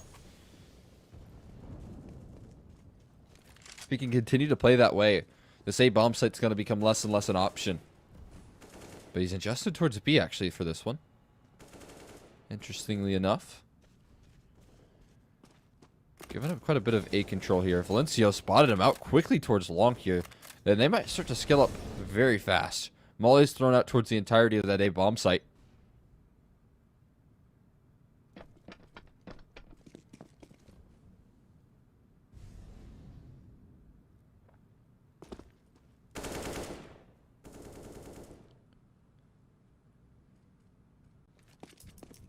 Lining up back towards B potentially here. Not sure what exactly has been heard, but maybe that ladder has been coming through from Kafita. Might recognize it.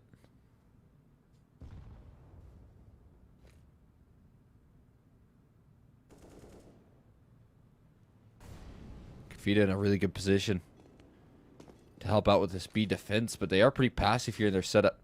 Flashbang thrown out. They're not going to have that short presence that they'd like. Kafita stands in here. But found out. Missing opportunities, but we'll find it eventually. They hold steady towards the back of sight. MBQQ going to continue to deter. And Dieter has been so lights out all game right now, all series. But eventually found out MBQQ might not even be necessary, so he continues to stand tall. Kafita finds one from short, and there's nothing Berser can do here. 1v4. Finds that first with a nice flick, but quickly found out shortly after. Fantastic close. ECLOT will take the lead back in their favor. Pretty quickly as well.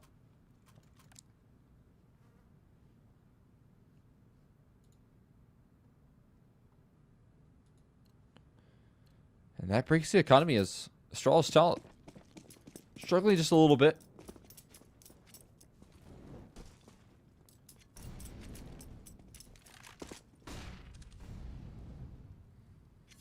Capson having a lot of impact here as well. Making their fast play in towards B. The collapse and the flashbang setups are brilliant, but there's still so many defensive setups here. Dieter left last man standing. He'll drop shortly after. And it's a 4v2. I don't even know if they're interested in retaking this. Heaven's just been smoked. They can't find an answer back. They really need a kill here soon. Diving through the smoke is Valencio. Ready to pull off this retake, but The number's so low now. It's going to be so tricky to call this one back. Almost finding that spam through the wall. While he goes in, that's going to do a good job of forcing Altix to reposition. The double swing comes through, though, and Capson going to remove himself from the situation. So the answer back here is so swift. And Berzer, he only has a Glock here, but up against the op, if he gets blindsided, only the fast shot from Capson. Oh, and it sure is fast. Knocking one down and finds himself a second, holding on strong, but not for long. He will drop eventually. That's the op recovered. And a disastrous eco round right there. Astralis talent. They go through the flames. With the 2 flashes that were set up right there, they blind up everyone on that B defense, and the distance that was closed from Astralis talent is so impactful.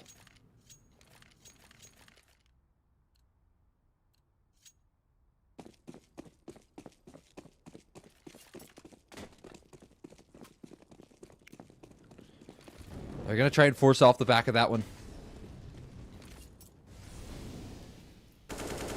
Boost above the smoke. Oh, no, this is for short. He might do some damage. Quite a bit of damage, in fact. And they get caught stuck in the position. Valencio dropping here. Mister not allowing for that escape. Dieter's hanging around. It's good for the trade back. We're equalized. Now back into the favor. Dieter, oh my god, he adjusts for that second kill. He continues to do everything here for the ECLOT roster. Kafita trying to dive in through the smoke. I wonder if he's been heard with the spam. It seems like they're aware. But he's playing so well behind the pillar, now back of sight. Caught off guard as Vigo as he'll drop, leaving it a 1v3. And the answer back would be huge. Dieter finds himself another 3K. I believe that's his 3rd so far that he's found. 14 and 5 for him. And ECLOT called a timeout. I'm sure they're trying to stabilize.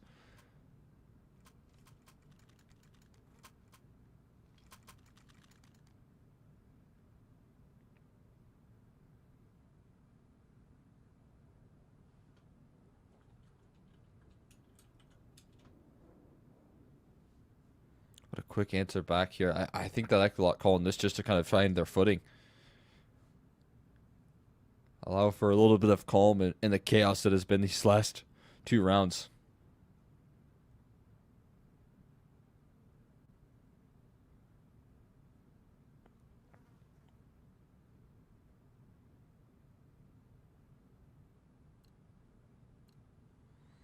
Going for another half by here. I mean, Figo's got the hero AK. Other than that, not much to really say about this one.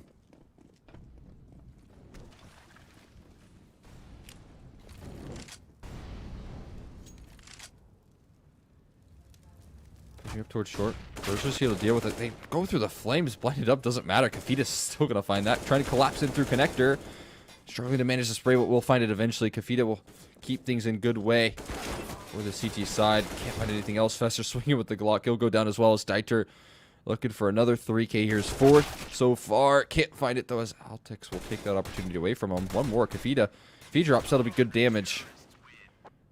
But not found out. ECLOT moving themselves forward on the CT side. Offering up decent defenses here. Off that timeout as well. Dieter, man, 16 and 6.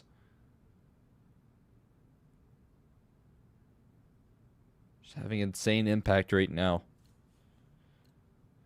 So many 3K rounds. So many multi-kill rounds from him individually.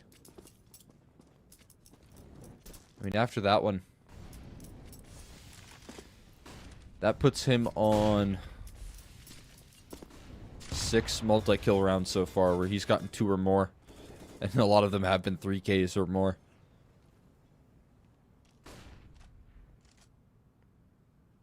He is doing quite a bit here for the ECLOT roster to keep them in good way.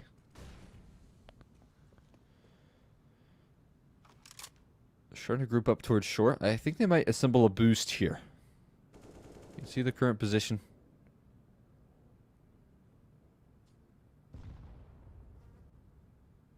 I will boost up. See if they can find anything quickly. Kafita seems to be aware of it. No one's in barrels, so they won't swap things out just yet. Relatively passive on this B defense. You have 2 pretty wide off angles here. Dieter, you got to be careful about this reposition. If he goes in towards barrels or behind that pillar, he could be caught exposed to the boost. Eventually falling off of it, giving up that ground. They spent a lot of time invested into hoping that would deliver them a kill, but it hasn't. Instead, they'll group up for this A defense, or A attack rather, I should say. Valencio diving in and out of bathrooms here. Berzer might have a chance to jump on him. Flashbangs coming through. No smoke instead. No gap in that, so Berzer gonna be caught gray screened here. Another smoke thrown in as well. They have to figure out a way around this one. Valencio gonna fall off, but not in time. The reload not there, and Mr. finds 3 entries. Just make it 2. Berzer's found 1 to help out. This might be the 3rd, though, right around the corner. But Titra somehow finds him through the smoke. Kafita's fast on this flank as well. So there's potential. Astralis talent pulling a great round so far. Titra making his way up bank. Actually gets bailed out by Kafita on that flank, but Figo finding the quick reaction, so it leaves all the pressure on the Kafita. And he's not alive for too much longer. Astralis talent, they bounce right back. And breaking the back of ECLOT's economy here. They're going to go for investments, but you're going to see MBQQ and Dieter, of all people, a little bit worse for wear.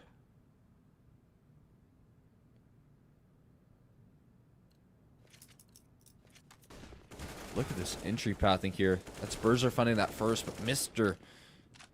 so fast with the double opener.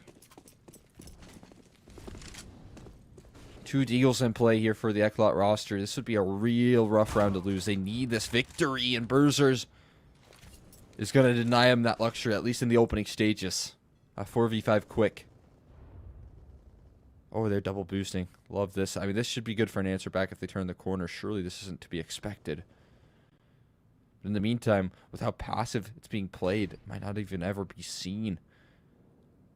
Altex not going any far forward. Will eventually do so. Spotted out now. That's a quick headshot. Kafita going to equalize here.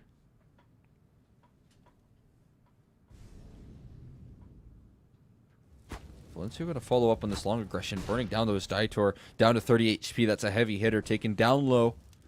They might have to worry about this long flank coming forward. That's going to be a concern here pretty consistently. Valencio hasn't revealed his position just yet. How much longer will they be blind to this? They've got the numbers punched in. They've got pretty good post plants here. Oh, blindsided there. There's the opener from Valencio in the retake. No one else remains on site. Everyone playing the bomb, either in bathrooms or in that Sands position here.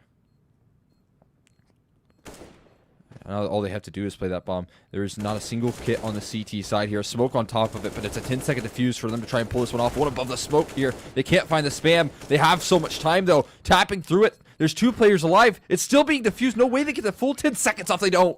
Berzer denies. And Astralis talent pull that one just barely across the line. I imagine he was so close to getting that defuse off.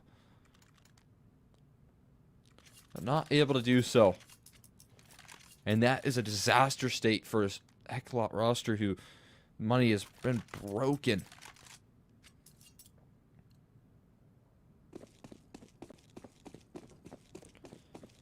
And again, I mean, Astralis talent, we've seen what they can do with a good T side over on Vertigo. Overpass isn't that much different in their CT side success. Pretty consistent in that. Can you imagine this is going to be 7 here? Moving quickly is Mr. Make it 3. Struggling into control. Running away here. After the reload. Nice and easy. Ends up being flawless for Astralis talent there. Before the investments will come out once again here for this T side.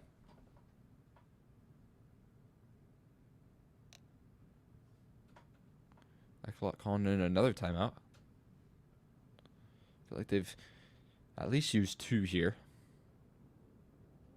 Not sure if they've utilized any more, but it's a good time to do it. Capson not necessarily on his AWP. Someone needs to step up and help out Dieter, that's for sure. In desperate need of support at the moment, because so far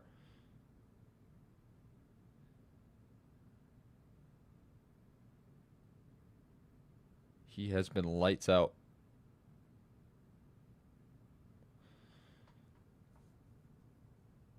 I mean, Capson has been good for a big multi-kill. He doesn't have his weapon of choice, though. He doesn't have the AWP.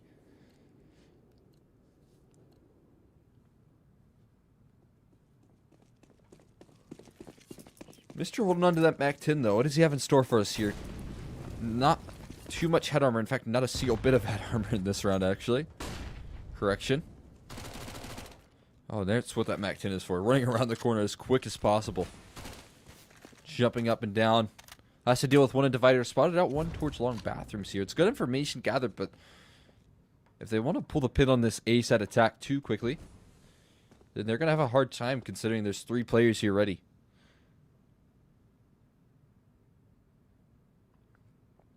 Valencio playing the shadow advantage here. Big one. Vesser knows that he's at a massive disadvantage in that angle. At least need a flashbang. Flashbang will come, and there you go. A slight readjustment, and Valencio will drop. Not expecting MBQQ right behind him, though. Nice little bait and switch setup. Swings things back into the favor of ECLOT.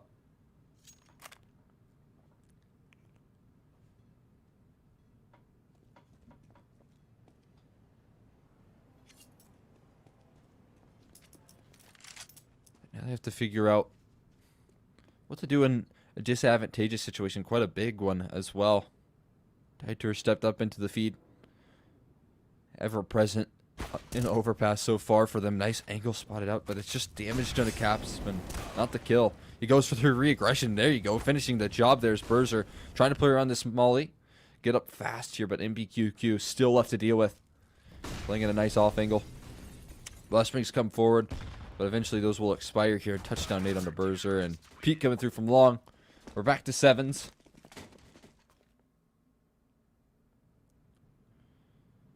But there's plenty of money to buy here to continue to invest for Astralis talent. For the last round of the half here, it's 20-9 for Dieter. You have to imagine what the scoreline would be without him. Luckily, that reality isn't something that ECLOT have to deal with too much. They have him standing tall right now. And those multi-kills, those 2+ kill rounds have moved up to 7.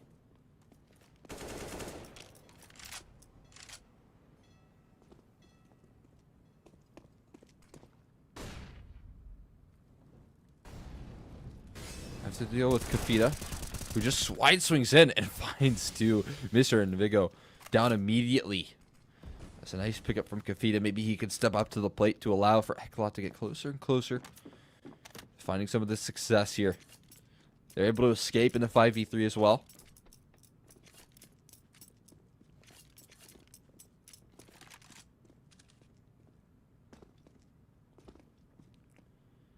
So again, in another disadvantageous situation, Astralis talent. They've been finding so many opening picks. How do they work around something when now they're down 2 men?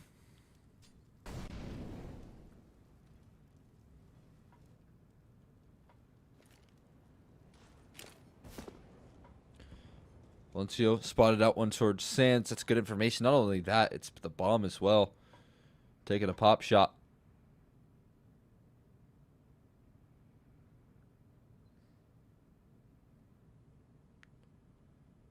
Ready to collapse in upon the safe bomb site here.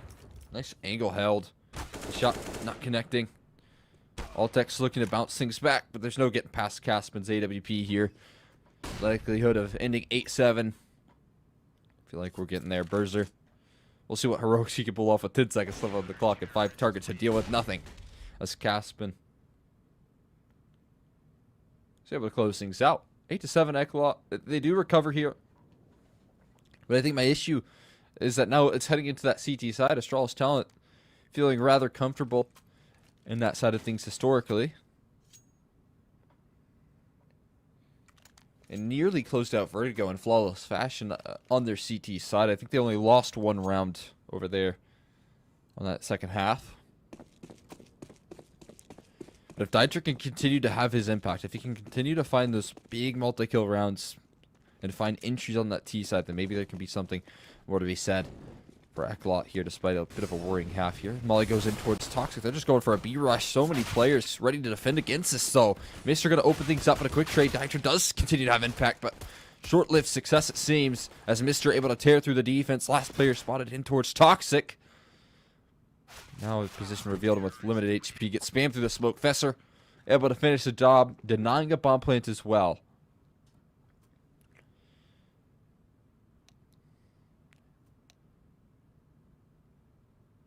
big round to gather there. What do they go for in this round? Another good read on the pistol, though, for Astralis talent. Just a heavy B presence.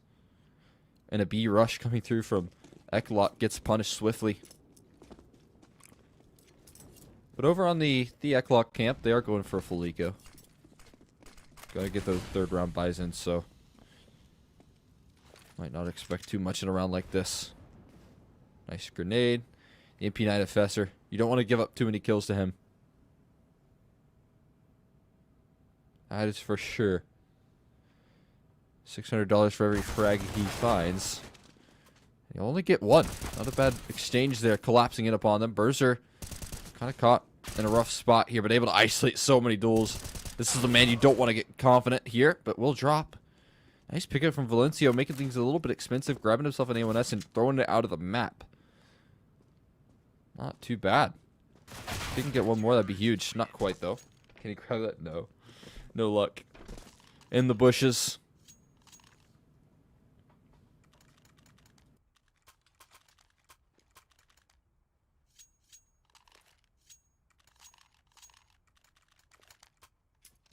Astralis talent continuing to move forward in the odds department here for Pinnacle. If you do want to get in on that action, you can see a couple links in the chat there. On top of that, if you just scroll yourself down just a little bit, you can type in tab.gg/winter. Go ahead and do that. Take you straight to where some of those live betting odds are. Make sure you gamble responsibly enough. And of course, are 18 years or older. Flashbang set up though in the meantime for long. Burster looking to grab some of this control. Doesn't realize what lies right around the corner. There's a couple of those T's looking for that aggression, but MBQQ lets him slide on back. It is a bit of a bonus round here for Astralis talent. I have reinvested into A1Ss for Vesser and Berser, but holding on to an MP9 FAMAS as well.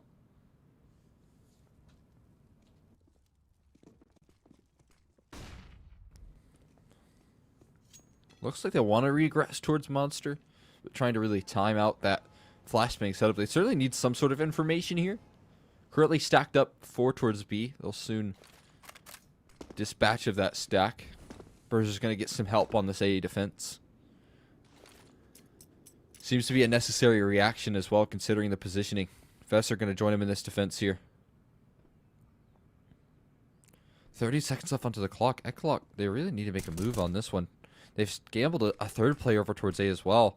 They're going to have a pretty strong setup here. Fester's inside of bathrooms as well. If one thing goes wrong, there's 20 seconds left. Berser immediately takes care of Dieter. Eventually, they will trade Capson. Looking for that angle. Berser finds himself another still standing tall. They know Capson taking around. They'll drop. Capson continues to drop them. There's only 5 seconds left, but the bomb plane is safe. Capson finally does miss, but it might not matter. Altex is able to find a second, and low on HP as MBQQ going wide, knows that he's up against the MP9, and catches him while he has his gun exchanged. What a big pickup right there from MBQQ, finding the perfect timing. And I can't believe that worked out for ECLOT. There were 25 seconds left with Berser finding a kill, but they hard clear. Capson does so much for them to keep them alive. And on to all people, Dieter was immediately removed from that round. Altex has been entrusted with the EWP in this one. Surprisingly not Berger holding on to that, but has a good spawn for connector, so we'll go for it and will convert. What a pickup here. We need to find one more though. Up a short Kavita back turn to it. And he'll go down as well. We're starting things off in the immediate 5v3. And in the meantime, they try and recover some of that lost space by moving up long pretty quickly. Berser, aggression coming through. Capson was ready for it, though. Not going to fall victim to that re-aggression coming through on the CT side, so getting closer and closer to a potential equalizer. Altex able to make the safe escape away. I believe a MAC-10 picked up as well.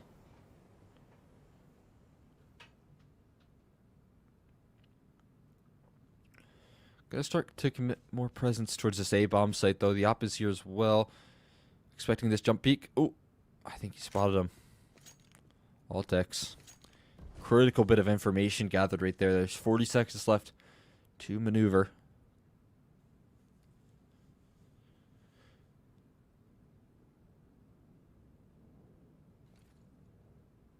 They're going to move down towards connector. I think they're limited on time here. Starting to commit their utility towards B, rather towards A, I should say. Fesser up close. This angle being covered, though. Mac 10's good for the opening. Valencio is available for the trade. There's so much to deal with, though. Op is going to rattle off here. Shadow advantage given over. There's a nice shot from Capson, but oh my god, held on too strong from Altex, who will recover. AK retrieve from Mr. What a phenomenal answer back right there. I mean, Altex making that proactive play. Especially considering Berger is that primary opper. You're surprised to see him not given over and trusted in that. Especially with how well he's been opping throughout this entire series. But Altex makes so good on that hero op play and able to capitalize off of it accordingly. Astralis talent. That put a lot of pressure on that ECLOT economy here.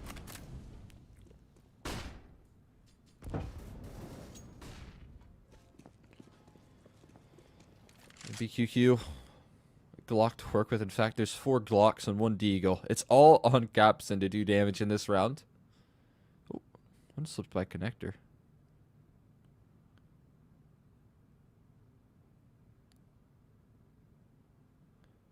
We've seen this setup. We've seen this position before from Fesser.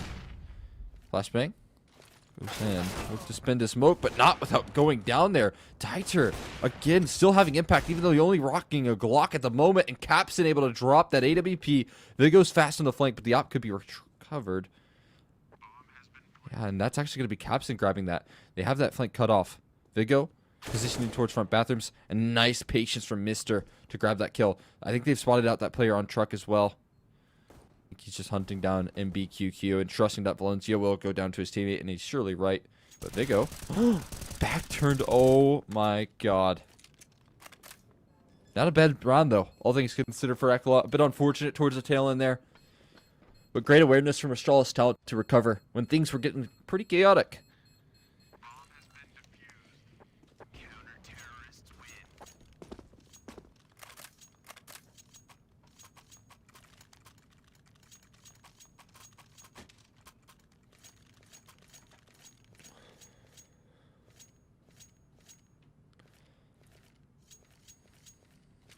With that bomb plant, though, they get everything they'd really like to. Capson with his AWP and utility to back him up.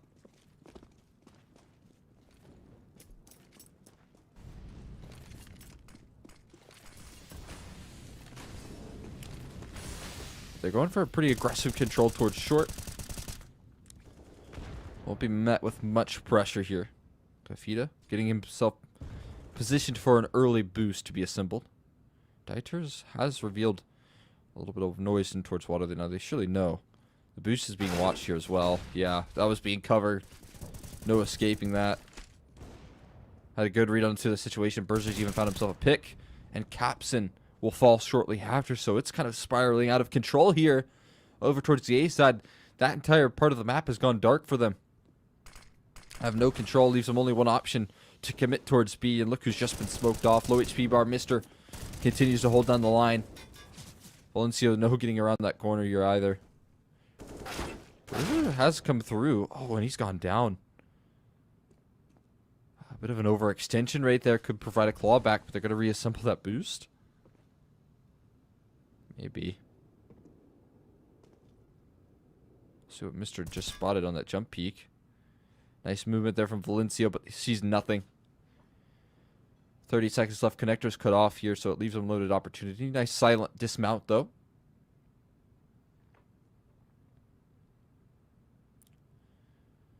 And 30 turns into 20 here quickly. Kafita's made a short sound cue right there. Not sure if that's been heard. Seems like it, though. Adjustments made from Altex, who does go down 1 for 1. Valencio doing some damage on his way out, but should be finished off here from the flank. And that is sure the case.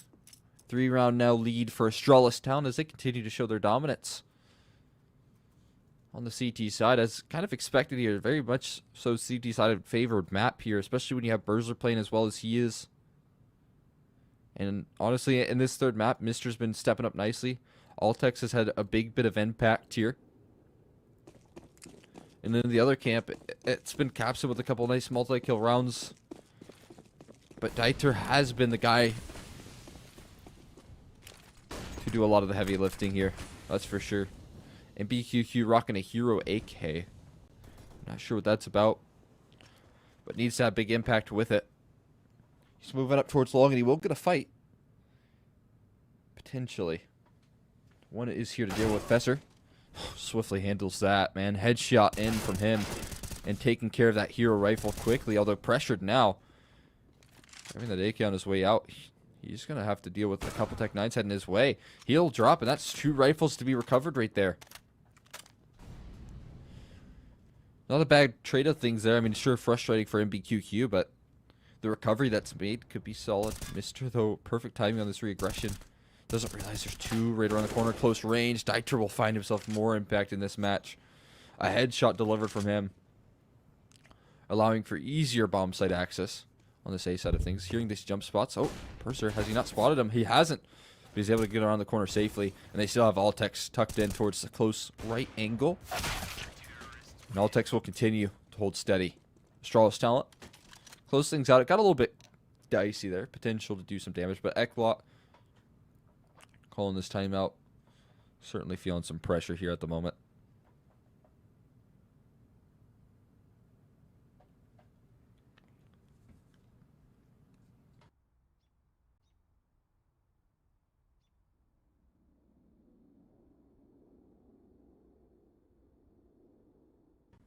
If they can bounce back off this timeout.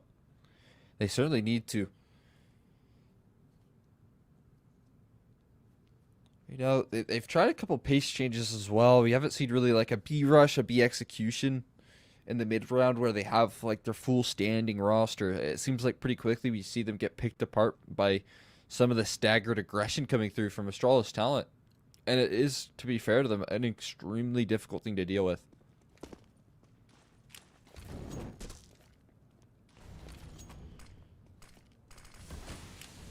I wonder what's been called in this timeout. We'll see if it's enough to offer up some T-side success. It's been a bit of a flash in a pan round there, and other than that, there hasn't been too much gathered here in the second half for ECLOT, who now staring down the barrel of dropping a 1-to-1 Fesser with the flashbang setup. Goes for more here. Capson has revealed. They spam did so much damage here. Another flashbang goes through, and oh my god, Kafita saves the day. I think both of them were blinded up there. That could have been disastrous, but a boost assembled and quickly dropping Kafita. Opscope being heard here. They might assemble it once again. This is absurd. And oh, Capson able to get around the corner in time safely.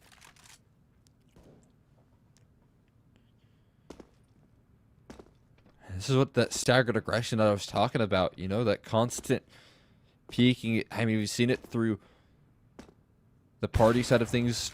Oh, man, that's a big pickup. Capson able to find an answer for Berzer. Trying to get any sort of information. He was that sole A player, and that might be read onto because once you see someone jump spotting, you likely know that there's not a lot of presence towards A. But in the meantime, ECLOT gonna have to deal with 2 here. They haven't made the adjustments. 20 seconds left. It is gonna finish things off to be an A site commitment. Flashbang rolling on off doesn't go deep enough. Mr. can still hold steady, but his teammate has gone down in the meantime. They line up for him though. 1 and 2, putting things into a 1v1 for Valencio, and Alstex hasn't revealed his position just yet. Continues to walk. But Valencio has all the time in the world to get into his favorite post plant. There isn't a smoke for the bomb either. So now in his current standing, all he has to do is play for that bomb. Wait for it to be tapped, and then he can peek off of it accordingly. Sticks around towards the left planter. Altex isn't going to clear this in time. Seems unlikely, but oh, he cleans the headshot up. And we'll find it. Valencio gets decimated. And Astralis talent, they can do no wrong. What a great pickup right there. And the odds, man, look at that. Pinnacle has been heavily favoring Astralis talent now. They're looking potentially clean to close things out here.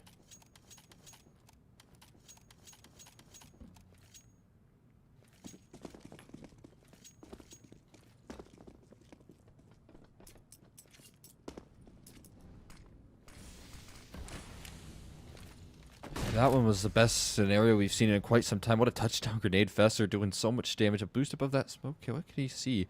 Might be able to spot Fesser out above that on the boost. It seems like he's going to fall off here eventually. Fesser the same.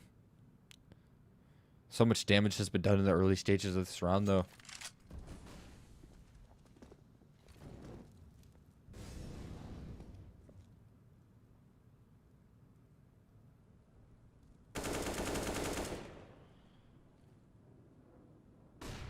Again, with the slower approach to this round. Berser revealing his position here over towards long. Jump spotting now. He's going to fall off. We'll see if it's in time. He has a teammate close by. 1 kill in. Oh, Kafita gets out. Staying alive here for now. Fesser will be able to answer things back, but he takes so much damage in the meantime. There is no one available for the trade. Now with that, movement's being made pretty quickly in towards B.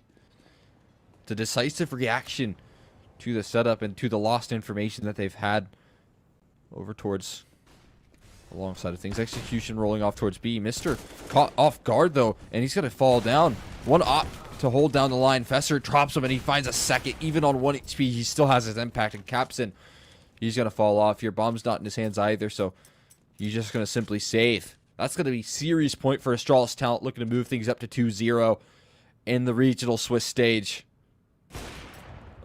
Oh, what a quick shot, though, from Capson. At least he'll walk away with that. But if a confidence builder, that op will be soon retrieved. Astralis Talent moving up to series point here. So far, stringing quite a bit of rounds together. ECLOT calling in another timeout here.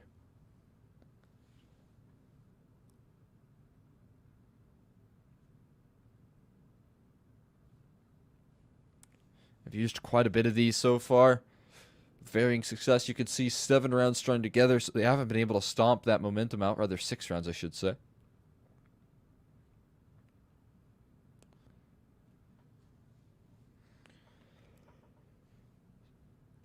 Astralis Talent positioning themselves nicely to close things out here. So timeout expires. We're going to need to say something that we really have from ECLOT.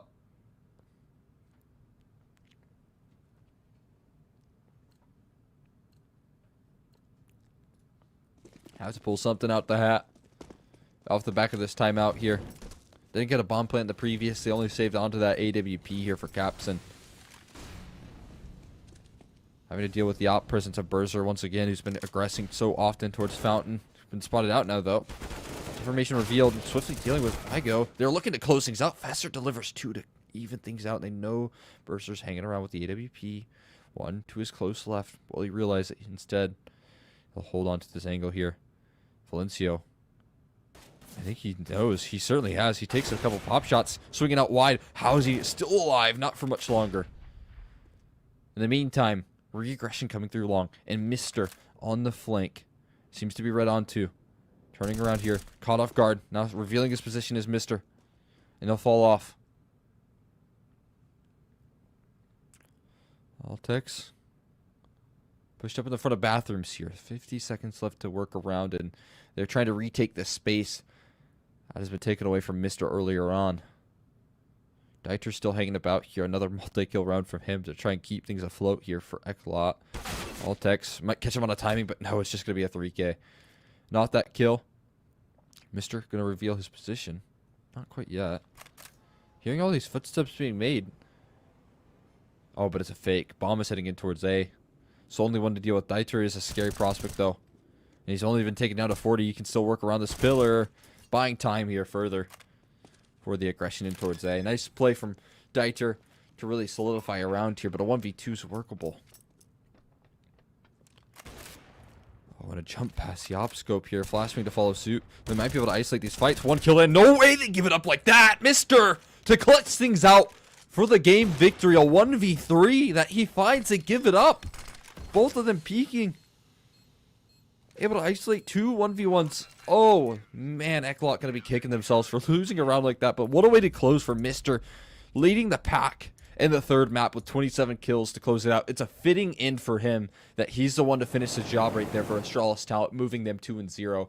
What a phenomenal clutch that he can gather here, building up some further confidence for Astralis Talent, who on top of that were able to pull off the reverse sweep with a confident Vertigo victory and a confident overpass CT side that really didn't offer up much to work off of for ECLOT. So congratulations to them. They move on 2-0. ECLOT not out of things just yet whatsoever. They're still standing at a pretty healthy 1-1 and have plenty of opportunities to move forward in the regional Swiss stage. But Astralis Talent, they've given themselves a lot of ground to work with here, considering now standing at 2-0. They have plenty of chances to move forward into that main Swiss stage. With all that being said, though, we should be throwing it to a pretty quick break here.